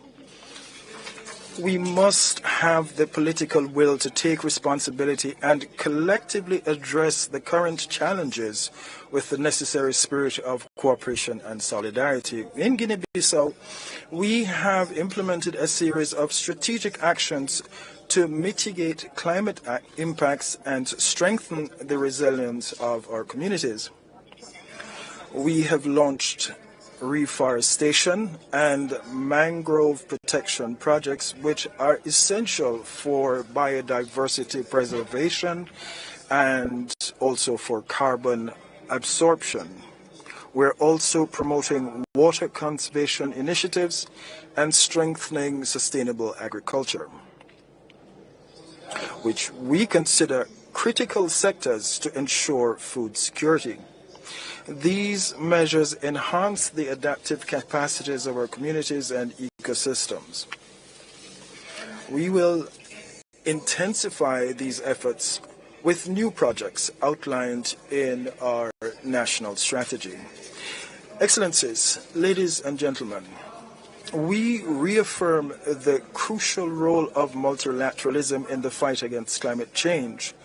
We need cooperation to implement appropriate policies and to secure the climate financing that is required. The commitment of our partners and the support of the international community will be essential to ensure a fair and accessible energy transition respecting the principle of common but differentiated responsibilities. Regarding the commitments of this COP29, Guinea-Bissau reiterates its determination to carry out several actions, particularly in the following priority areas. Number one, adaptation and resilience. In this regard, international support is needed to continue to invest in programs that strengthen the resilience of our ecosystems and communities, mainly through biodiversity conservation and climate risk mitigation strategies. Number two, loss and damage. Given the climate consequences already being experienced in our country, we advocate for the full operationalization of the Warsaw loss and damage mechanism. We need financial resources to compensate for the damages caused by extreme climate events. Number three, climate financing. We remind everyone of the urgent need for fair and accessible climate financing for developing countries. Allocating adequate resources to vulnerable countries such as Guinea-Bissau is a priority and a necessary condition for enhancing resilience and adaptive capacity. We are committed, and this is number four, to developing renewable energy sources and reducing our dependence on fossil fuels, promoting a fair energy or just energy transition rather that directly benefits our populations. Distinguished delegates, excellencies, climate change knows no borders. We must act globally and we must make bold decisions and take appropriate measures. Guinea-Bissau reaffirms its commitment to contributing to an adequate collective response for a resilient and sustainable future. We trust that the decisions made here in Baku will demonstrate our collective awareness of the serious dangers threatening the globe, as well as our common determination to adopt dynamic commitments in favor of climate justice, international solidarity, and sustainable development. It is our duty to express our will, unite our forces and resources to preserve our planet and to build a safer and more equitable world. Thank you very much. Thank you, Your Excellency. It is my pleasure to welcome His Excellency Mr. Andrzej Duda, President of Poland. Your Excellency, you have the floor.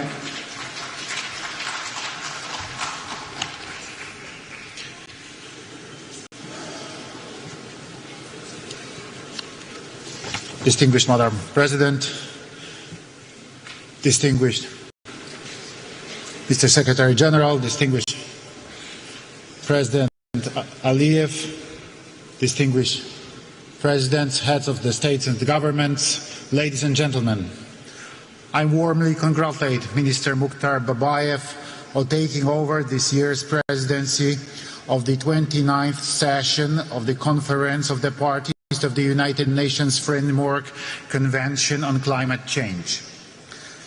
I thank His Excellency President Aliyev and the Republic of Azerbaijan for the organization of the event and for excellent hospitality. This is the last time that I attended the conference of the parties as President of the Republic of Poland. I am pleased to be able to raise once again issues of such immense importance to our future. During my presidency in Poland, I have worked to keep the climate policy agenda high on my country's priority list. I am glad that I had the pleasure to personally ratify the Paris Agreement in 2016. I also feel great satisfaction with the organization of COP24 in Katowice. It was, in my opinion, a landmark event in many ways. It was exactly in Katowice that we adopted the so-called Katowice Rule Book, a guide to implementing the tenet of the Paris Agreement. It was also there that the idea of the Declaration on Solidarity and Just Transition was born. Today, it constitutes the benchmark for energy and economic transformation across the world. Since then, I have consistently repeated that a just transition cannot take place against societies and to determine of the current living conditions. At the last year's COP28 in Dubai, I stressed that we still pay too little attention to the human dimension. And yet, a just transition must be carried out in a sensible way so that it benefits people in the first place. COP24 in Katowice also adopted a ministerial declaration, Forests for Climate, which highlighted the need to use forests in climate policy as natural sinks and reservoirs for greenhouse gases. Poland values the woodland and cares for them because they are also provide a home and habitat for many species of plants, animals and fungi living in Poland. Preserving biodiversity is a precondition for the existence of the life on Earth.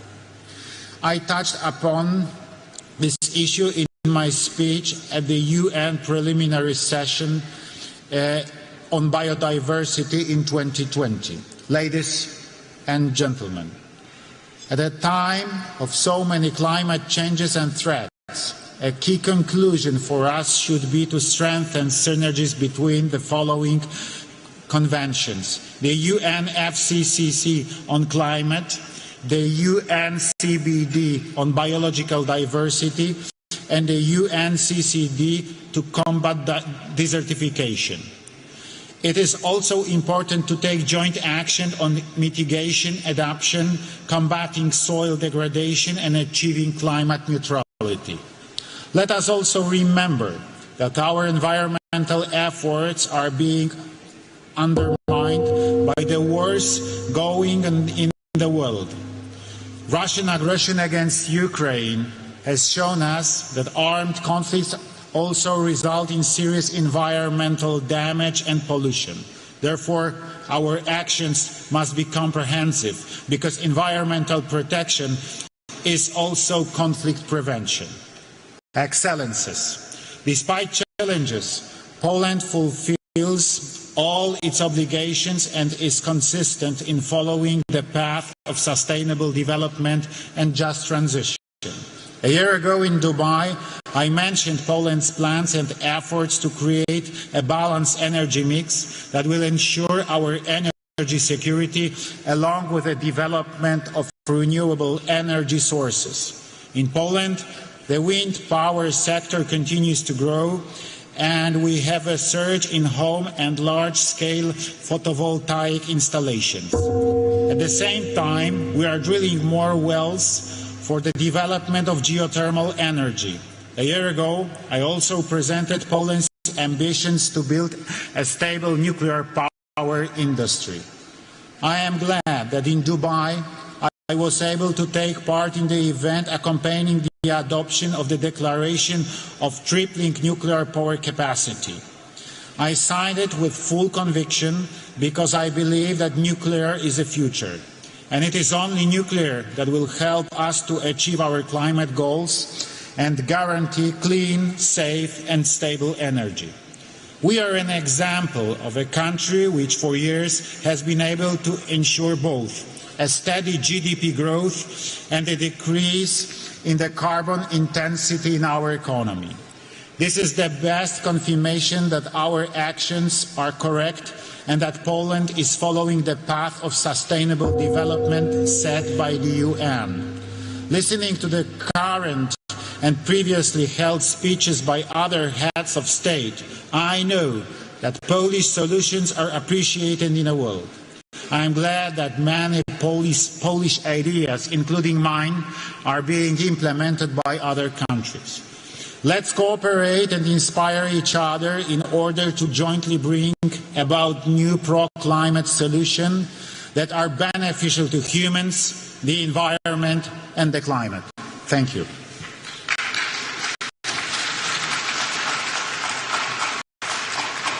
Thank you, Your Excellency.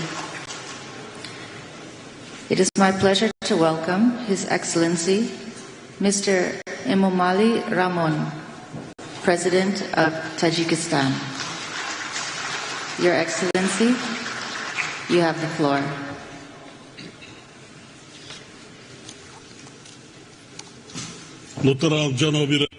Your Excellency, Chairperson, ladies and gentlemen, I would like to express my profound gratitude to the government of the Republic of Azerbaijan and the United Nations for the warm welcome and hosting today's event at a high level. Over the last 5 years, we have continuously witnessed the hottest years and months across all observation periods.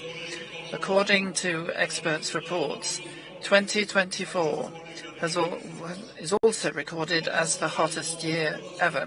We therefore need to significantly increase our efforts and actions to address climate issues. Distinguished audience, based on our green economy development strategy, we intend to fully transform energy production in the country to renewable sources by 2032 and to convert Tajikistan into a green country by 2037. Today, already 98% of our electricity is produced from hydropower, which is green energy. And Tajikistan, with its lowest indicators of greenhouse gas emissions, is ranked 130th in the world in terms of carbon dioxide emissions. Another important point I would like to draw your attention to is the nexus between water and climate. It is pleasing to note that the COP29 will adopt a declaration on water for climate action. In this regard, we must pay special attention to the accelerated melting of the glaciers, which is occurring due to the consequences of climate change. In this context, at the initiative of Tajikistan, the United Nations General Assembly declared the year 2025 as the year of glaciers preservation. According to this resolution, the World Day of Glaciers has been proclaimed, and an international trust fund of glaciers preservation has been established under the United Nations. Tajikistan has contributed its share to this fund and calls on all partners to support this initiative. Furthermore, in accordance with this resolution, it has been decided to hold the high-level international conference on glacier preservation in Dushanbe in May 2025. As a part of this topic, at the initiative of Tajikistan and France, the UN General Assembly has declared the years 2025 to 2034 as the decade of action for supporting cryospheric sciences. Given the importance of these issues, I propose that under the auspices of the World Meteorological Organization and in cooperation with other development partners, a regional coordination center for glaciology be established in the city of Dushanbe. I thank you for your attention.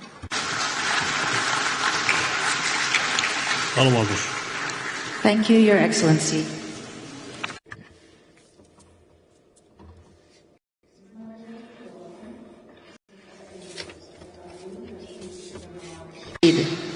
President of Iraq. Your Excellency, you have the floor.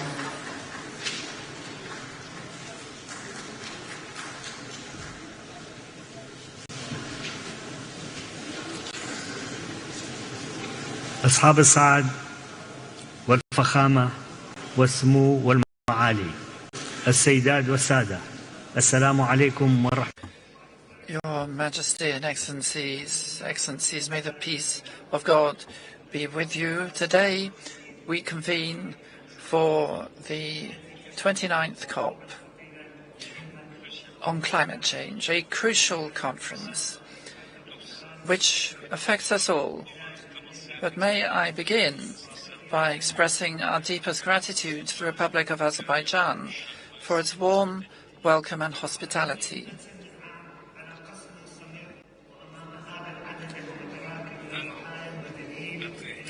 One year on from the constant bombing and incessant killings of women and children in Gaza, I call on the international community to bring about an immediate ceasefire and humanitarian aid to the victims and recognize the right of the Palestinian people to self-determination and to determine their own future, with Al-Quds of Jerusalem as its capital. Indeed, we hope that the discussions at this conference will culminate in proportionate decisions equal to the growing global challenges of climate change, such as the tragic flooding in densely populated area in Spain recently, with a huge loss of human life. And we extend our heartfelt condolences to the families of the victims. These challenges gravely affect the countries of the world, especially the developing countries, and they jeopardize their food security and social and health situation. And the impacts are very strongly felt. In Iraq, we are suffering from record heat waves and increasing dust, sandstorms, and a reduction in farmland, and a reduction in biodiversity, and an increase in desertification and drought. Such climate change has also led to the displacement of ancestral historical communities, such as the Marsh people in Iraq, whose heritage and civilization may disappear as a result. Although the historic contribution of Iraq to global greenhouse gas emissions is very low, as is the case in most developing countries, we feel that climate justice must be at the heart of our discussions, because these are human rights, and we have an obligation not only to current generations but future generations whose survival will depend on the decisions we take now. And we trust that these negotiations will lead to tangible measures and clear and effective mechanisms, such as the Loss and Damage Fund, its activation after it was created last year. We reaffirm our commitment to the principles of fairness, equity, and common but differentiated responsibilities in facing climate change. Iraq depends a great deal on fossil fuels, and it's especially vulnerable to climate change and any measures taken to tackle it, which is why we call on the countries of the region affected by the same climate problems to establish a negotiating group to coordinate their efforts and to work hand in hand so that our collective contribution is greater than the sum of our parts. And on the same principle, we call on the major global economies to step up their commitments in support of climate action.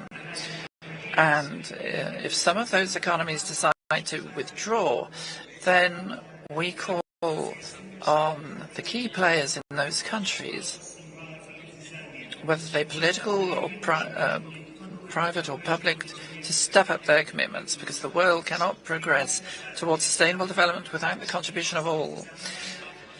Iraq, ladies and gentlemen, is working to honour its commitments under the Convention and other international agreements related to climate in order to reduce its greenhouse gas emissions and to adapt to the impact of climate change, as well as to mitigate the effects, while also to bring about renewable transition.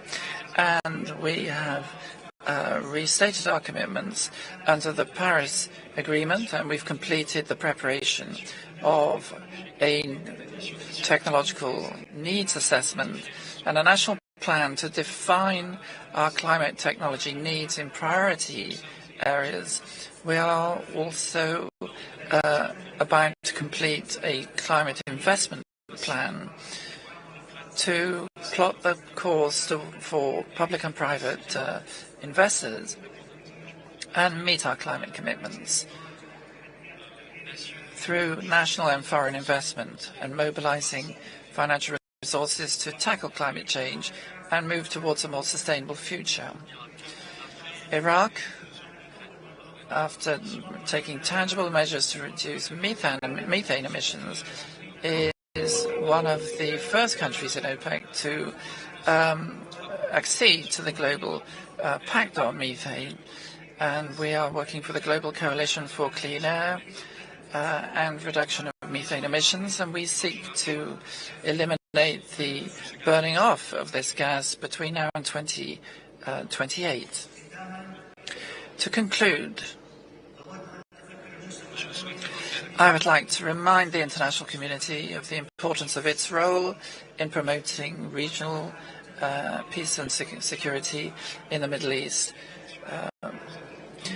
For a long time we've suffered from conflict and tension in the region, and the economic and social consequences persist. Thank you very much, and may the blessings of God be with you. Thank you. Thank you, Your Excellency. It is my pleasure to welcome His Excellency Mr. Sadir.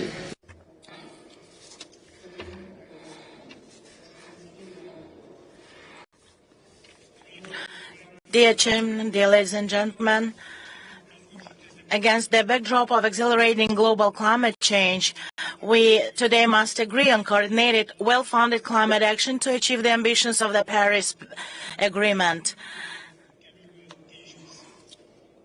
When we speak in the climate issue, we must unite regardless of relations between the countries of the world. We support the early adoption of the new collective quantitative goal on climate finance and call on development countries to raise amount of climate finance assistance to developing countries up to $2 trillion with easy access to this finance. For its part, Kyrgyzstan has initiated a mechanism for exchanging external debt for climate and sustainable development projects. We propose restructuring of the country's external public debt by applying the debt exchange mechanisms for specific green projects, including using the mechanisms of the Climate Trust Fund being created in Kyrgyzstan, which will finance projects in the fields of ecology and sustainable mountain development. We invite interested countries to join this fund. Taking the opportunity, I would like to express gratitude to Turkey and Germany, as these two countries have taken the decision to transfer debt to green projects. Dear ladies and gentlemen, in our country, we have a number of projects implemented in the field of renewable energy sources. Thus, together with our neighboring countries, a project has been launched in the region to build the largest hydropower plant, Kambarata 1. The climate context change, issues of inefficient use of water resources are becoming increasingly important. In this regard, we kindly request development partners to support our initiative to establish a regional center for the implementation of energy efficient and resource-saving technologies in Bishkek. Dear participants, we are witnessing intense melting of glaciers and reduction of the glacier cover, low water levels, and desertification. I would like to draw your attention to the fact that the life of people living in the downstream regions also depends on the process occurring in mountainous regions and ecosystems. Due to climate change, these water resources in the region are decreasing every year, negatively affecting water and energy, food security, and in general the socio-economic situation of all countries. Recognizing the importance of the issue of sustainable development of mountain regions, the UN General Assembly, on our initiative, adopted at its 77th session the resolution Sustainable Mountain Development, within the framework of which 2023-2027 is declared a 5-year action for mountain regions. I invite all participants to Kyrgyzstan and for the second Global Mountain Summit Bishkek Plus 25 in 2027, during which we will summarize the results of the Mountain 5 years. Thank you very much for your attention. Thank you, Your Excellency. It is my pleasure to welcome His Excellency Mr. Denis Sassou Nguesso, President of Congo. Your Excellency, you have the floor.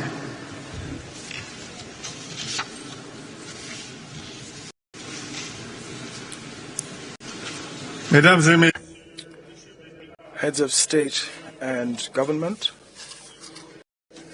Mr. Secretary General of the United Nations, Mr. President of COP29, ladies and gentlemen, allow me to begin with words of congratulation to the Republic of Azerbaijan, to its President and government for their excellent organization of COP29. We extend to them our most sincere appreciation for the warm hospitality extended to my delegation and to myself. Ladies and gentlemen, the Republic of Congo, as most of you already know, has for almost a half a century taken full part in the global effort to tackle climate change and biodiversity loss. Indeed,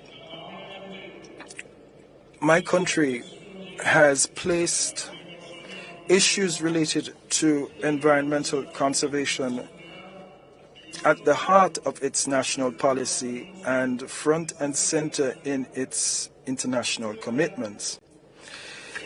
This year, in July, in Brazzaville, my country's capital, we hosted the first international conference on afforestation and reforestation.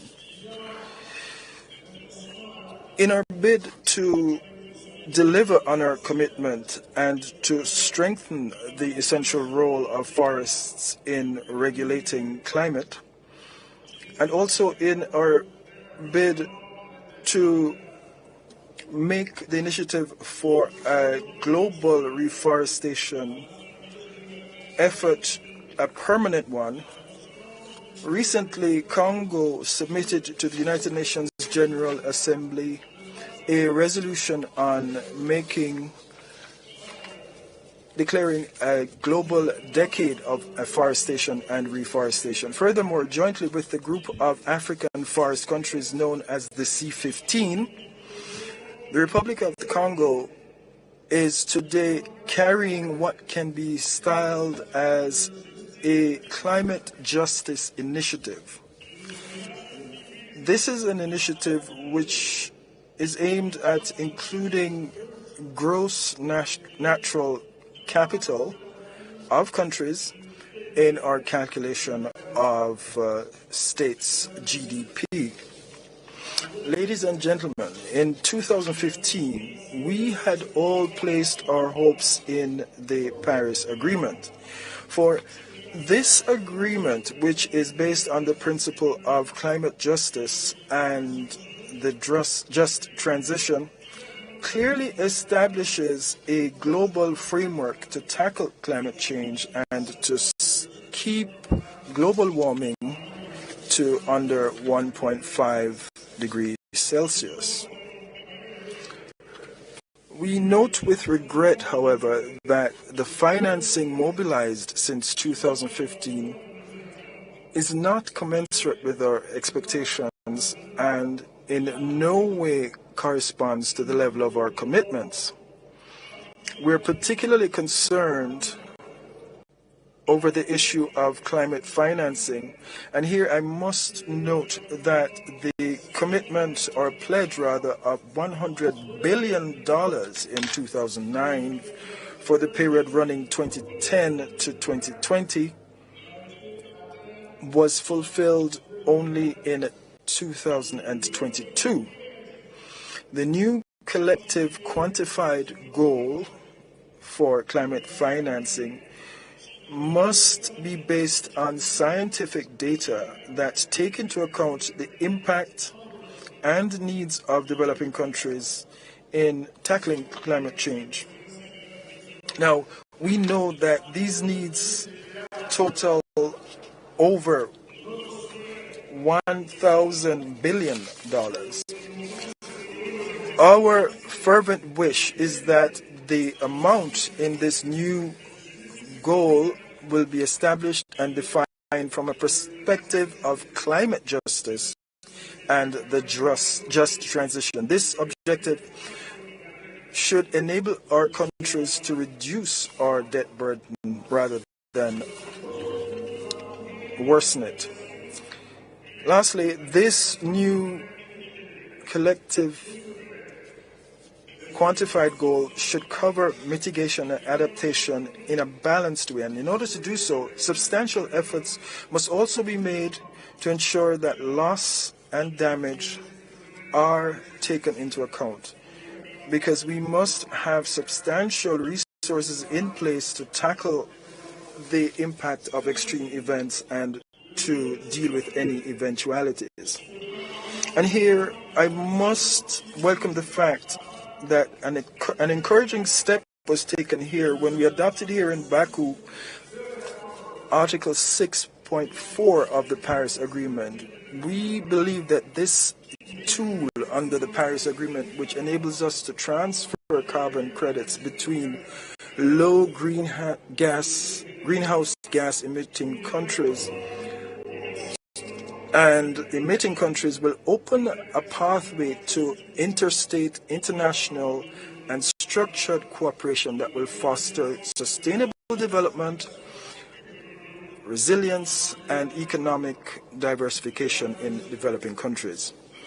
Ladies and gentlemen, the ecological transition which we all yearn for will not take place unless we have innovative financing mechanisms in place, mechanisms that can help us open up new prospects for development based on resilience, sustainability, and on carbon neutrality. This is a challenge which we have before us here and now. Thank you.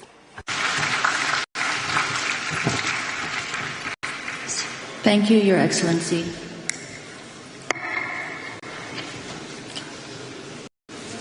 It is my pleasure to welcome His Excellency Mr. Alexander Lukashenko, President of Belarus. Your Excellency, you have the floor.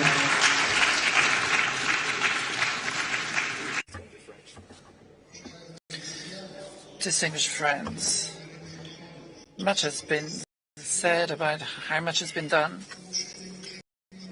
in dealing with climate change, but I've followed events since the last conference, and things have only got worse. A war in the Middle East, a war in Ukraine, a war in the south of Yemen.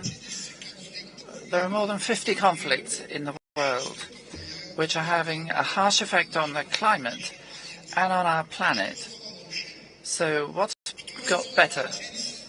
And who's started paying for the emissions? It's sufficient to say that today, when there's been so much concern about the deterioration of the climate, all we see is people who are responsible for this are absent from this climate, and we've just had the presidential election in the United States. So the question is, how effective are our actions at such meetings when the president of France, which was the country responsible for the Paris Agreement, he's not even here. He feels it's not relevant. So there's nothing to be proud about at present, but what we can do is thank our Azerbaijani colleagues for the excellent organization of this summit.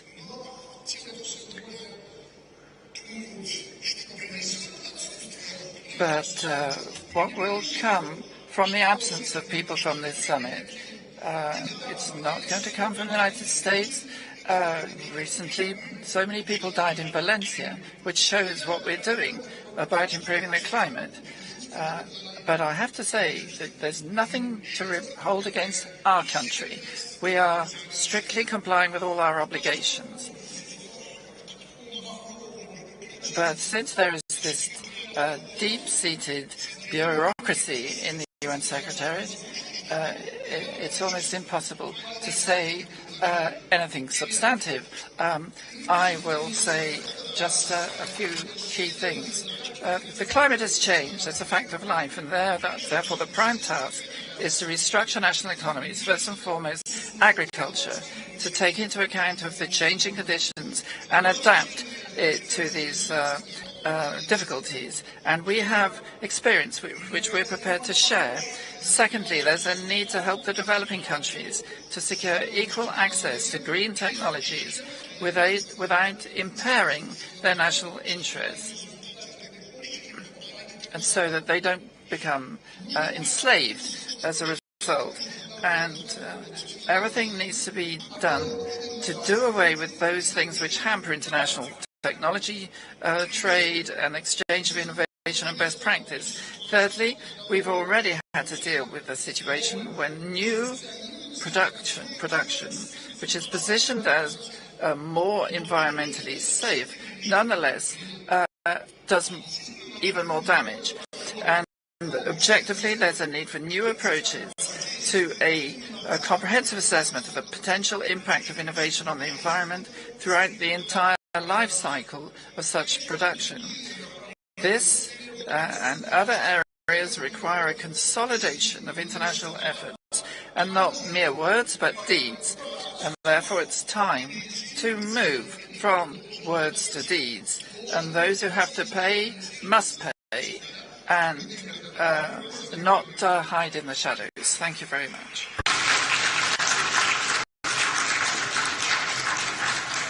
Thank you, Your Excellency.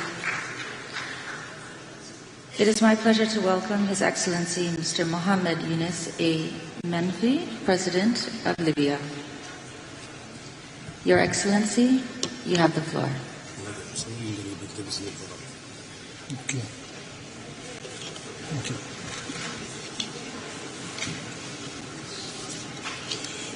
بسم الله الرحمن الرحيم السيد. In the name of God the Merciful.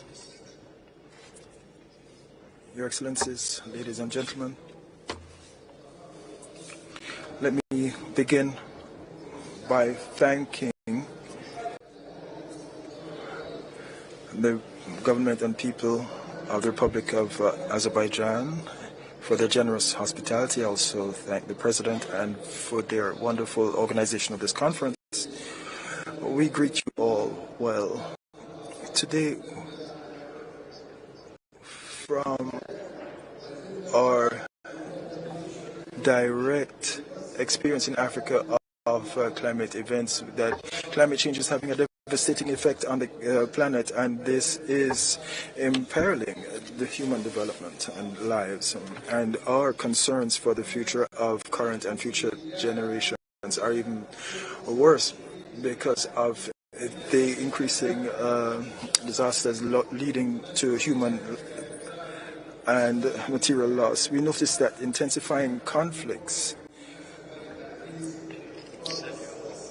are intensifying, and we welcome the call for truce and to reduce military activities, and we encourage the presidency to renew this call each time for global peace. Ladies and gentlemen, 14 months ago, several regions in the Green Mountains experienced disasters that caused the loss of hundreds of lives.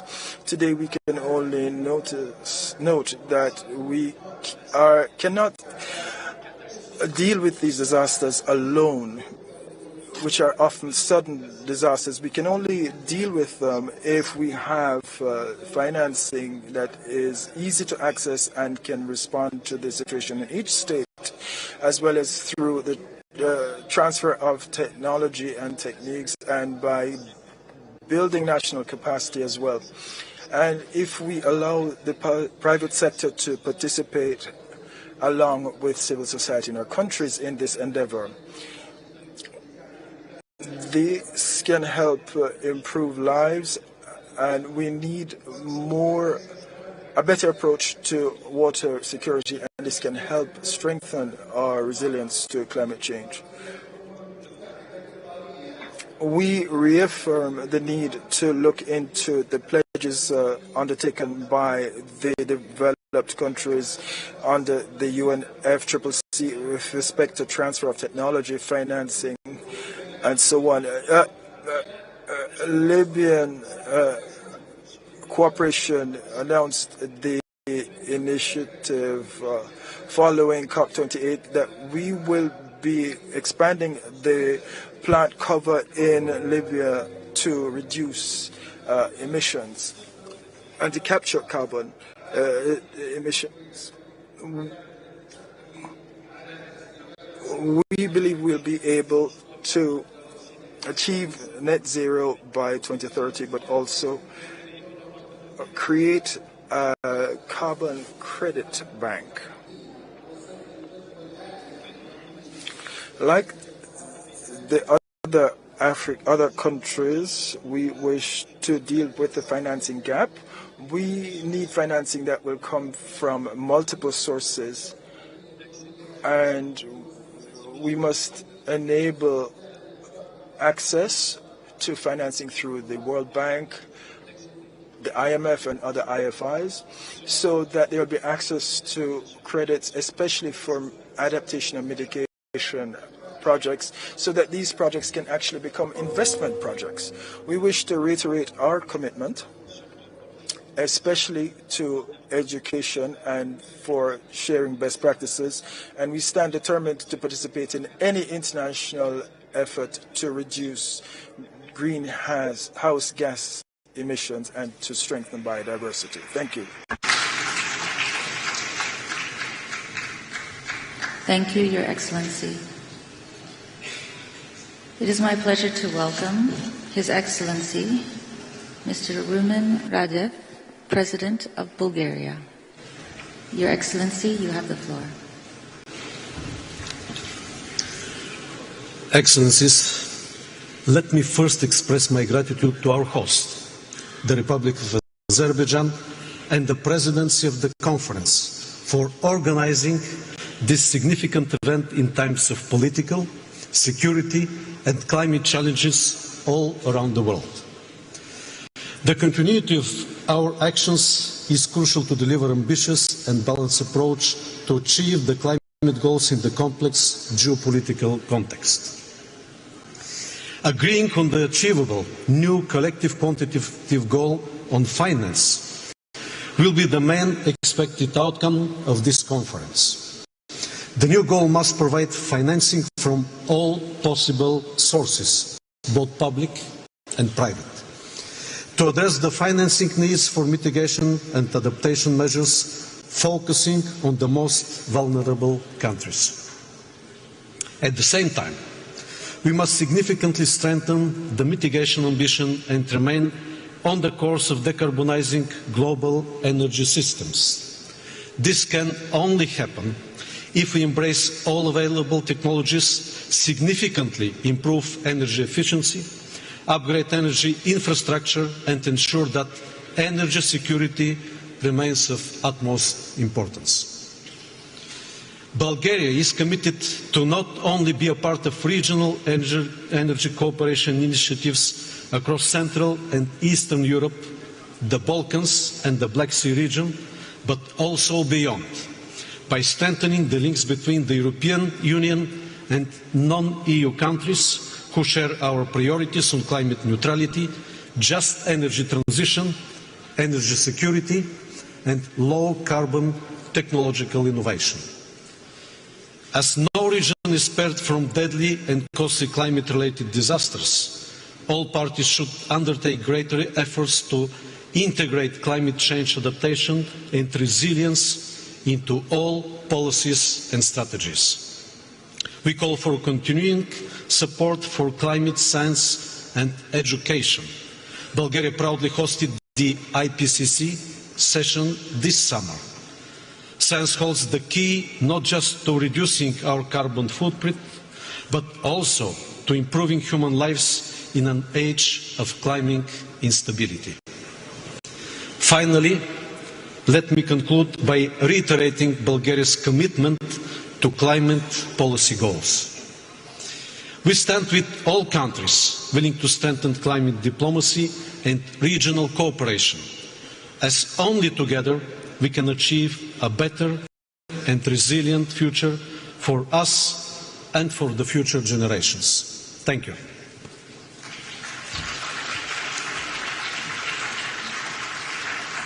Thank you, Your Excellency. It is my pleasure to welcome His Excellency, Mr. Mohammed Muizzu, President of Maldives. Your Excellency, you have the floor.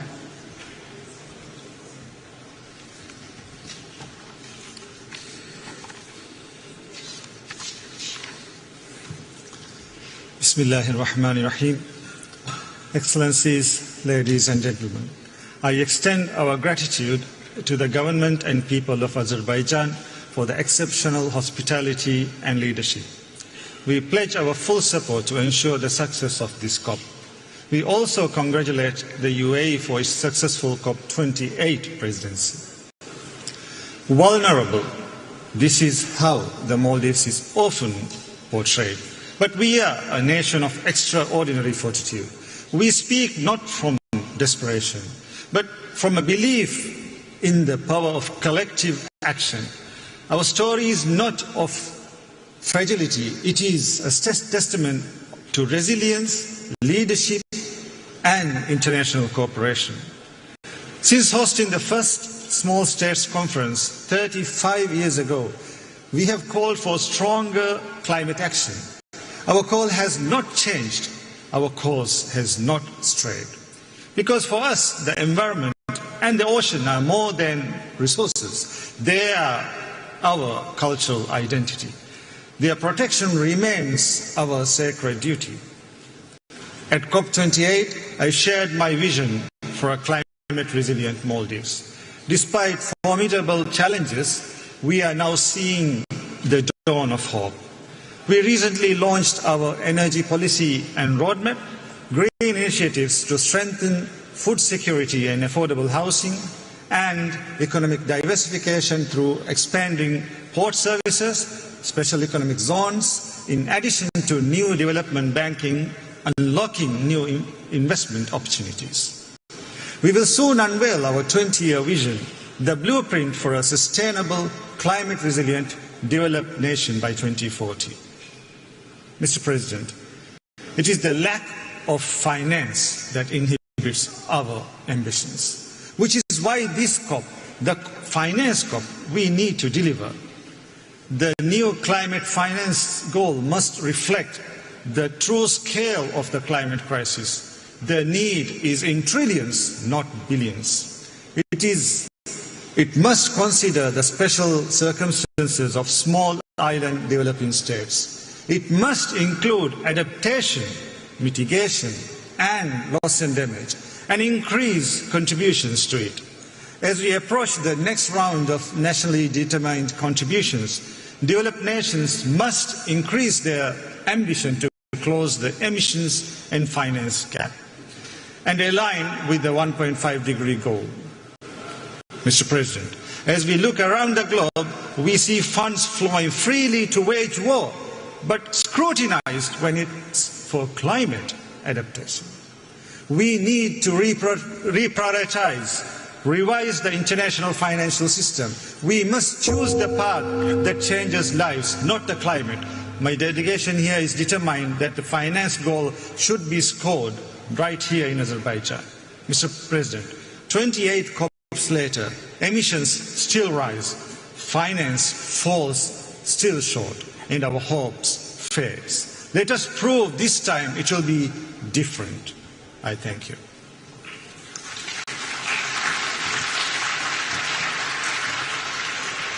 Thank you, Your Excellency. It is my pleasure to welcome His Excellency, Mr. Faure Essozimna Nyasingbe, President of Togo. Your Excellency, you have the floor.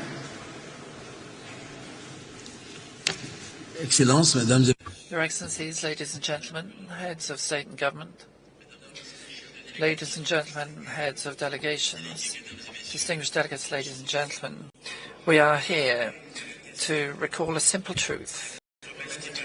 Climate promises are no longer enough. Every year the urgency becomes greater, and every year we are approaching the point of no return, and it's important for our actions to reflect the urgency. To find our way there, I'd like to make two comments. Firstly, there's a need for genuine climate justice. That is a shared but differentiated responsibilities among countries. Africa is paying the harshest price for climate change. We contribute small amounts in global emissions, but we incur the most severe impacts. It's our ecosystems of food security and our economies which are bearing the brunt of this crisis, and our need for climate justice can no longer be disregarded. As leaders, each and everyone's responsibility is to move beyond promises and start concrete action. Togo is ready to do its share. We've made major progress in terms of dealing with coastal erosion and reforestation and climate action based on renewed energies. But we cannot reverse the global trend alone.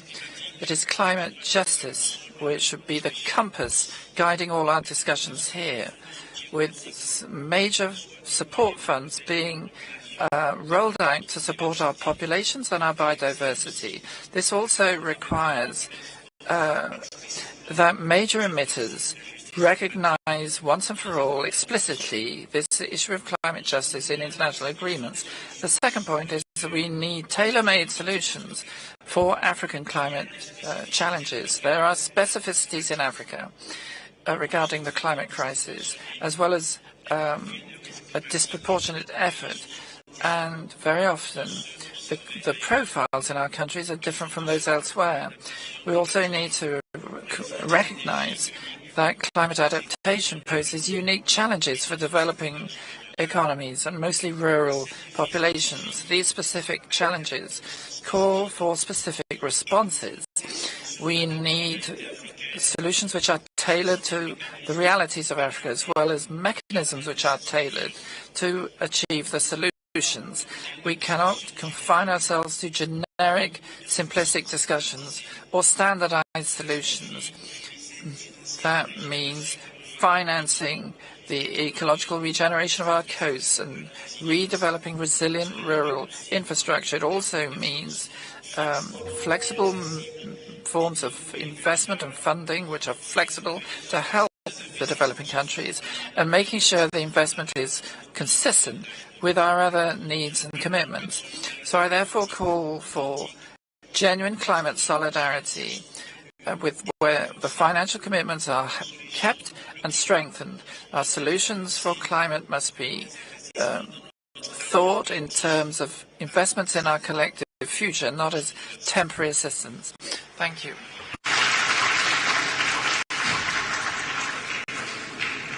Thank you, Excellency. It is my pleasure to welcome Her Excellency Dr. Hilda Heine, President of Marshall Islands. Your Excellency, you have the floor.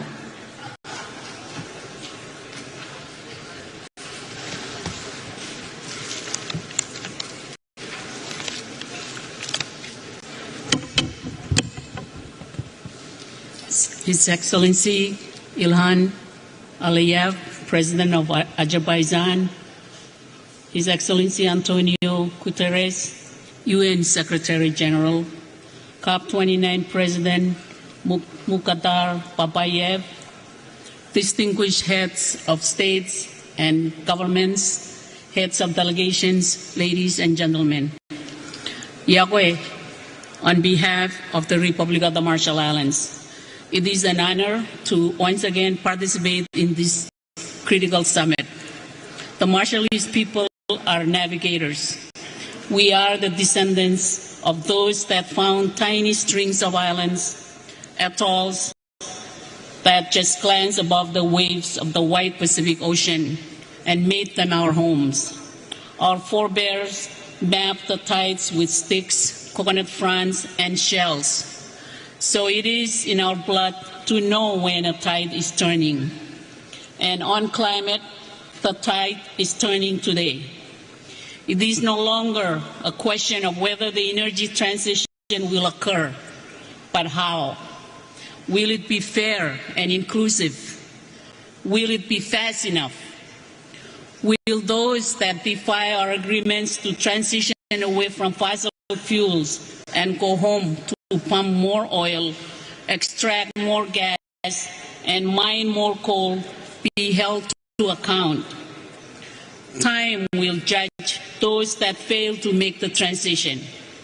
Some may fail because of denial and delusions, the misplaced idea that their country somehow will be immune, the fallacy that their short-term interests are worth the destruction on their doorstep, and that they will escape without blame.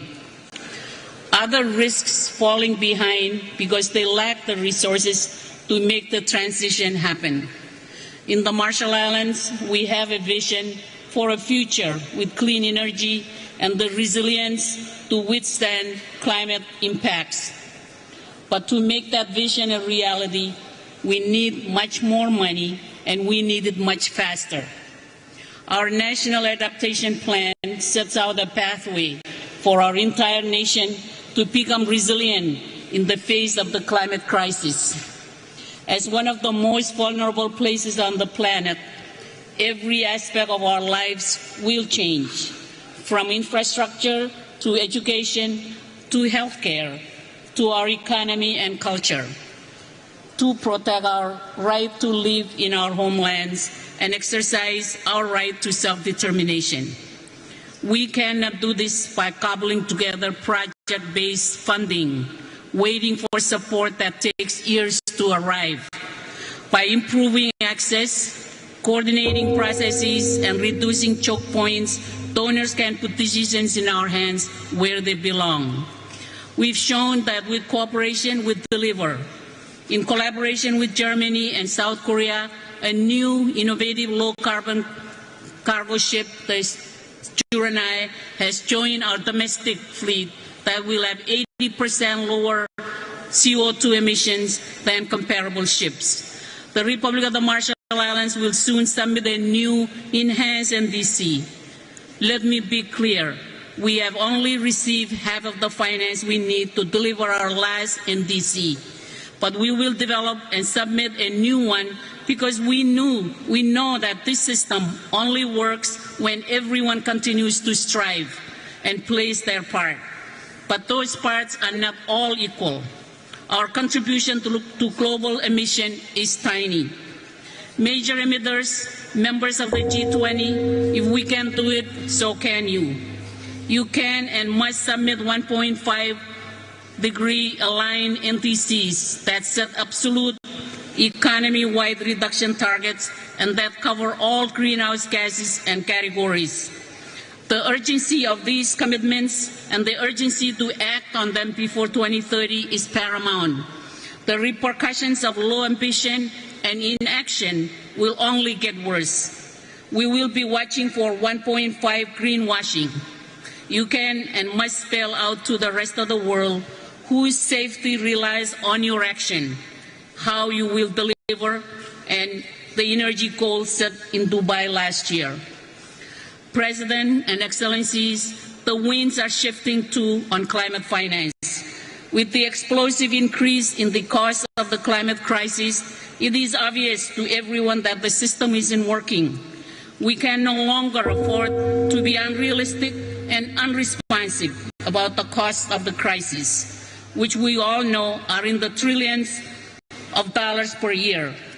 Anyone who is here to fight over who pays for a small share of those needs rather than engage in a collective effort to find the trillions is no friend to islands like mine. Nor can we afford empty promises. Those that have benefited from extractions have an obligation to provide the climate finance that is desperately and urgently needed. We need a new collective quantified goal that sets us on a path to adapt and protect our communities, drive down our emissions, and respond to the ever-increasing loss and damage. That starts with making it crystal clear what climate finance is not. It is not market rate loans, and it's definitely not finance that funds fossil fuel production. Article 9 of the Paris Agreement contains specific protection for SIDS that have never been operationalized. The new call must remedy this by ensuring a minimum floor of finance that flows to our islands. We can no longer afford to base our hope on an international financial architecture that holds us in the past, that perpetuates inequities. There is no shortage of proposals for how to reform these institutions. What has been missing is the willingness to make it happen. Excellencies, climate change threatens human rights. Every person on this planet has the right to a safe and healthy environment where they can thrive and have their dignity upheld. We must heed the voices of those that hold us to account and demand from us as governments the highest standards, and their rights must be respected. We won't succeed with the process and outcomes that are not inclusive. It is clear that women and children will suffer the most if we fail to stay within 1.5 degrees centigrade and to adapt. They must be part of the solution from the community level to the international. We cannot afford to exclude Taiwan, a country which is under threat from the climate crisis, but also offers solution and innovation from this process. They deserve a seat at this table. Excellencies, it is time to fortify faith and trust in the process that we have created together to solve the climate crisis. The Paris Agreement is a beacon of hope that has guided change around the world. The success of this process does not depend on one country, but on all of us. We are here because we share a common commitment to solving the greatest challenge of our time. In our Marshallese culture and traditions, we have a saying, Wakuk Wachimor, which literally means we are all on the same canoe, and that we must all work together if we are to reach our destination. Our world demands that we steer our canoe of humanity to reach a future that is safe and secure for generations to come. Thank you to the government and generous people of Azerbaijan for hosting us here in the beautiful city of Baku. Komoltada, I thank you very much.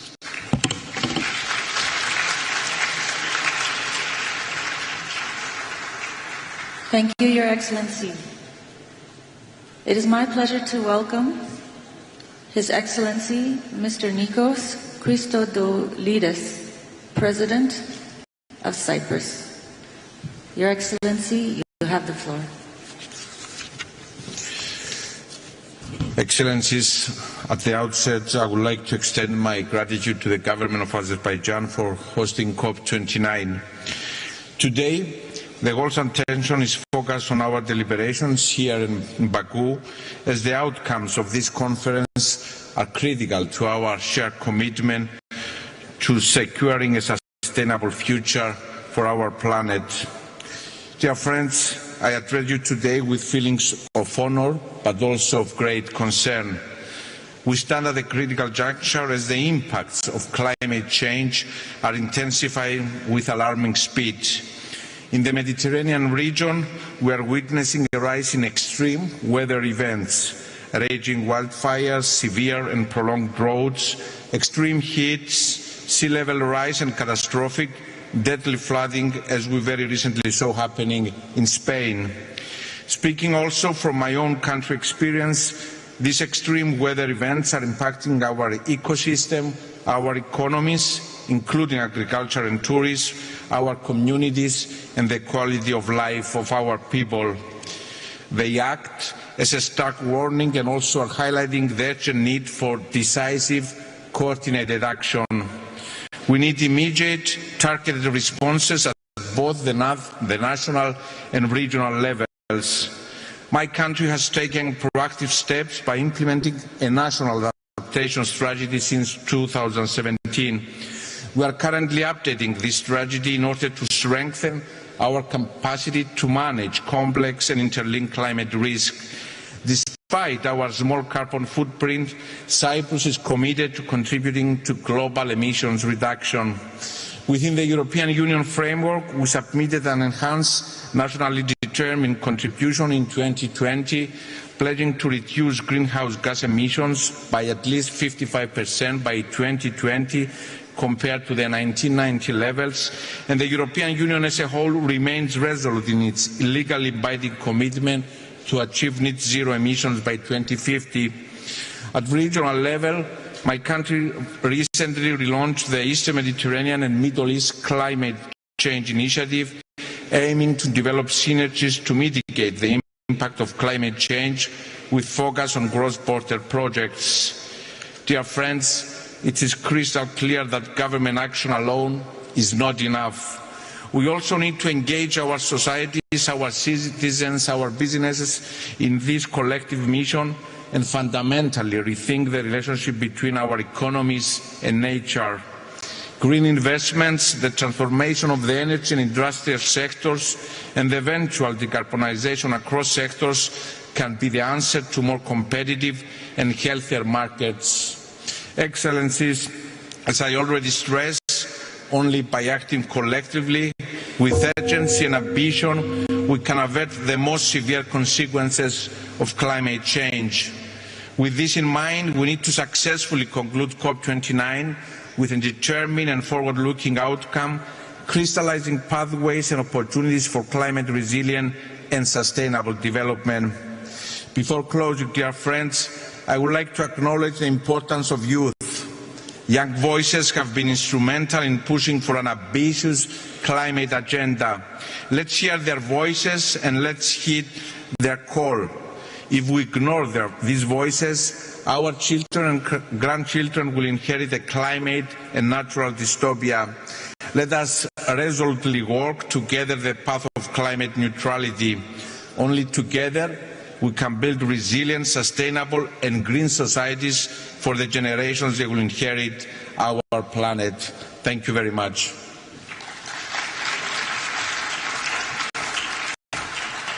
Thank you, Your Excellency. It is my pleasure to welcome His Excellency Mr. Peter Pellegrini, President of Slovakia. Your Excellency, you have the floor.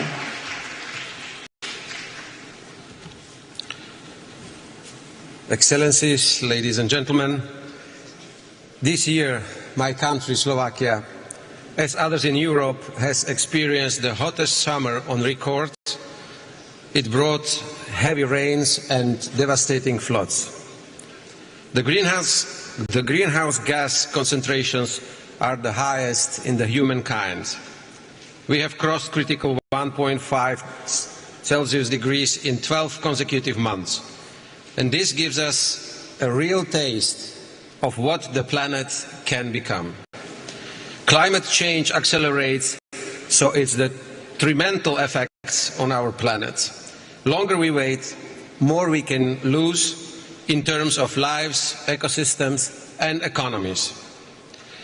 Esteemed colleagues, in face of climate change danger, every single country is too small.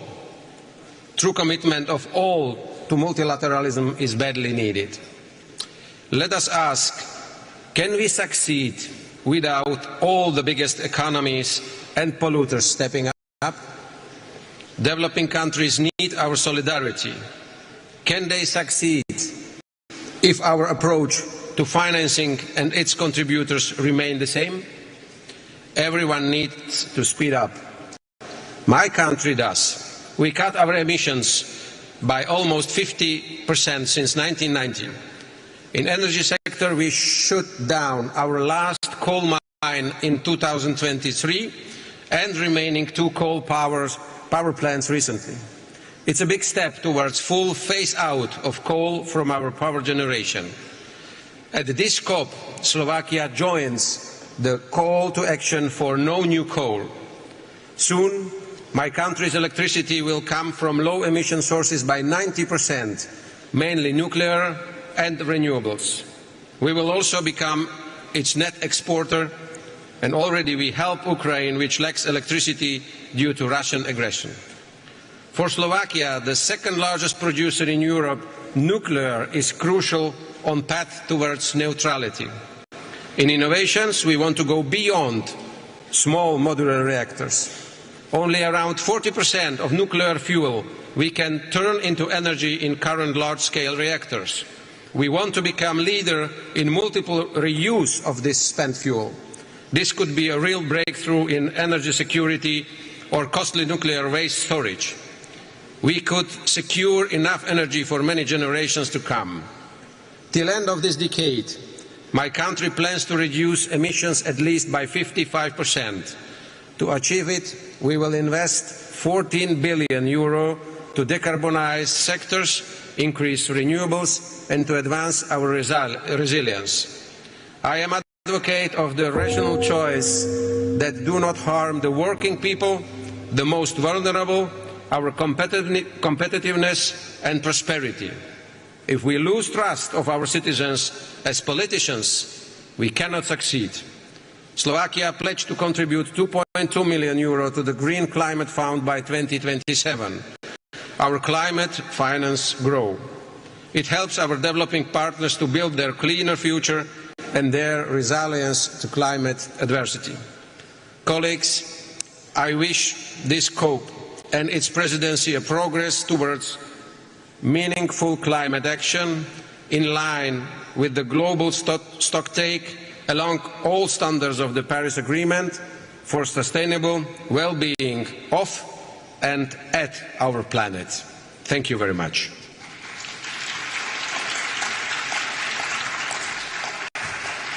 Thank you, Your Excellency. It is my pleasure to welcome His Excellency, Mr. Charles Michel, President of the European Council, speaking on behalf of the European Union. Your Excellency, you have the floor.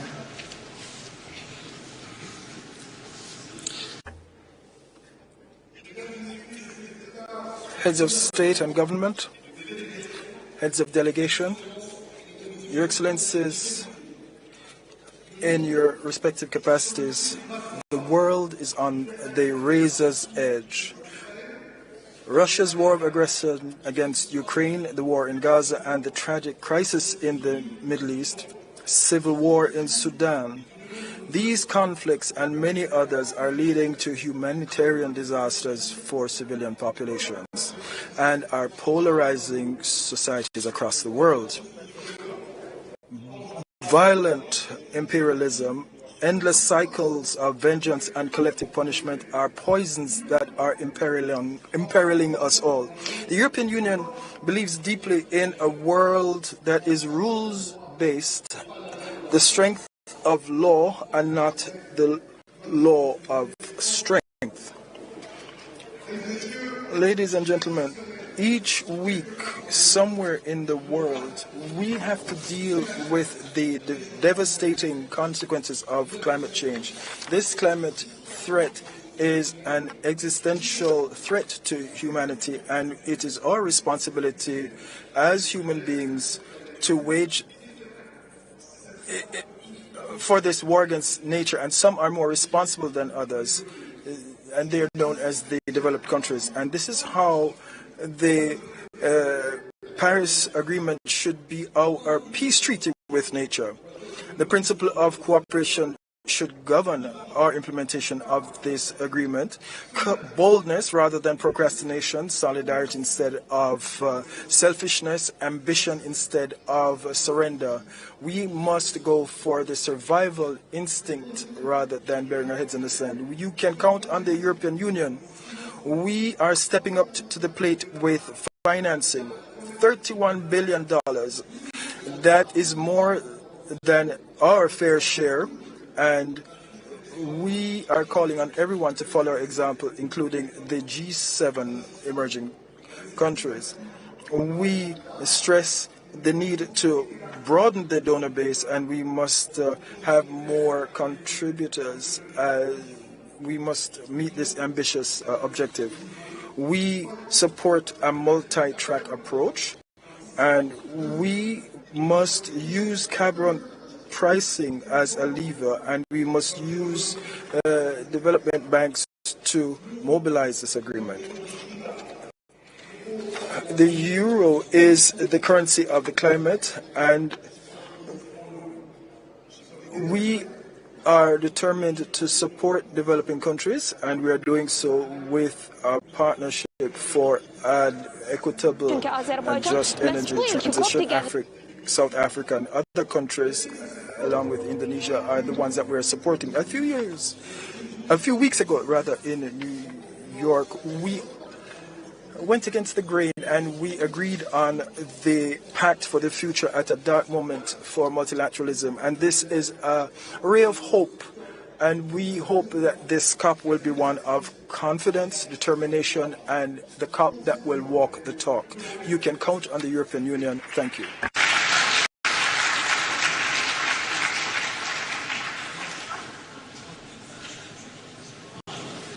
It is my pleasure to welcome Her Excellency Ms. Gordana Sliunaska Daskova, President of North Macedonia.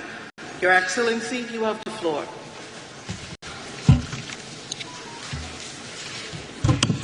Mr. President, Excellencies, ladies and gentlemen, let me thank the Republic of Azerbaijan and President Aliyev for hosting, in my opinion, this urgent conference. We have gathered at COP29 in the midst of a war. The good news is, some would say, that the aggressor is already suffering heavy losses and will most probably lose the war. The bad news is that the aggressor is humankind itself, with its unsustainable production systems and consumer habits. Unless we hold global warming below 1.5 degrees by 2050, instead of sustainability and growth, We will have to think about habitability and survival. In this war against nature, it is the innocent, the children, the vulnerable populations and small developing nations who often suffer most. Situated in one of the most climate vulnerable regions in the world, the Mediterranean, we must adapt our security, defense, energy, health, tourism, water, educational and other systems to this multidimensional challenge, making them inclusive to women, children and youth. We have endorsed the declarations on enhanced action in tourism and on water for climate action. In addition, I have appointed a climate expert in my National Security Council, and we have joined the group of friends on climate and security. Our goal is to accelerate the transition to a low-carbon economy across all sectors, including energy, transport, industry and agriculture. To achieve green growth, we will invest in green jobs, in reskill workers, moving away from carbon-based energy production. Sustainable energy transition must be environmentally and socially just. We adopted a long climate action. We will introduce a legal framework for monitoring, reporting, verification and accreditation. In parallel, we will adopt a revised law on energy and a new law on renewables.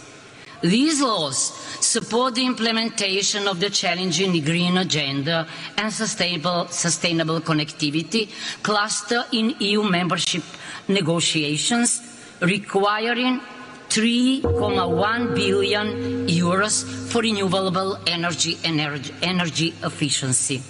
The Economic and Investment Plan and the Green Agenda for the Western Balkans provide funding for this. Regardless of progress in the EU accession process, countries should have ongoing access to climate action funds before membership.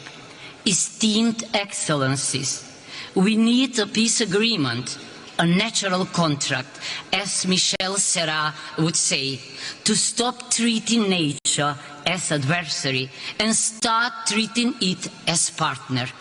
The Paris Agreement, the SDGs are the blueprint of that peace agreement, of that natural contract.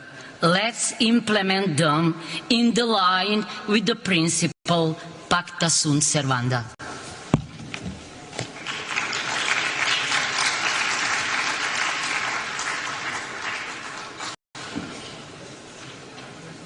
Thank you, Your Excellency.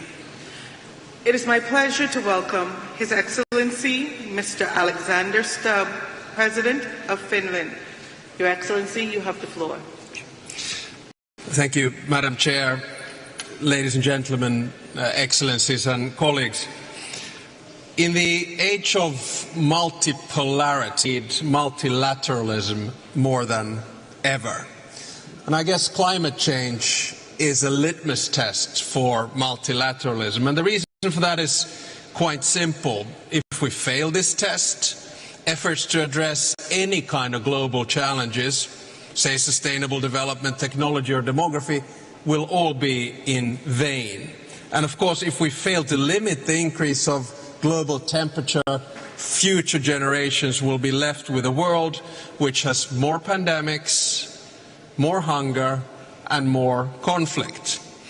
Now, at the same time, we must of course ensure that climate action is aligned with the broader development agenda. And I don't say the following thing just because I have a daughter of 23 years old, but I do want to emphasize the importance of women and youth in the fight against climate change. And in many ways, the choice is actually quite binary. It's black and white. You can have either multipolar and transactional disorder or multilateral cooperative order. Without changing the current power balance, I'm afraid the former will prevail over the latter. Now, the growing influence of formats such as G20, where representation better reflects the global realities, is of course welcome. But taking on more power in global decision-making should also mean taking more responsibility. Countries which seek to upgrade their global influence to reflect modern realities cannot demand that global responsibilities are forever based on circumstances in the early 1990s. So therefore, the largest emitters and the largest economies will determine the direction of the whole planet. Reflecting on these developments, I would like to underline 3 points where I think COP29 is pivotal. First, we all have to take more responsibility for reducing emissions. Last year in Dubai, we took the crucial step by agreeing on the transition away from fossil fuels.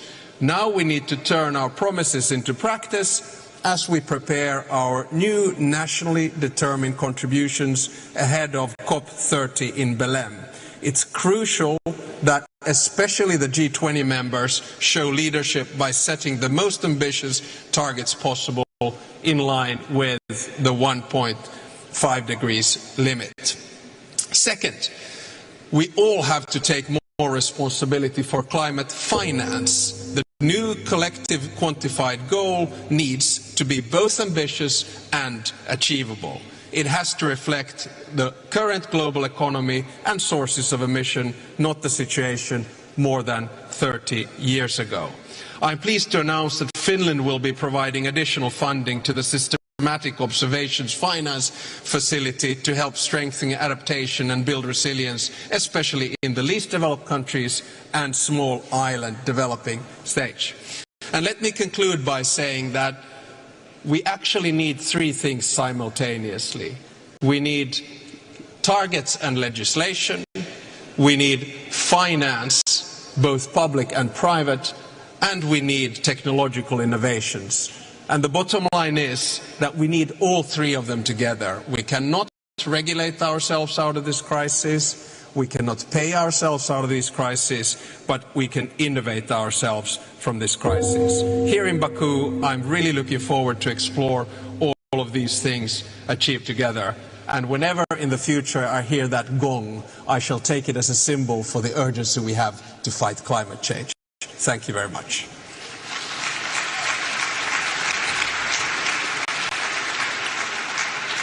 Thank you, Your Excellency. It is my pleasure to welcome His Excellency Yakov Milatovic, President of Montenegro. Your Excellency, you have the floor. Thank you, Chair. Your Excellencies, it is a profound honor to participate on behalf of Montenegro in this distinguished gathering. COP29 is taking place at a crucial time. The data from the UN agencies are showing that 2024 is on track to be the hottest year on record. The negative consequences of the climate change are increasingly impacting communities worldwide, with Montenegro being no exception, thus underscoring the urgent need for climate action. Since the early 1990s, Montenegro's commitment to aligning national policies with international sustainability standards has been evident, especially when the country became the first nation in the world to establish its status as an ecological state within our own constitution, thus pledging to integrate all environmental considerations across areas of national governance. Although our share in global CO2 emissions is negligible, and Montenegro's contribution to environmental goals may seem modest in a global context, this does not exempt us from the responsibility to contribute to collective efforts towards carbon neutrality. As an EU candidate country, Montenegro aligns its policies with those of the EU, and as such, we have committed to sharing the climate ambition expressed in the European Green Agenda. Through our NDCs, Montenegro has pledged to reduce greenhouse gas emissions by 35% by 2030 compared to 1990 levels. And as the goal is assessed to have been already achieved, the country is planning to raise the target to 55%, while the policymakers are actively exploring ways to further enhance this goal. In parallel, Montenegro is actively investing in renewable energy infrastructure, including the development of wind farms and solar energy panels, while the plans for doubling the capacity of the undersea electricity connection with Italy is already being planned, thus positioning Montenegro as a unique link between the Balkan and Italian electricity systems. The country is accelerating the implementation of energy efficiency initiatives, especially within public institutions, and these efforts are being supported by major international organizations. Montenegro has also emerged as a regional leader in innovative financing mechanisms for sustainable development. Building on existing institutions like the Eco Fund, the country has, in partnership with the UN office in Montenegro, introduced what we call Sustainable Development Goals Acceleration Fund, thus creating a unique and powerful tool for fostering partnerships that represent a new generation of financing for SDGs. Ladies and gentlemen, to conclude, on the path to carbon neutrality, we must remain committed to just transition. Dear colleagues, time is the most precious resource at our disposal, and every day counts as crucial in our collective pursuit of a climate-resilient economy. Collaboration is essential in this endeavour, so I urge us all to leave this event with a renewed sense of urgency and commitment. Thank you very much.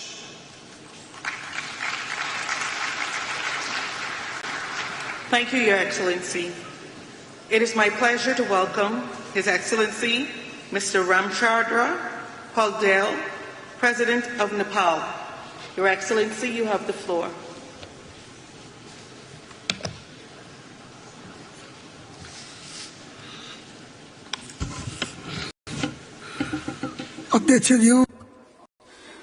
Mr. President, Excellencies, distinguished delegates, ladies and gentlemen.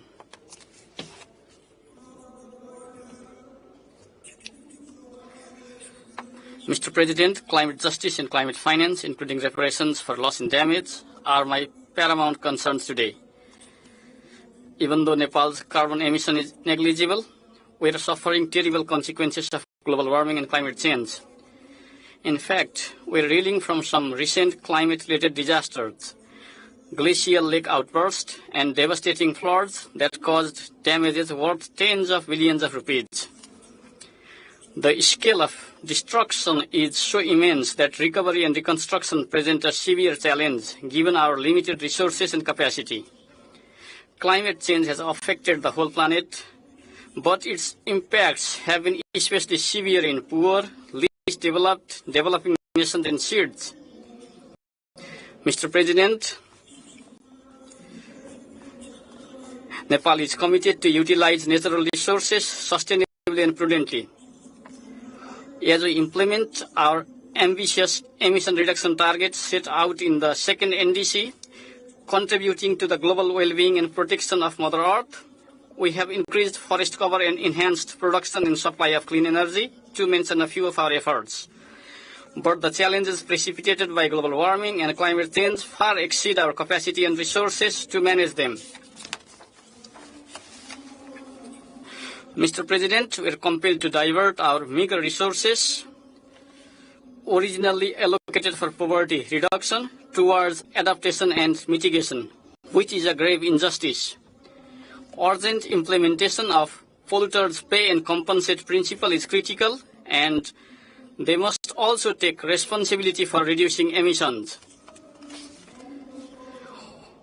While the pledges for climate funds have been insufficient to begin with, they have also remained unmet.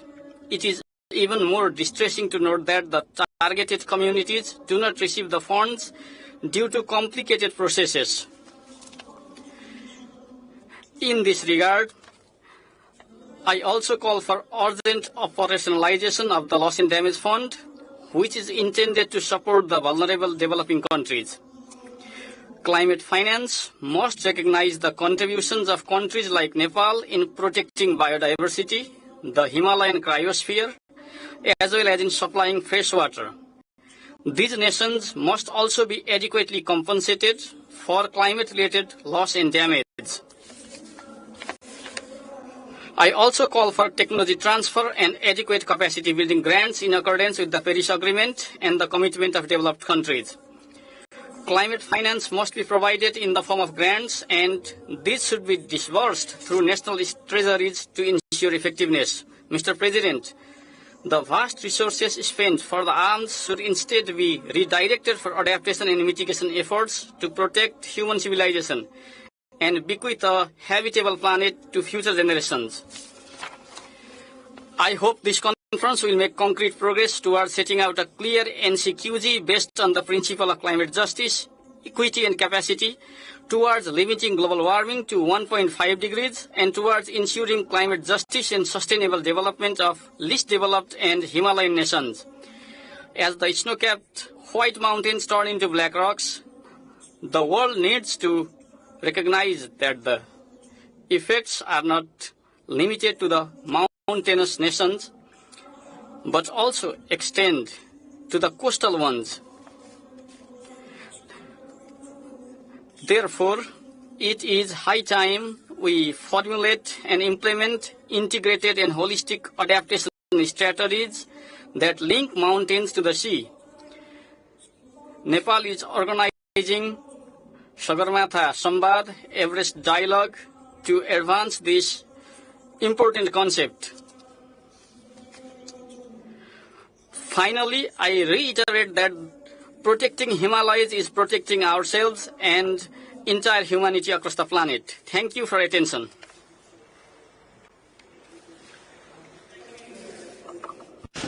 It is my pleasure to welcome His Excellency Mr. Chandrika Prasad Santokhi, President of Suriname.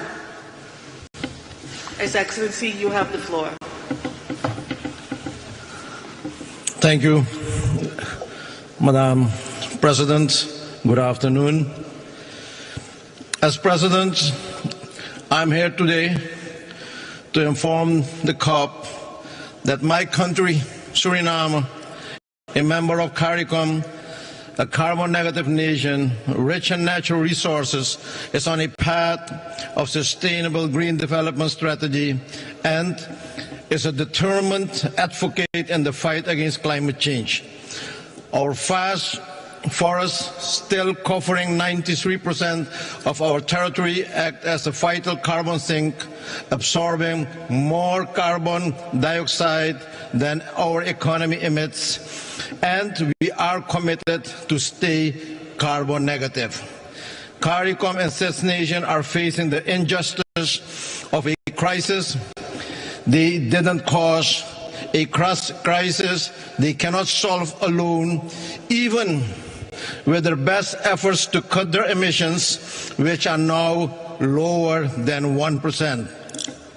Developed countries must act now to support the resilience and transition of developing nations.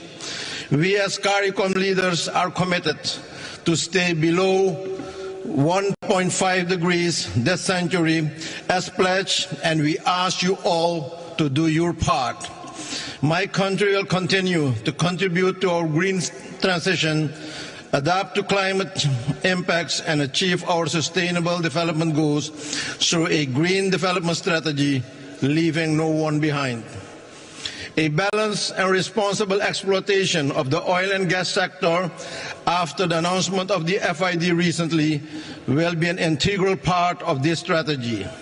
Suriname's strong commitment to environmental leadership is evident through our leading position in the Environmental Performance Index in Latin America and being the first country to develop internationally transferred mitigation outcomes ITMOs.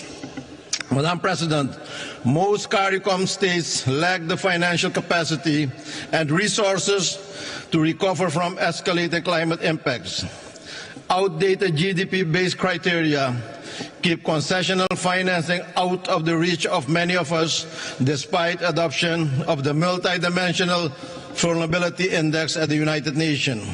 Yet international financial institutions have not implemented it. CARICOM calls for a binding commitment to allocate at least 15% of climate finance to SITs instead of the unacceptable 1.5% SITs now receive. We call for easier, more tailored access to climate financing for SITs, including simplified applications, capacity building, direct funding, and affordable financing. Developed nations have a duty to support those less responsible and more vulnerable to climate change, requiring immediate action to correct this imbalance and climate injustice. The Loss and Damage Fund must be made functional and effective urgently. This must be fixed in 2025. Without significant increases in climate finance, SITs cannot adapt the climate impacts or achieve sustainable development. Inaction threatens their very existence. Finally, Mr. President, it is time to take bold action now to help SITs confront the urgent threat of climate change. I thank you, and may God bless you all. Thank you. Thank you, Your Excellency.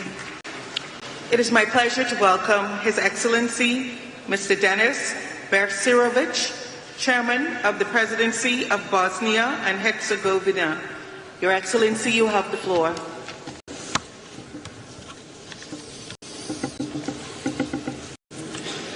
Distinguished Madam President, ladies and gentlemen, first of all, let me thank to host Azerbaijan and United Nations for organizing this important conference.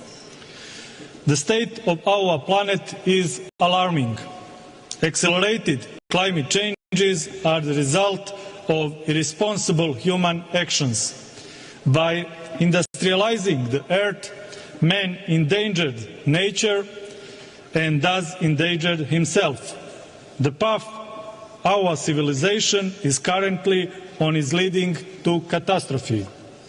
One of the key problems today is the complete erosion of moral. We are witnessing that some big countries preach heaven but practice hell. Because of such policy, both people and nature are suffering. One of the biggest obstacles in the fight against the climate crisis is state egoism.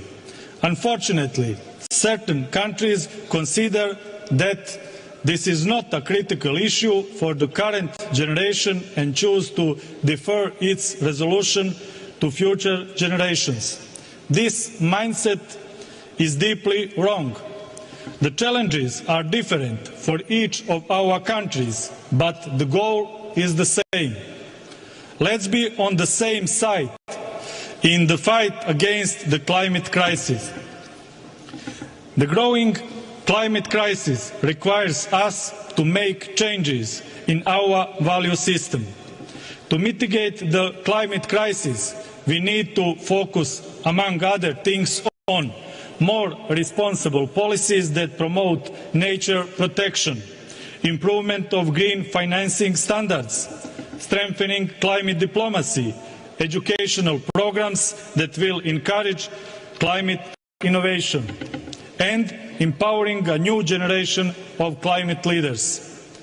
Bosnia and Herzegovina is determined to contribute to the reduction of greenhouse gas emissions, achieve climate neutrality, carry out the energy transition, and to contribute to the implementation of the Paris Agreement on climate change. Bosnia and Herzegovina is actively working on the adoption of the Integrated National Energy and Climate Plan. The document outlines Bosnia and Herzegovina's strategic determination, direction in the process of decarbonization of the energy sector until 2030, with a clear vision to 2050. Finally, let's not forget, the earth does not belong to humans, but humans belong to the earth. Let's continue our fight against climate change. It is a fight for our future. Thank you for your attention. Thank you, Your Excellency. It is my pleasure to welcome His Excellency Nana Addo Danwa Kufu-Addo, President of Ghana. Your Excellency, you have the floor.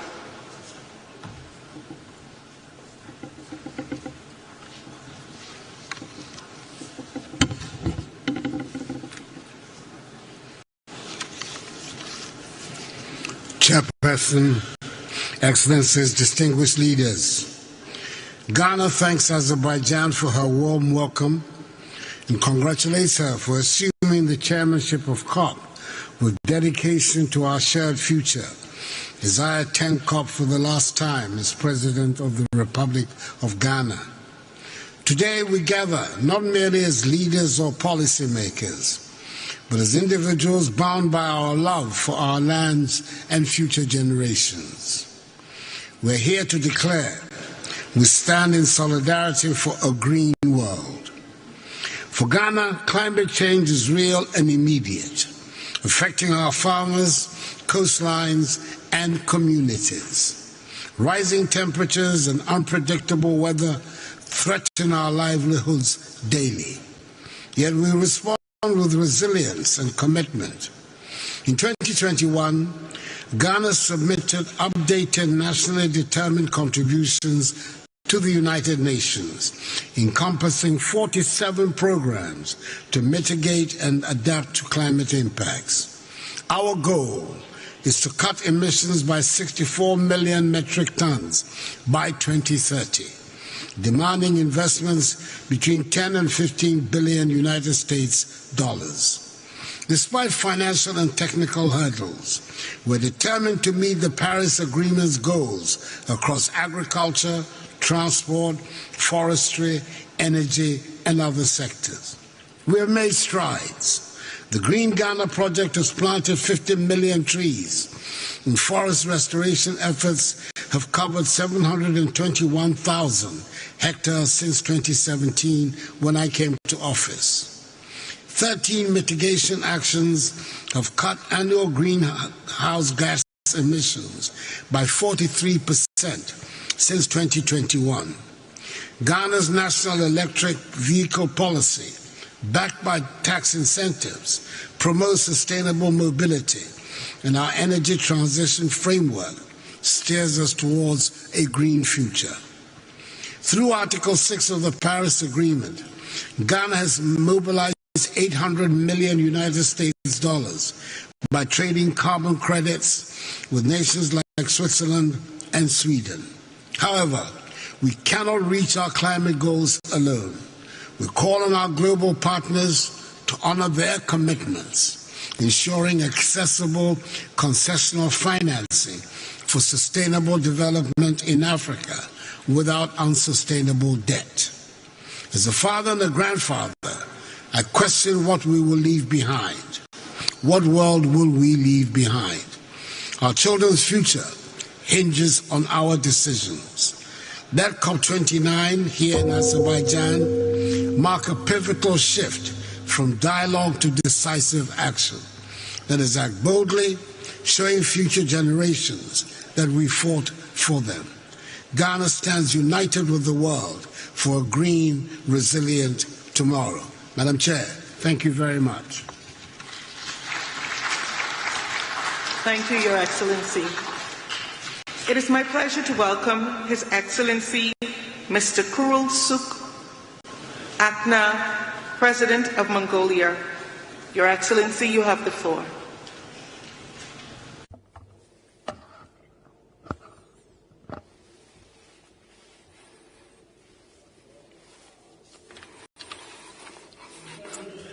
His Excellency Mr. Ilham Aliyev, President of the Republic of Azerbaijan, Mr. Antonio Guterres, Secretary General of the United Nations, distinguished delegates, ladies and gentlemen.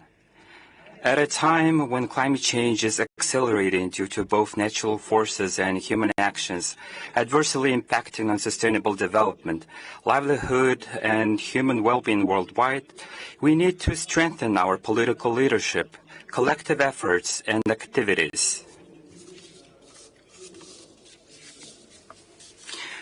The United Nations continues to warn us that the chance to meet the commitments under the Paris Agreement is gradually diminishing. We must heed the words of the United Nations Secretary General Antonio Guterres, who emphasized it as a canyon littered with broken promises, broken lives, and broken records. All of this signifies a failure of leadership, a betrayal of the vulnerable, and a massive missed opportunity. Hence, today, humanity should unite for our common future with shared goals of treating the Mother Nature with utmost compassion and respect, rather than subjugating her. And in order to every country to achieve more tangible results, it is necessary to strengthen national consensus, common policy, and mutual understanding involving all social groups, including government, private sector, civil society. If humankind does not take decisive actions to protect the Mother Earth, tackle the issues of climate change, land degradation, and biodiversity loss, the planet will find her own way to survive regardless of our presence. Harmonious coexistence with Mother Nature is the foundation of human existence. We should never forget that. Particularly, owing the elevated debt levels, constrained domestic budgets, and limited financial resources, developing countries and those vulnerable to climate change face with financial risks in successfully fulfilling their obligations and commitments under the Paris Agreement.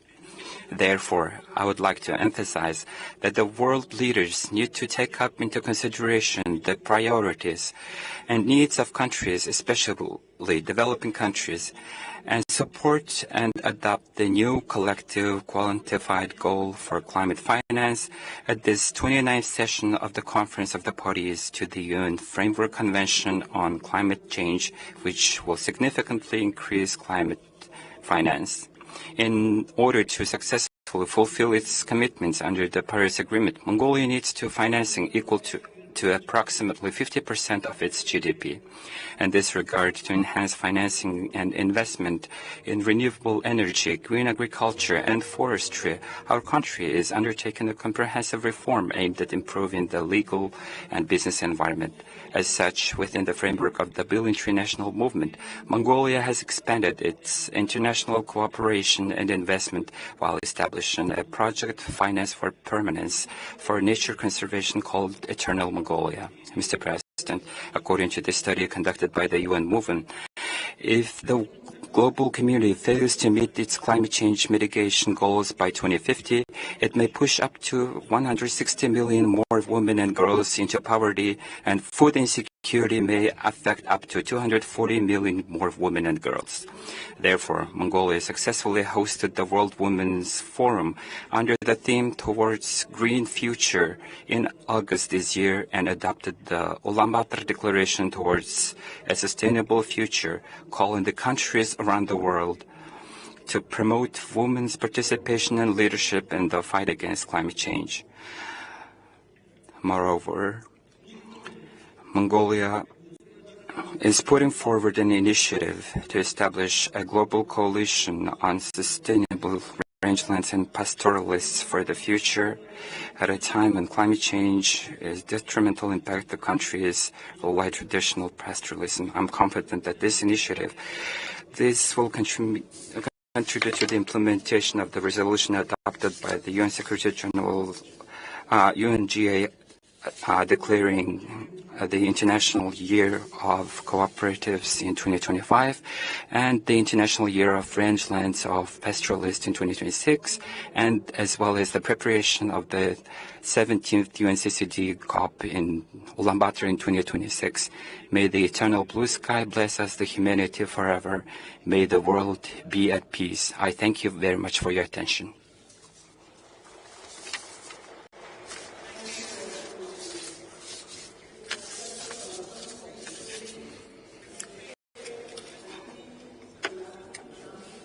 President of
So it's essential for the Paris Agreement to be respected, because this is the fundamental global convention for combating climate change.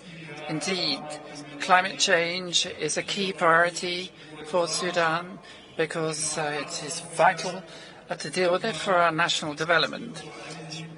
Our country is facing aggression, whether it is from the rapid response militia, rebels, and all the consequences stemming therefrom such aggression. But these aggressions have an impact on people and on the environment. There are also non-sustainable practices which are the result of war, such as, for example, the felling of trees, an increase in pollution, as well as the destruction of infrastructure. All of that has an impact on us. Notwithstanding all of this, the government of Sudan has established a whole number of policies and plans to improve the efficiency of production and to depend less and less on fossil fuels. Ladies and gentlemen, financing, localizing, and making sustainable development financeable is something which is vital for the donor countries to help the developing countries to meet their climate change commitments. Thank you. Thank you, Your Excellency. It is my pleasure to welcome Her Excellency Ms. Mia Sandu, President of the Republic of Moldova. Your Excellency, you have the floor.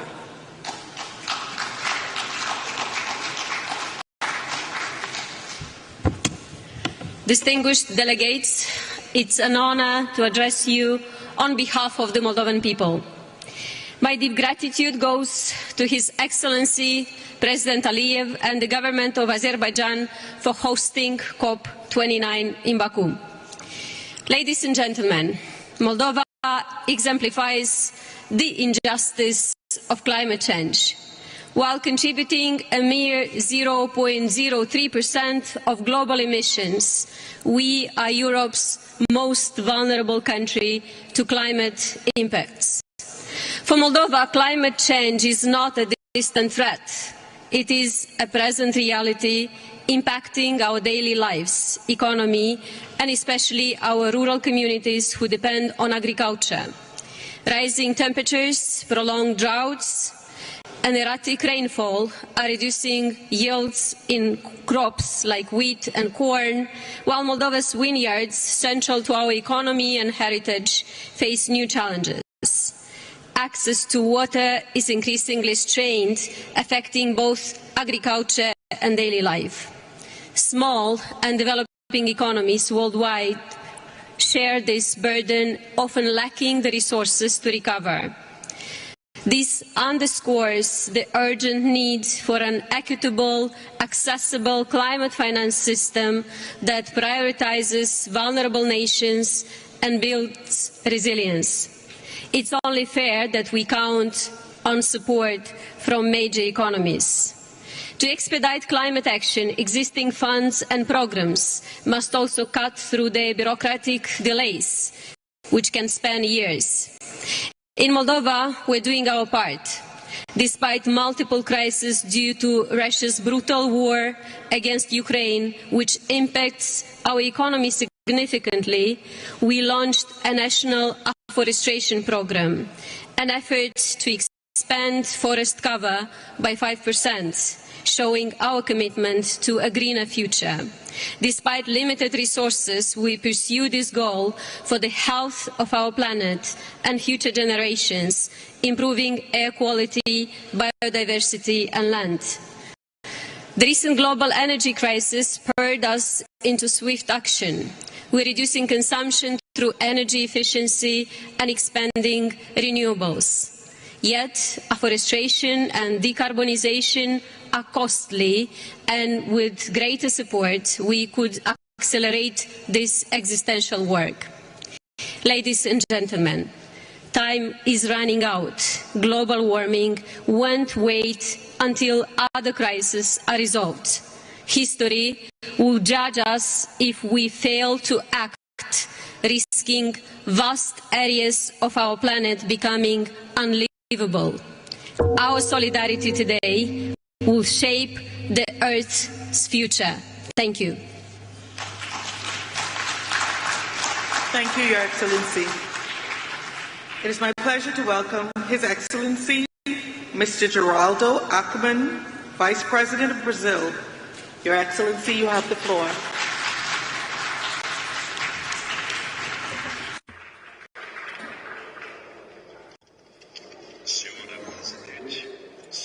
Madam Chairman, ladies and gentlemen, the pathway and the diplomatic efforts of the Climate Convention, which began in 1992 in Rio de Janeiro, Brazil, now bring us to Baku in Azerbaijan for COP29. Each step along this path represents both progress and hesitations of multilateralism in the task of achieving common environmental goals and in our ability to rise to the challenges. The Baku Conference aims to define the new climate finance target. The new financial target must be ambitious in a way as to limit the temperature increase to 1.5 degrees Celsius. Baku also has the challenge to conclude carbon market negotiations and lead the way for the implementation of historic commitments achieved during COP28, in particular about energy and forests. Brazil is recognized as an environmental powerhouse, but also a leader in food security. We have the largest tropical forest in the whole wide world. We have the cleanest energy matrix among the major economies, efficient and green agriculture, and above all, we are aware and committed to the fact that there is no future without sustainability. We are implementing the climate plan, which will serve as a guide for Brazilian climate policy until 2035. We have also signed the Pact for Ecological Transformation between the three branches of government of Brazil, with the support of which is fundamental the participation of civil society. We need concrete measures at the right pace. I will have the honor of presenting at the COP29 Brazil's NDC. Our target reflects our highest ambition to reduce emissions by up to 67% by 2035 compared to the year of 2005. Certainly ambitious, but also feasible. To do this, however, we will need to work together to ensure the appropriate conditions and means of implementation. Our NDC is much more than simply an emissions reduction target for 2035. It reflects the vision of a country that looks to the future and is determined to be a protagonist in the new global economy with renewable energy, fighting inequality, and commitment to sustainable development. The success of COP29 is fundamental to the success of COP30, which we are proud to host in Belém, in Brazil, and also for the global response to climate change. Failure to act now will cost us dearly later. On behalf of President Lula I hope to see you next year in Brazil. Thank you. Thank you, Your Excellency. It is my pleasure to welcome His Excellency Mr. Philip Isidore Mapango, Vice President of the United Republic of Tanzania. Your Excellency, you have the floor.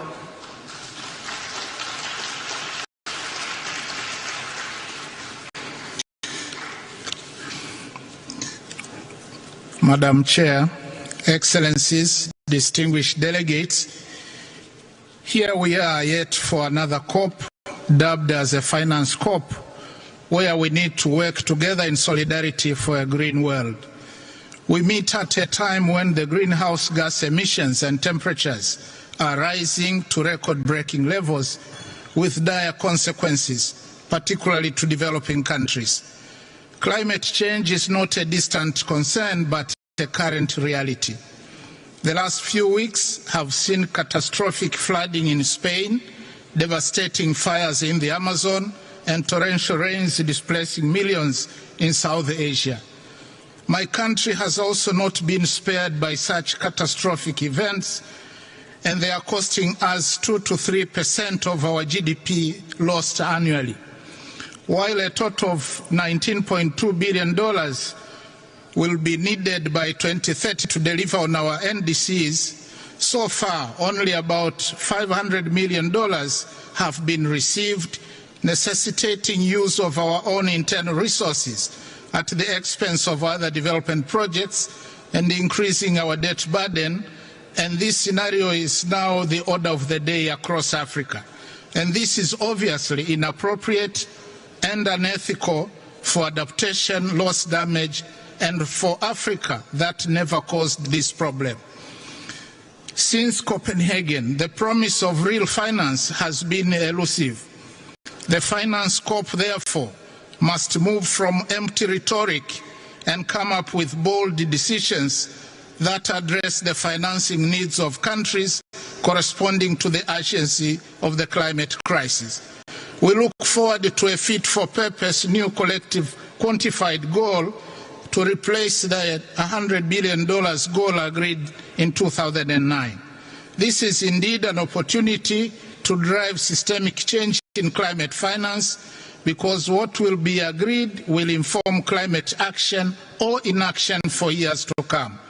Climate finance is about responsibility and justice as agreed, and therefore COP29 must also maintain the momentum on loss and damage so that the fund does not become an empty shell, negating the gains made last year at COP28 in Dubai.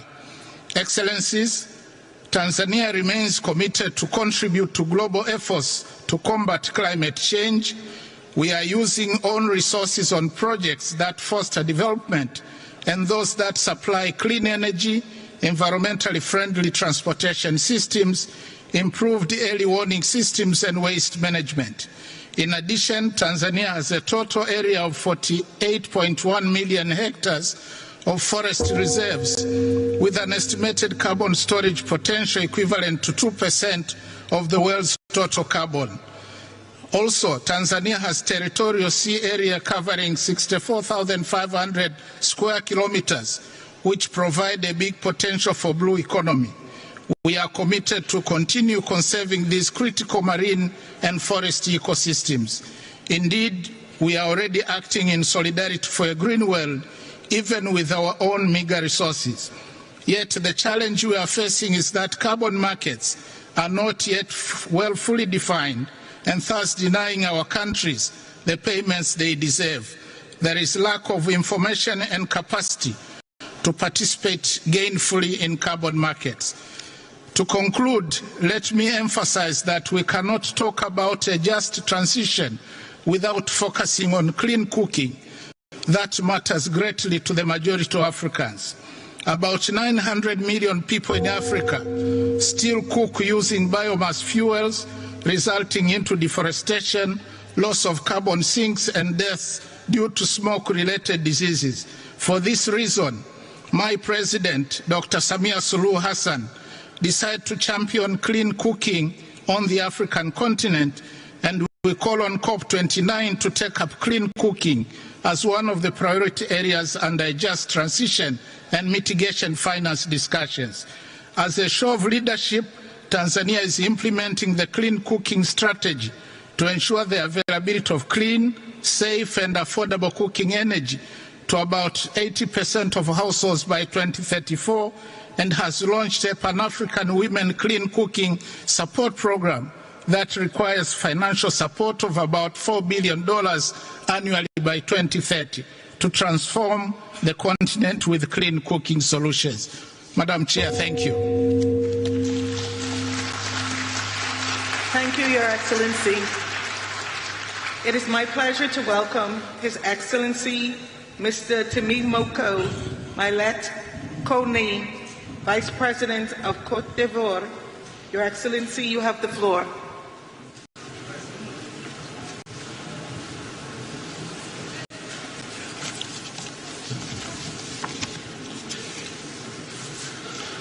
Madame la Présidente, Excellences, Mesdames et Madam Chair, President, ladies and gentlemen, our meeting is being held at a time when the climate crisis has reached an unprecedented level. The last United Nations climate report is alarming. Our planet is heating at a worrying pace, which means that the objective of 1.5 Celsius is unreachable or unlikely to be reached.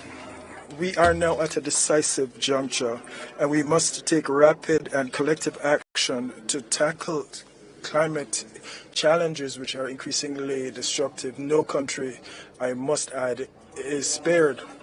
In Côte d'Ivoire, we have taken bold initiatives, and without them, we could have a 13% drop in our GDP by 2050, and almost 2 million of our peoples would dip into poverty. It is clear that the economic, social, and health consequences are inevitable if we stand without doing anything. And it's for this reason that our President Alassane Ouattara has led strong measures that confirm our commitment to the Paris Agreement. This year we concluded with the IMF a facility for sustainability and resilience, and along with other partners we have, including the World Bank, we have been looking into more innovative financing measures. We have also strengthened governance, and we have set up a National Commission for Climate Change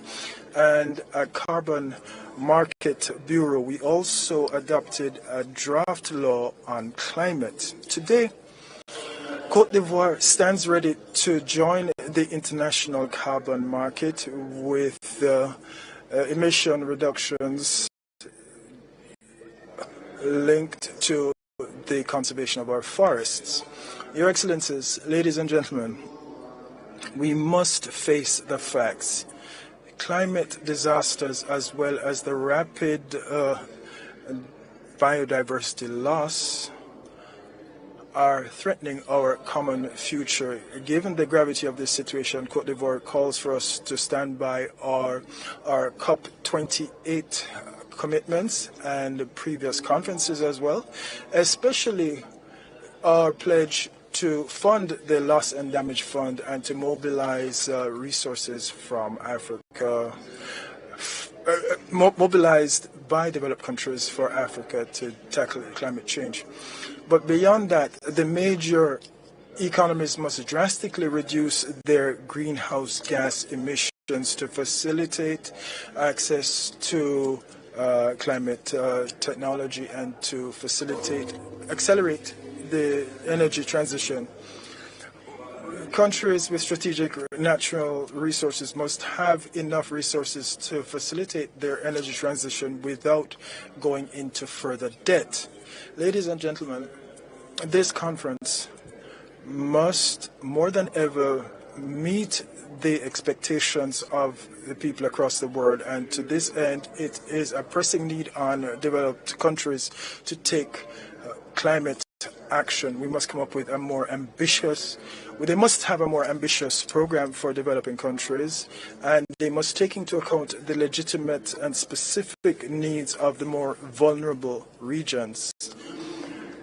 The heavy toll paid by our populations because of increasingly violent climate disasters means that we must come to urgent agreement on financing so that we can have lasting solutions and ensure that this COP29 marks a critical juncture where we can forge a path towards protecting our planet and ensuring a sustainable future for future generations. Thank you. Thank you, Your Excellency. It is my pleasure to welcome His Excellency Mr. Hamid Abdullah Afi Didi, Vice President of the Seychelles. Your Excellency, you have the floor.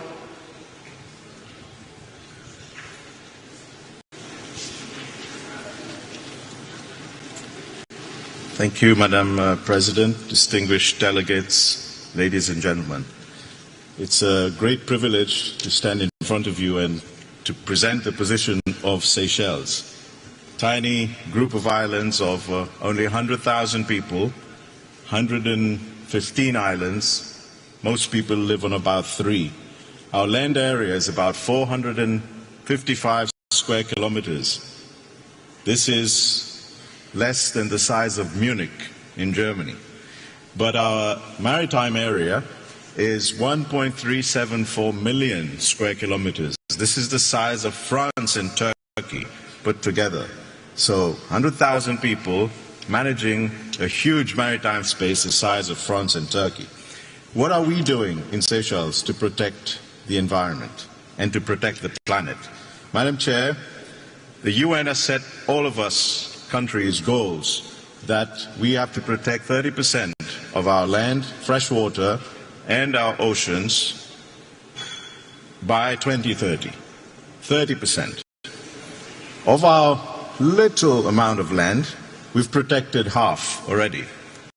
Of that huge expanse of sea that we have, we've already protected 32%.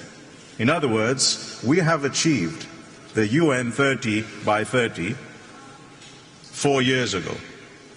So the Seychelles has performed. And in fact, of the sea area that we're protecting, there's an area called Saya de Mala, which is the size of Switzerland. And it's actually a seagrass meadow. What does it do? It absorbs carbon emission. So our output, we emit about 600,000 tons, but our seagrass meadow absorbs 18 million tons. So in other words, for every ton that we put out, we absorb 30 tons from the rest of the world. Having done all of that, what do we find? Rising sea level.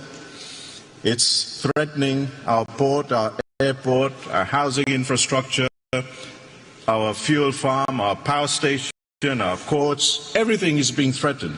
We have to relocate our houses. We have to relocate infrastructure. It may cost us $15 to $20 million to relocate houses, $15 to $20 million to relocate infrastructure.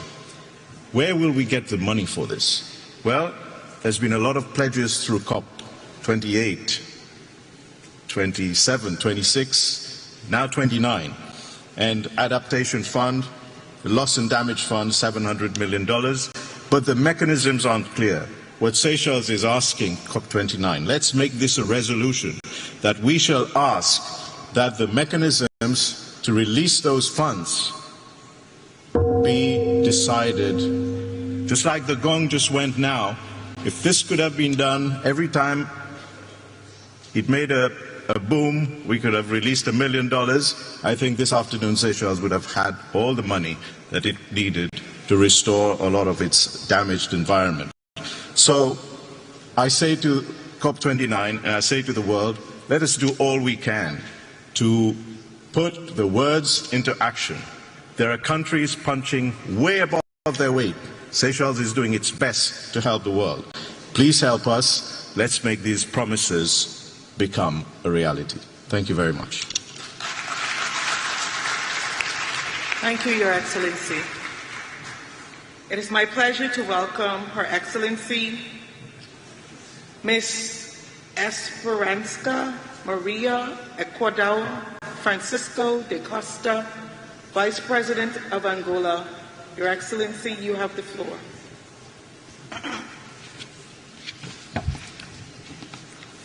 Thank you.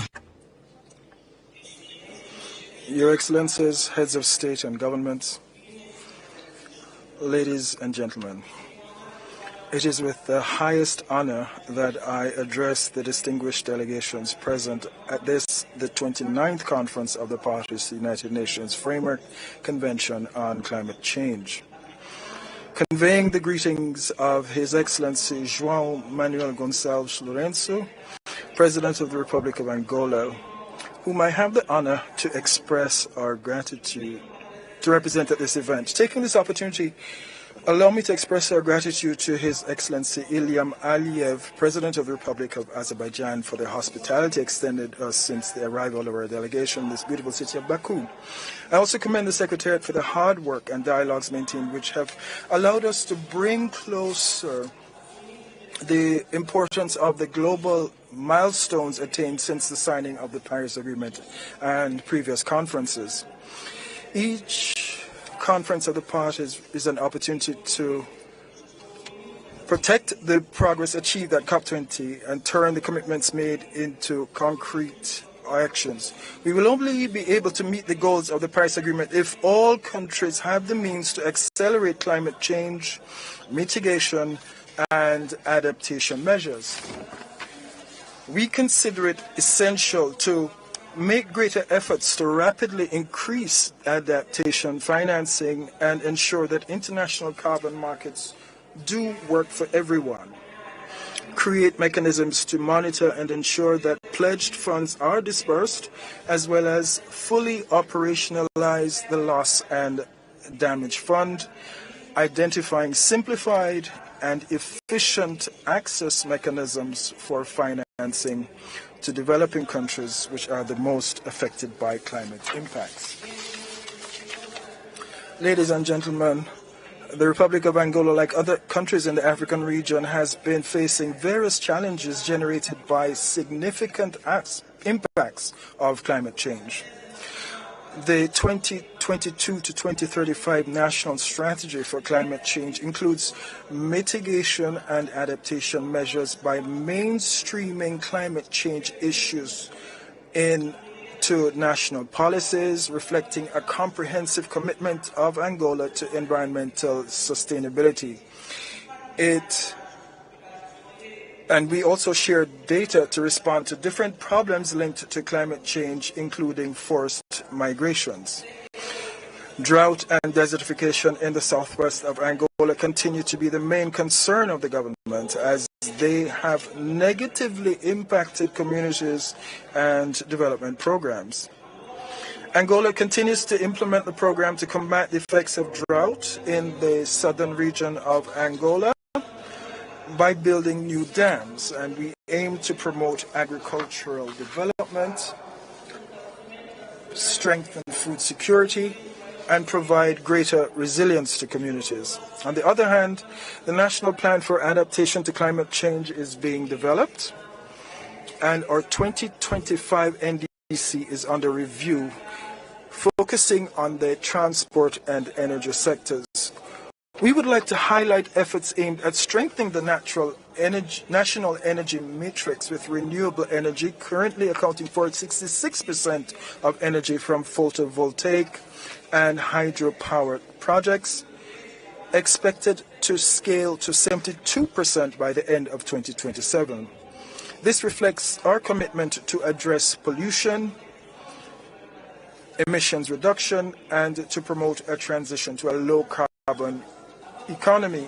We consider that the enhancement of forests in a new vision will benefit the creation of green jobs so that youths and communities can be included in the management of forest ecosystems. We continue to make efforts to increase terrestrial conservation areas, and we have started a vast program to identify ecologically significant marine zones that will allow the creation of a network of marine protected areas, which are key factors in the development of the blue economy.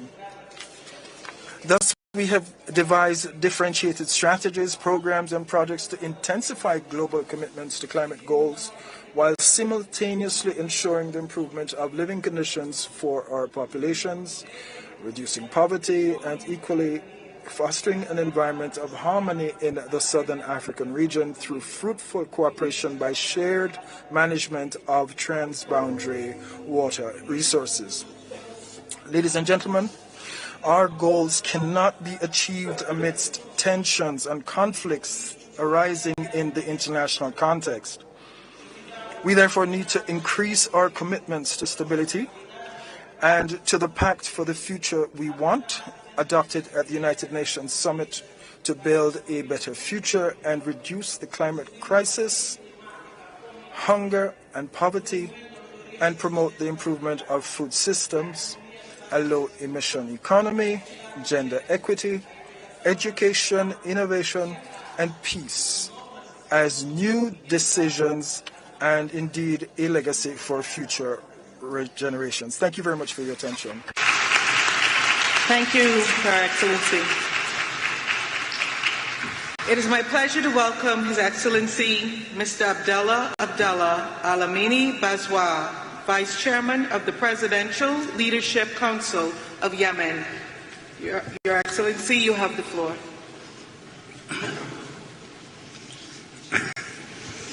فخامة الرئيس إلهام علييف رئيس جمهورية أذربيجان. Your Excellency, President Aliyev, President of Azerbaijan, ladies and gentlemen, heads of government, Secretary General of the United Nations, ladies and gentlemen, may the peace of God be with you. First of all, I would like to express my deepest thanks to the government of Azerbaijan for the warm welcome and excellent organization of this major UN conference, which is indeed a fine opportunity to bolster international cooperation to combat climate change, which today poses a threat to humanity. And here we are in Baku with the heavy responsibility of protecting our planet. We are convening in this room to protect our planet, our common cradle, given the dangers posed by climate change. Many have already spoken from this podium, and I would like to take this opportunity to refer to the risks facing Yemen. Yemen is experiencing major crises, humanitarian, security-related, and economic, among many others, which are compounded by climate change through things like drought, heat waves, and the increase in sea levels, not to mention many cyclones. And the consequences are becoming ever graver, given the humanitarian situation, which is especially vulnerable because of a war which has been ongoing for 10 years, because of the involvement of militias supported by Iran, a war which has destroyed infrastructure and displaced thousands of Yemenis and destroyed property, killed people and destroyed the sources of life.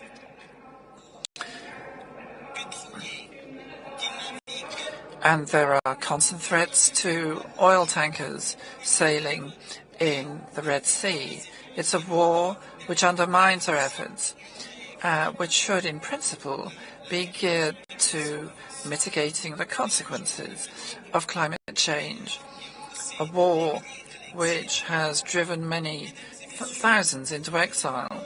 Ladies and gentlemen, the Yemeni government today is standing up to these challenges with all its strength and all its resources to honor its commitments to protect the lives and dignity of Yemeni citizens in the face of terrorist groups and their followers. Our government is resolved to opt for a trailblazing strategic policy to combat climate change and to incorporate this in a comprehensive strategy, relying on capacity building and more sustainable policies, which will allow us better to deal with the need to mitigate climate change while bolstering the resilience of local communities vis-à-vis disasters, especially in the coastal areas. This is based on our sincere belief that investing to combat climate change can only strengthen peace and stability. And in conclusion, on behalf of the people of Yemen, I would like to salute Saudi Arabia and the UAE, fraternal countries who have invested hugely in our capacity to deal with climate change. And we expect similar from the international community. Madam Chair, protecting our planet and making every effort to this end must mean vanquishing war and putting an end to war. First and foremost, the Israeli aggression against Gaza, which must be brought to an end because it's a crime against life. And we restate our solidarity with all countries fighting for their freedom and justice, first and foremost the Palestinian people who've been so patient and resolute in seeking their dignity and sovereign independence.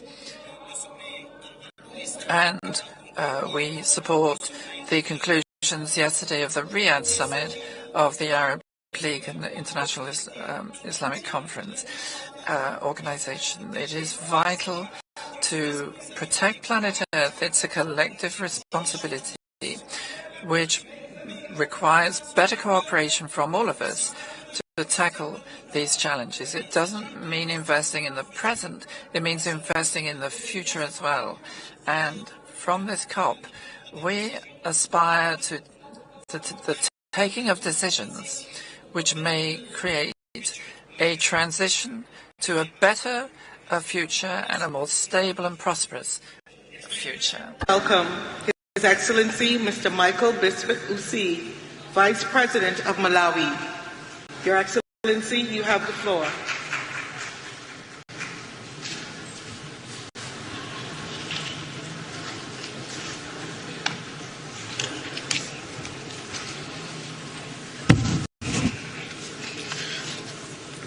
Madam Chair, Your Excellencies, I bring to you greetings from the President of the Republic of Malawi, Dr. Lazarus Makafe Chakwera, and the people of Malawi.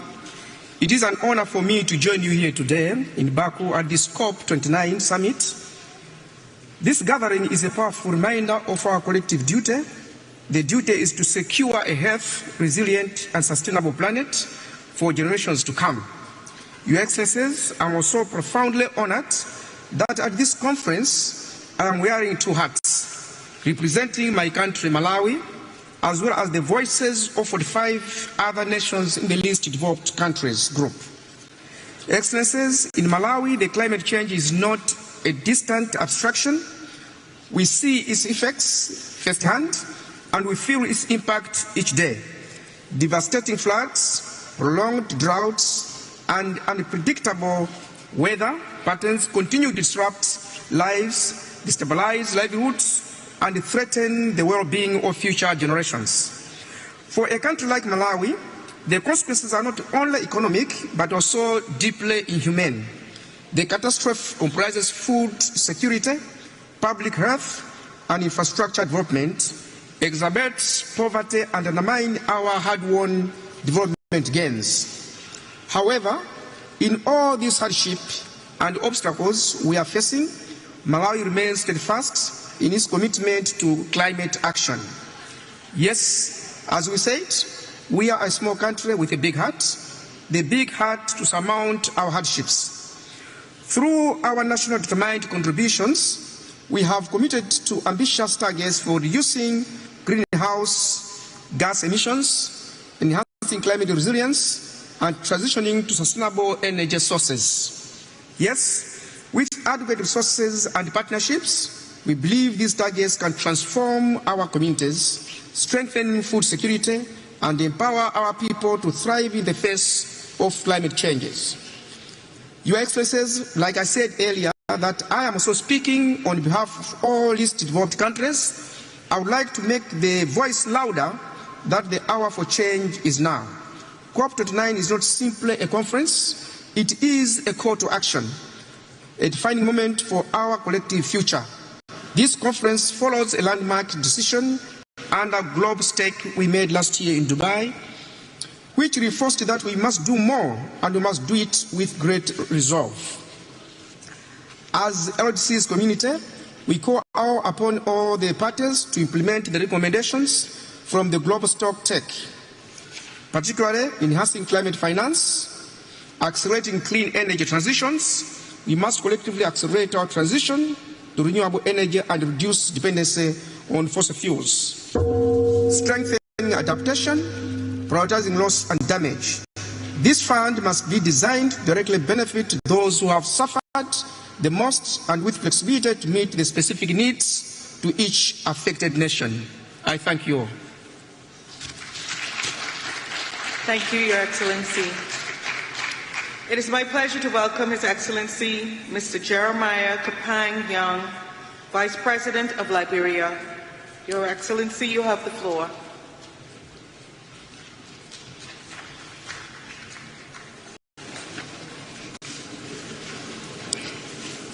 Madam President, Excellency, distinguished ladies and gentlemen, Liberia congratulates the government and people of Azerbaijan for assuming the presidency of COP29 and the warmest hospitality accorded us.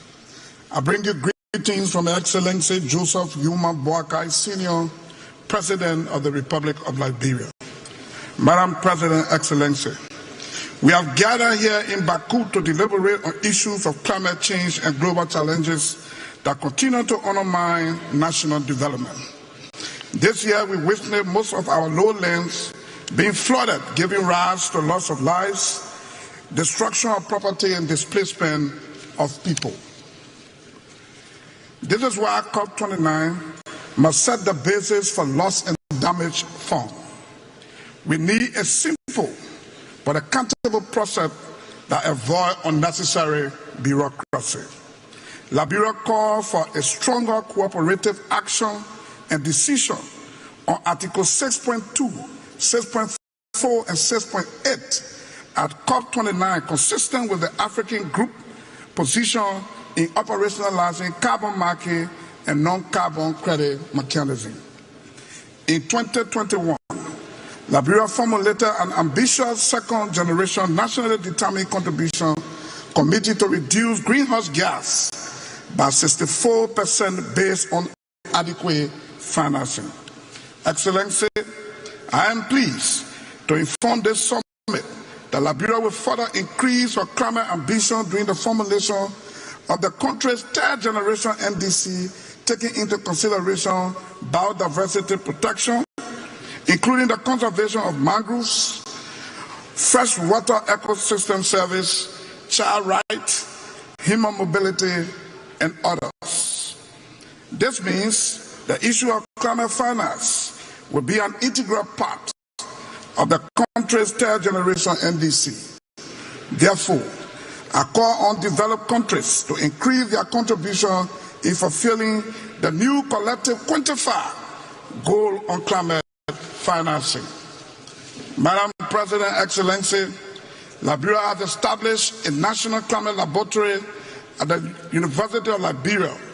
This learning center is intended to build the human resource of the country in addressing climate challenges at the national level. To conclude, humanity has faced numerous problems in the past, but it is collective efforts that have kept us going.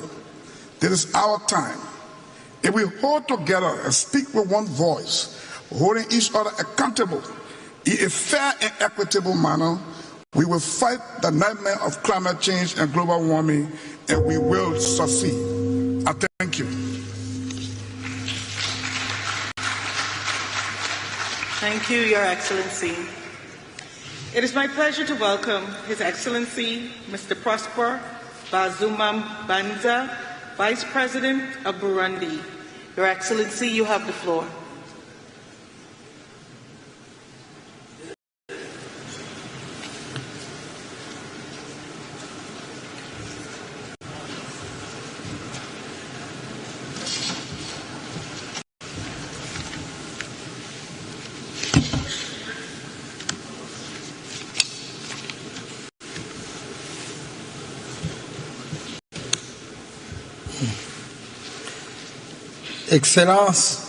Excellencies, President of COP29, heads of state and government, distinguished heads of delegation, it is an honor and a true pleasure for me to address you on behalf of our President and head of the government of Burundi at such a crucial meeting as COP29. But at the very outset, allow me to rightly commend the warm welcome that we have received, I did myself, as did my delegation, from the government of Azerbaijan. Excellencies, ladies and gentlemen, Burundi is a country of 1,000 green hills, of savannas and forests, is, however, being confronted by the impacts of climate change, like other countries in the world. This, in our country, takes the form of heavy rains and periods of dry seasons that have become longer and longer. Burundi is strongly committed, alongside countries that are signatories to the Paris Agreement, through the NDC document at our national level and the National Development Plan of Burundi 2018 to 2027. Through this document, the government of Burundi aims for ecosystems to adapt naturally to climate change. Priority actions for adaptation and mitigation to the impacts of climate change are included in all policies and programs through a multi-sectoral approach. And here, if I may, I would like to mention a program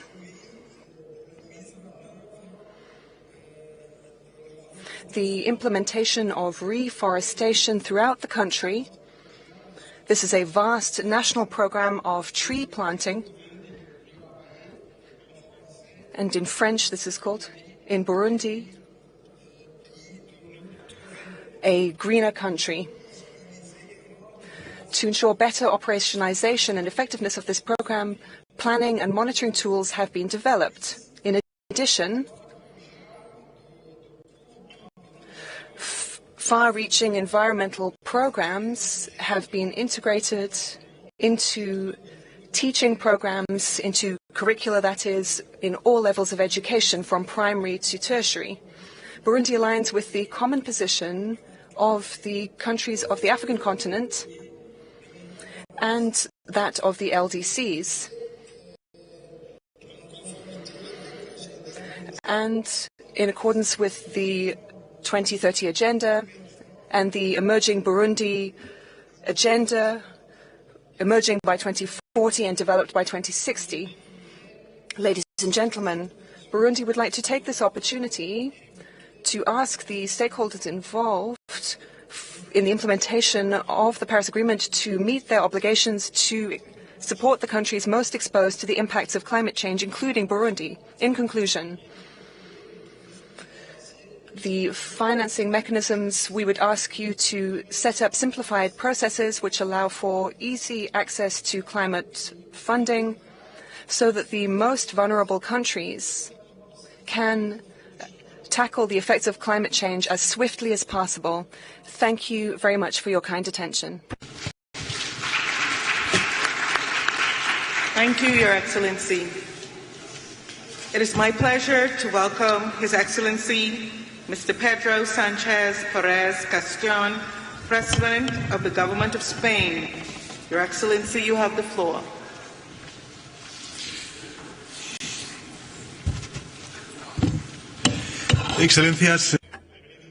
Excellencies, I've come to you to tell you a terrible truth, that we've known the science for so long, but still, some are still not accepting the fact that climate change kills. Last year, 300,000 people died, and it has just contributed to the death of over 220 of my compatriots in Spain, in the greatest natural disaster of our history. This disaster, which according to the first estimations would have been less likely and less intense without the effect of climate change. The planet, therefore, is giving us increasingly loud signals, and if we don't act in the near future, our countries will undergo more droughts, more heat waves, more torrential rain, more fires and more illnesses, and many economic sectors will collapse. Hundreds of towns and peoples will become uninhabitable, and the sea rise and the temperature rises will mean that it will be impossible to live in those places. This existential threat is obvious to everyone. They're in the academic articles and on our screens and through our windows. But at this crucial time for our humanity, we are seeing many governments hesitate and slow down when they should be accelerating, speeding up the pace, picking up the pace, and some are even denying evidence and actually turning back. They are investing in oil, they are deregulating so that the rich can become richer, knowing full well that this formula will lead us all to disaster. We can therefore not allow this to happen. We know what the problem is. We also know what we have to do to resolve this problem. We don't need drastic measures. We need drastic measures. We need to transform. We need to change the way in which we create wealth and our relationship with the planet. We need to innovate. We need to undergo decarbonisation. We need to develop more material and processes, and we need to adapt our towns and our infrastructure and adapt ourselves to new realities, climate realities. So it's not all about giving up growth, but growing more responsibly. It won't be easy, but it's possible, because evidence tells us that in my country, Spain, this is what we are doing over the last few years. We've undergone an ecological transition. We have brought about modernisation. We've reduced by 40% our emissions and our consumption of natural resources. And at the same time, we have been the economy of the OECD, which has most grown in the last few years, and we can grow equitably and respect the planet. So don't listen to those who say that the transition is incompatible with the well-being of nations, or that it is bad for the middle classes and the lower classes, the working classes rather. Rather the opposite. If we do not conquer sustainability, unless we do all of this, and if we do not live in tune with sustainability over the next 10 years, we will all fall. The first to suffer will be the middle class and the working classes, because they are the ones who work in the most threatened areas. And that's what happened in Spain, specifically in Valencia, where still some people remain unaccounted for, and many towns covered with mud. This is why, ladies and gentlemen, we must help victims. We must ensure that this does not happen again. We must ensure that natural disasters do not multiply or replicate. I can assure you, we will do this. We will continue to ensure that before 2050 we are a carbon neutral economy, and that we will abide by international standards. But we will only succeed if we all do it, because we've only got one atmosphere, and all our climate patterns are interconnected. And we'll conclude with this. as one of the most vulnerable countries to climate change, let us stop dragging our heels, denying science, and let us do what we promised to do 7 years ago in Paris. Let us save our citizens, let us save our economies, let us save the planet. Thank you very much. Thank you, Your Excellency. It is my pleasure to welcome His Royal Highness Al Hussein bin Abdullah II, Crown Prince of Jordan. Your Royal Highness, you have the floor.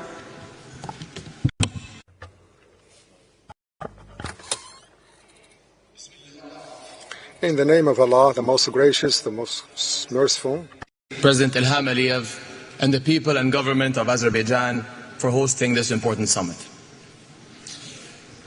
We have gathered here under the banner of solidarity, the family of nations joining as one to protect the planet we share. We all know that without common action, we are destined to fall short. Yet, we meet at a moment when faith in our ability to stand together is broken. When global norms, including the UN Charter and the Geneva Conventions, are being flouted with impunity.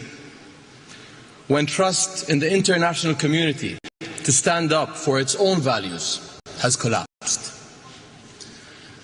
When humanitarian violations are broadcast daily for the whole world to see, yet continue to be ignored and dismissed without consequence. Saving our planet must start from the premise that all lives are worth saving. The solidarity we need depends on embracing that truth.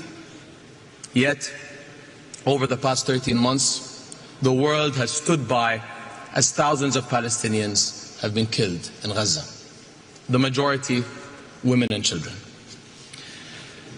How can we work together for our shared future when some are deemed unworthy of one? The ongoing violence in my region undermines peace and security beyond its borders. In the end, this will benefit no one. My part of the world is already exposed to the harsh realities of climate change, to heat, to drought, to loss of biodiversity. The war is compounding environmental challenges for Gaza and beyond. A recent United Nations Environment Programme study highlighted contamination of land, water and air. Sewage and waste management systems have been destroyed. Entire communities are now graveyards of debris. Another study found that rebuilding Gaza will result in total emissions higher than the annual emissions of more than 135 countries. An inclusive, just approach to the climate challenge requires that we address the links between climate, peace and security. Nowhere is this clearer than among global refugee communities and their hosts, who are some of the most vulnerable to climate change. During COP29, His Majesty King Abdullah II launched the Global Climate Refugee Nexus Initiative. 58 countries have signed on to date, and we invite others to join. 1 in every 3 people living in Jordan is a refugee, and our infrastructure is feeling the strain. We face rising demand on stressed resources and services, including water, health, and education. And while we in Jordan have made significant strides in clean energy, water conservation, and climate-smart agriculture, these efforts are not enough. We need to rally communities around climate action and secure a better future for our youth and generations to come. In my country, we are implementing climate policies while grappling with the impacts of conflict. Yet, we can't solve these twin crises alone. As our summit works towards a new collective quantified goal, we must prioritize refugee hosting countries, especially those in climate hotspots, and ensure that global climate financing mechanisms uphold accountability and transparency for all. Just as urgently, we must rebuild trust in the international community itself and acknowledge past failures. Our inability to collectively do what is right is turning us into passive observers, fully aware, yet unwilling to act. As His Majesty King Abdullah has said, no one is a bystander in the fight for life on earth.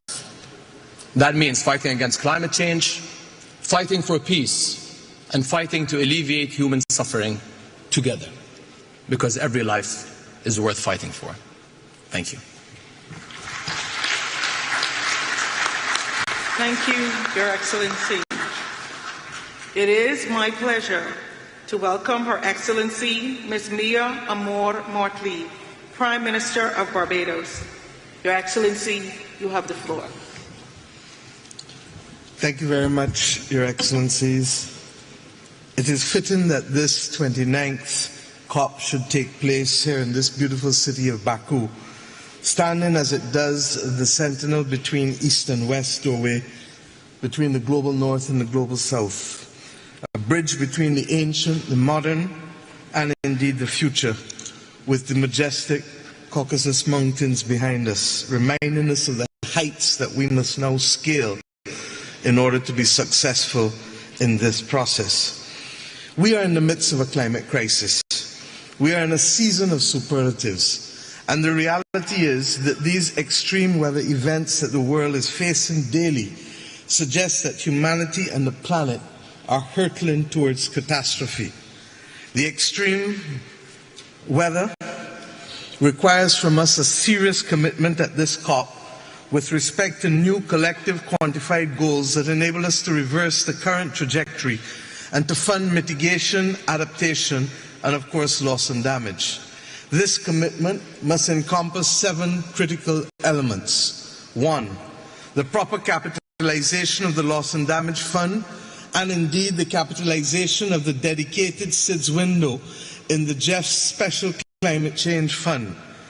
The latter remains unfunded, and the first underfunded. The reality is that the Loss and Damage Fund has only attracted $700 million, and this is despite the numerous crises besetting small island developing states, and indeed in our own region, Hurricane Beryl, which has caused serious damage to countries, from housing to public infrastructure, and indeed from agriculture to fisheries in my own country. Secondly, proper capitalization of developing countries must also include and have access to cheaper, longer-term capital in circumstances where they can scale up investments for adaptation. Thirdly, the economic noose of tightening the fiscal space must be loosened by adopting the principles, in our view, of Bridgetown Initiative 3.0 through the delivery of urgently needed financial reforms. We must change the rules of the game, shock-proof vulnerable economies, and indeed review debt sustainability while at the same time augmenting resources. Fourthly, rich countries must deliver on their commitments. We must ensure time and again that the commitments made, whether for 0.7% of GNI or indeed the $100 billion, or recently the $30 billion with respect to biodiversity, that these are met. We must have transparency and accountability on the part of everyone.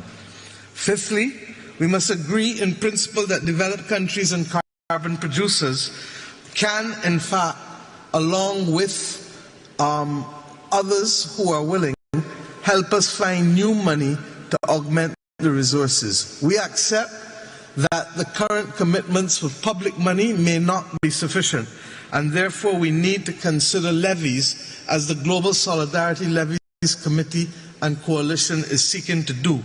If we put a $5 per ton on CO2 for fossil fuel extraction, we can raise $210 billion a year. If we put $100 per ton on CO2 for shipping, we can raise in excess of $80 billion a year. And we've not addressed aviation or indeed the elephant in the room, 0.1% levy on all bonds and stocks that can raise us in excess of 400 billion.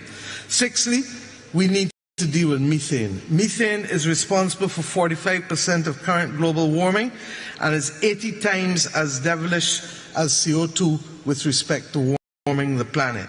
This makes mitigation of methane the most effective way to slow the rate of warming in our world. And I trust and pray that we can have a global methane agreement, as Pope Francis led the call earlier this year for us to see a parallel track to decarbonization. Finally, we need high-integrity carbon markets to ensure that there is fairness, and that we need a universal carbon pricing mechanism to remove the disparity between countries in the North and South. My friends, every COP must make progress irrespective of the geopolitical dynamics. There is an urgent need to reform this COP process, and I hope that we can meet that as we go forward. As we leave this city of winds and land of fire, may we ensure that our ambitions are not only high, but our actions mimic the ambitions which we have, if we are to ensure that our people are not to be the victims of this awful climate crisis. Thank you.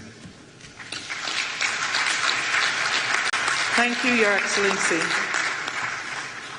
It is my pleasure to welcome His Excellency, Mr. Alexander De Croo, Prime Minister of Belgium.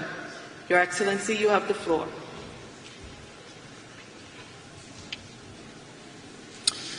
Madam President, dear colleagues, this is not a time to falter.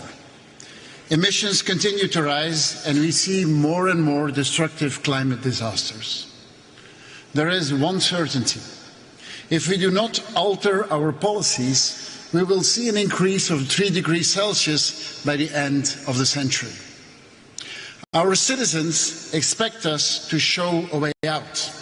They want us to collaborate on a faster and more resolute decarbonization and moving away from fossil fuels.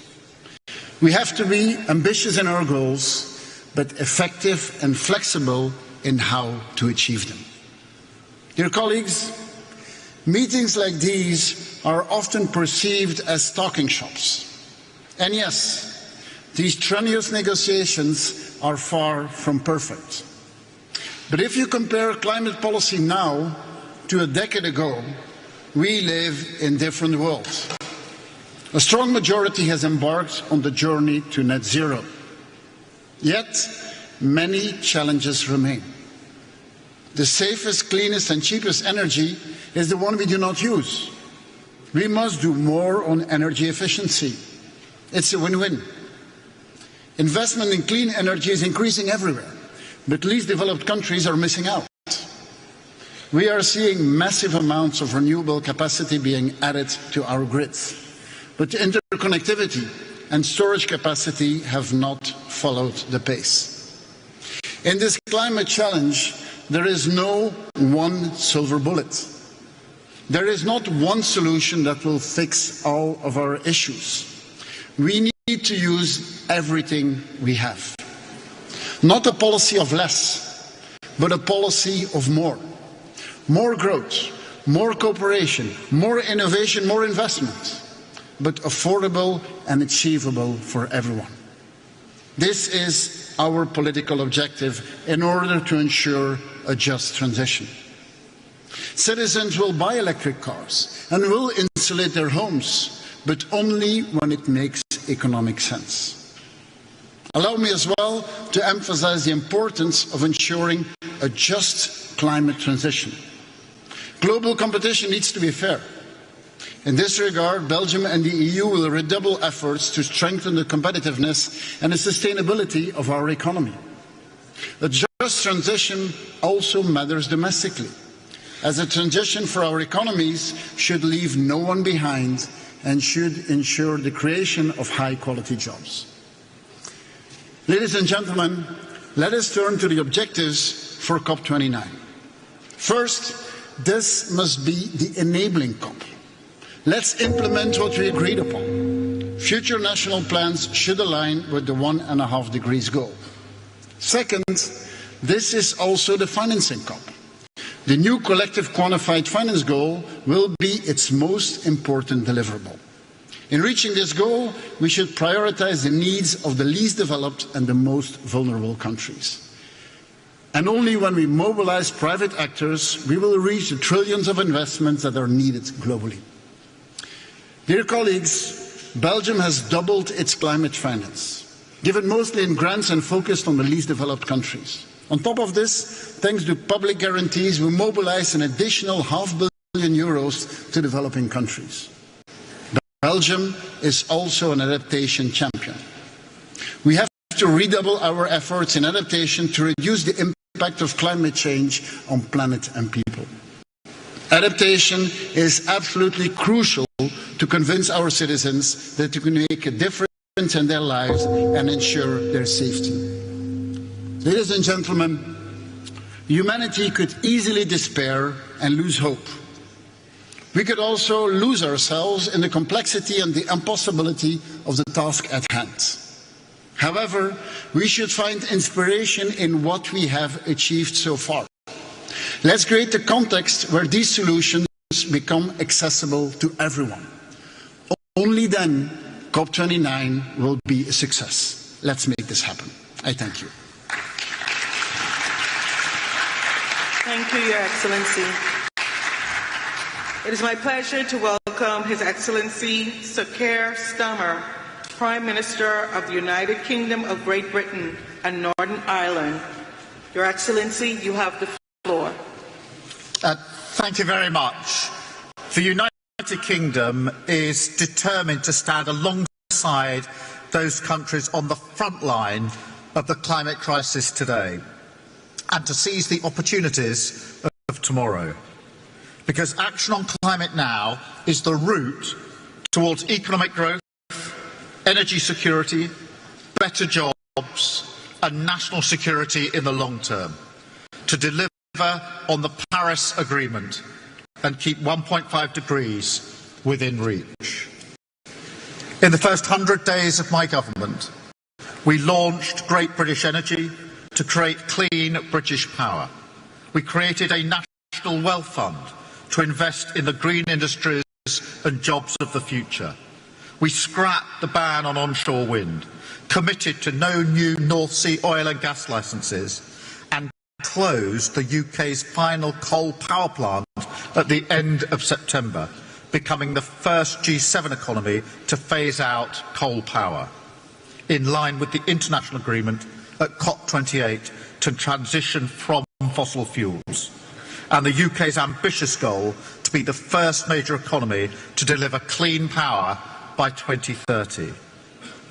Today I can confirm, 3 months ahead of the deadline, the UK's 2035 international target, our nationally determined contribution to reduce all greenhouse gas emissions by at least 81% on 1990 levels, aligned with 1.5 degrees. And we urge all parties to come forward with ambitious targets of their own, as we all agreed at the last COP. We will work in partnership to support other countries to develop their own commitments and transition through our forthcoming Global Clean Power Alliance. And finance will be its first focus. We will honour the commitment made by the previous government to provide £11.6 billion of climate finance between April 2021 and March 2026. But we must use public finance as a multiplier to unlock much more private investment and reform our international financial institutions.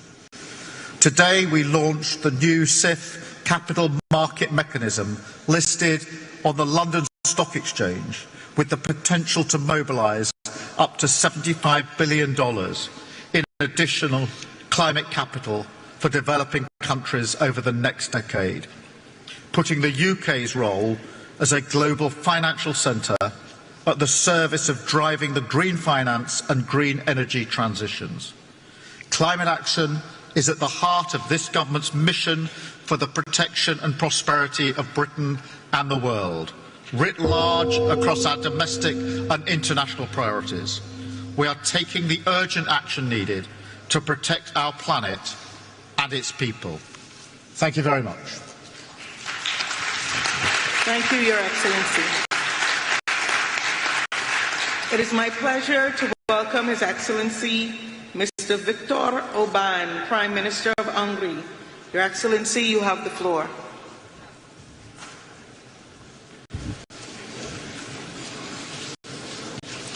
Excellencies, ladies and gentlemen, first of all, I would like to thank President Aliyev for hosting this important conference. Azerbaijan is a key partner for Europe in reaching our climate goals, making it the ideal place to host today's conference. Last week, Budapest hosted the European Political Community Summit and the European Council Summit as well. Almost 50 heads of state and government gathered in Budapest, where European leaders adopted a new declaration on competitiveness. The Budapest Declaration will shape the European Union's approach to climate issues as well. Our mission is to make Europe more competitive, and we approach climate protection with this vision in our mind. We are proud that Hungary is among the few countries of the world in the recent years which has been able to enhance its economic performance parallel to decreasing its emissions. We cannot sacrifice our industry or agriculture in this process. We must continue advancing the green transition while also maintaining our use of natural gas, oil and nuclear energy. The price of climate change should not be paid by our farmers. Farmers are the backbone of our economy and society. We must offer them stability and predictability to thrive. We cannot impose unrealistic quotas or burdensome rules on farmers and companies, but should offer practical support for them. The green transition and the fight against climate change should not be done against the business community, but together with it. We need clear financial guarantees and significant investment. Large corporations must contribute their fair share to climate protection. Our climate policy should be guided by careful consideration and common sense, not by ideology, alarmism or panic. Each should align with the opinion and interest of European citizens. In Hungary, we are also positioning ourselves to be a significant player in electric vehicle development and electricity storage. We continue to invest into our already robust nuclear industry, increasing its share to 70% when it comes to supplying our all electric demand. And geographically, we play a key role in energy transit between East and West. Hungary stands out in Europe with the lowest utility cost for citizens, while also achieving one of the highest rates of green energy expansion over the past several years. We are a leader in economically sustainable climate protection, ranking 4th among EU countries for reducing carbon emissions per unit of energy produced. Looking ahead, we have set even more ambitious goals by 2030. We aim not just for a 40% reduction in greenhouse emissions, but for 50%. I firmly believe that by working together, we can balance ambition with pragmatism, establishing Europe as a global leader in climate action, with compromising the prosperity of our industries and agriculture. Thank you very much for your attention. Thank you, Your Excellency. Distinguished heads of state and government, delegates, honored guests, this brings us to the end of our national statements for today. We will continue with the delivery of national statements tomorrow at 10:00 hours in this plenary. With this, I declare this joint meeting of the COP, CMP, and the CMA adjourned. Your Excellencies, dear colleagues, we will now hear special messages. It is my pleasure to welcome His Excellency Mr. Xi Jinping, President Xi Jinping's Special Representative and First Vice Premier of China. Your Excellency, you have the floor. Distinguished colleagues, ladies and gentlemen, friends, it gives me great pleasure to attend the World Leaders Climate Action Summit as the special representative of Chinese President Xi Jinping. First of all, I am honored to convey President Xi Jinping's best wishes to Azerbaijan for hosting this summit. President Xi Jinping highly commends the positive efforts and contributions made under Azerbaijan's presidency to promoting global climate governance and wishes COP29 a full success. It has been 30 years since the UNFCCC entered into force. Standing at this new starting point, we need to work together for satisfactory outcomes of COP29 to live up to the keen expectations of the international community. To this end, I would like to make 3 propositions. First, the principle of common but differentiated responsibilities is the cornerstone for strengthening global climate governance. Developed countries need to increase climate ambition and action, take the lead in fulfilling emission reduction obligations, and move up the timeline for carbon neutrality. Developing countries also need to do our best within our capabilities. The Chinese side will submit its 2035 nationally determined contributions that are economy-wide and cover all greenhouse gases and strive to achieve carbon neutrality before 2060. Second, the complete transformation of growth models is the fundamental solution to climate change. China's high-quality production capacity, as exemplified by its manufacturing of electric vehicles, lithium batteries, and PV products, provides a significant boost for the green development of the world. The international community should work together to accelerate energy transition in an equitable, orderly, and just manner, keep the industrial and supply chains of new energy stable, facilitate the accessibility and innovation of green products and technologies. Third, funds and technology are critical to improving the capacity to tackle climate change. Since 2016, China has provided and mobilized more than 177 billion yuan of project funds in support of other developing countries' climate response. We call on developed countries to increase financial support and technology transfer for developing countries and expect more ambitious funding targets to be set at COP29 so that confidence and guarantees can be provided for a global climate response. China will work with all parties to uphold the vision of building a community with a shared future for mankind and jointly build a clean and beautiful world. Thank you. Thank you, Your Excellency. It is my pleasure to welcome Mr. Hashim Sumitro Dijojo Hadikusumo, Special Envoy to the President of Indonesia. You have the floor.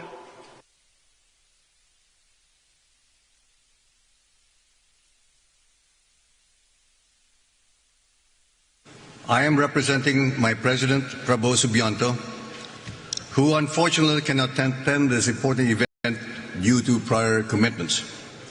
He promises to enhance Indonesia's climate action and continue the policies set out by his predecessors. President Prabowo envisions economic growth beyond 8% per year and ensures green, resilient, and inclusive development for all of our people. This vision determines our ambition to reduce greenhouse gas emissions towards net zero by 2060 or sooner, and avoiding 1 billion tons of carbon dioxide emissions. We are shifting from fossil fuel-based to renewable-based development with 75% of additional power generation capacity. 70,000 kilometers of smart transmission lines will be constructed to transmit energy across Indonesia's main and most populous islands.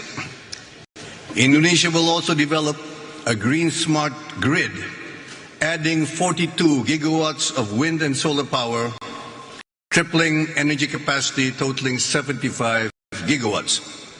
Affordable clean energy will be provided to accelerate growth, create more jobs, ensure food security, and alleviate poverty for the people's prosperity, while balancing growth with environmental sustainability. We will commence to reforest more than 12 million hectares of severely degraded forests over time, revitalize degraded land to increase food production, protect our oceans for a prosperous blue economy, and empower our local communities for climate resilience and quality green jobs. Our efforts require three enablers: a comprehensive green growth policy framework, which we are finalizing, massive investments of $235 billion, and international collaboration. We need to mobilize global resources in terms of technology, finance, and investment, forming a united front to combat global warming and reclaim humankind's right to survive.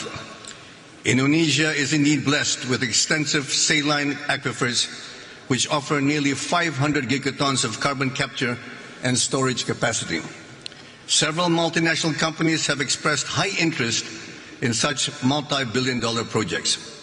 We further commit to developing a robust carbon market, starting with optimizing Indonesia's 557 million tons of verified carbon credits. We must work together to provide a better future for next generations. Thank you very much. Thank you. Your Excellencies, dear colleagues, I wish you a good evening. The high-level segment will resume tomorrow.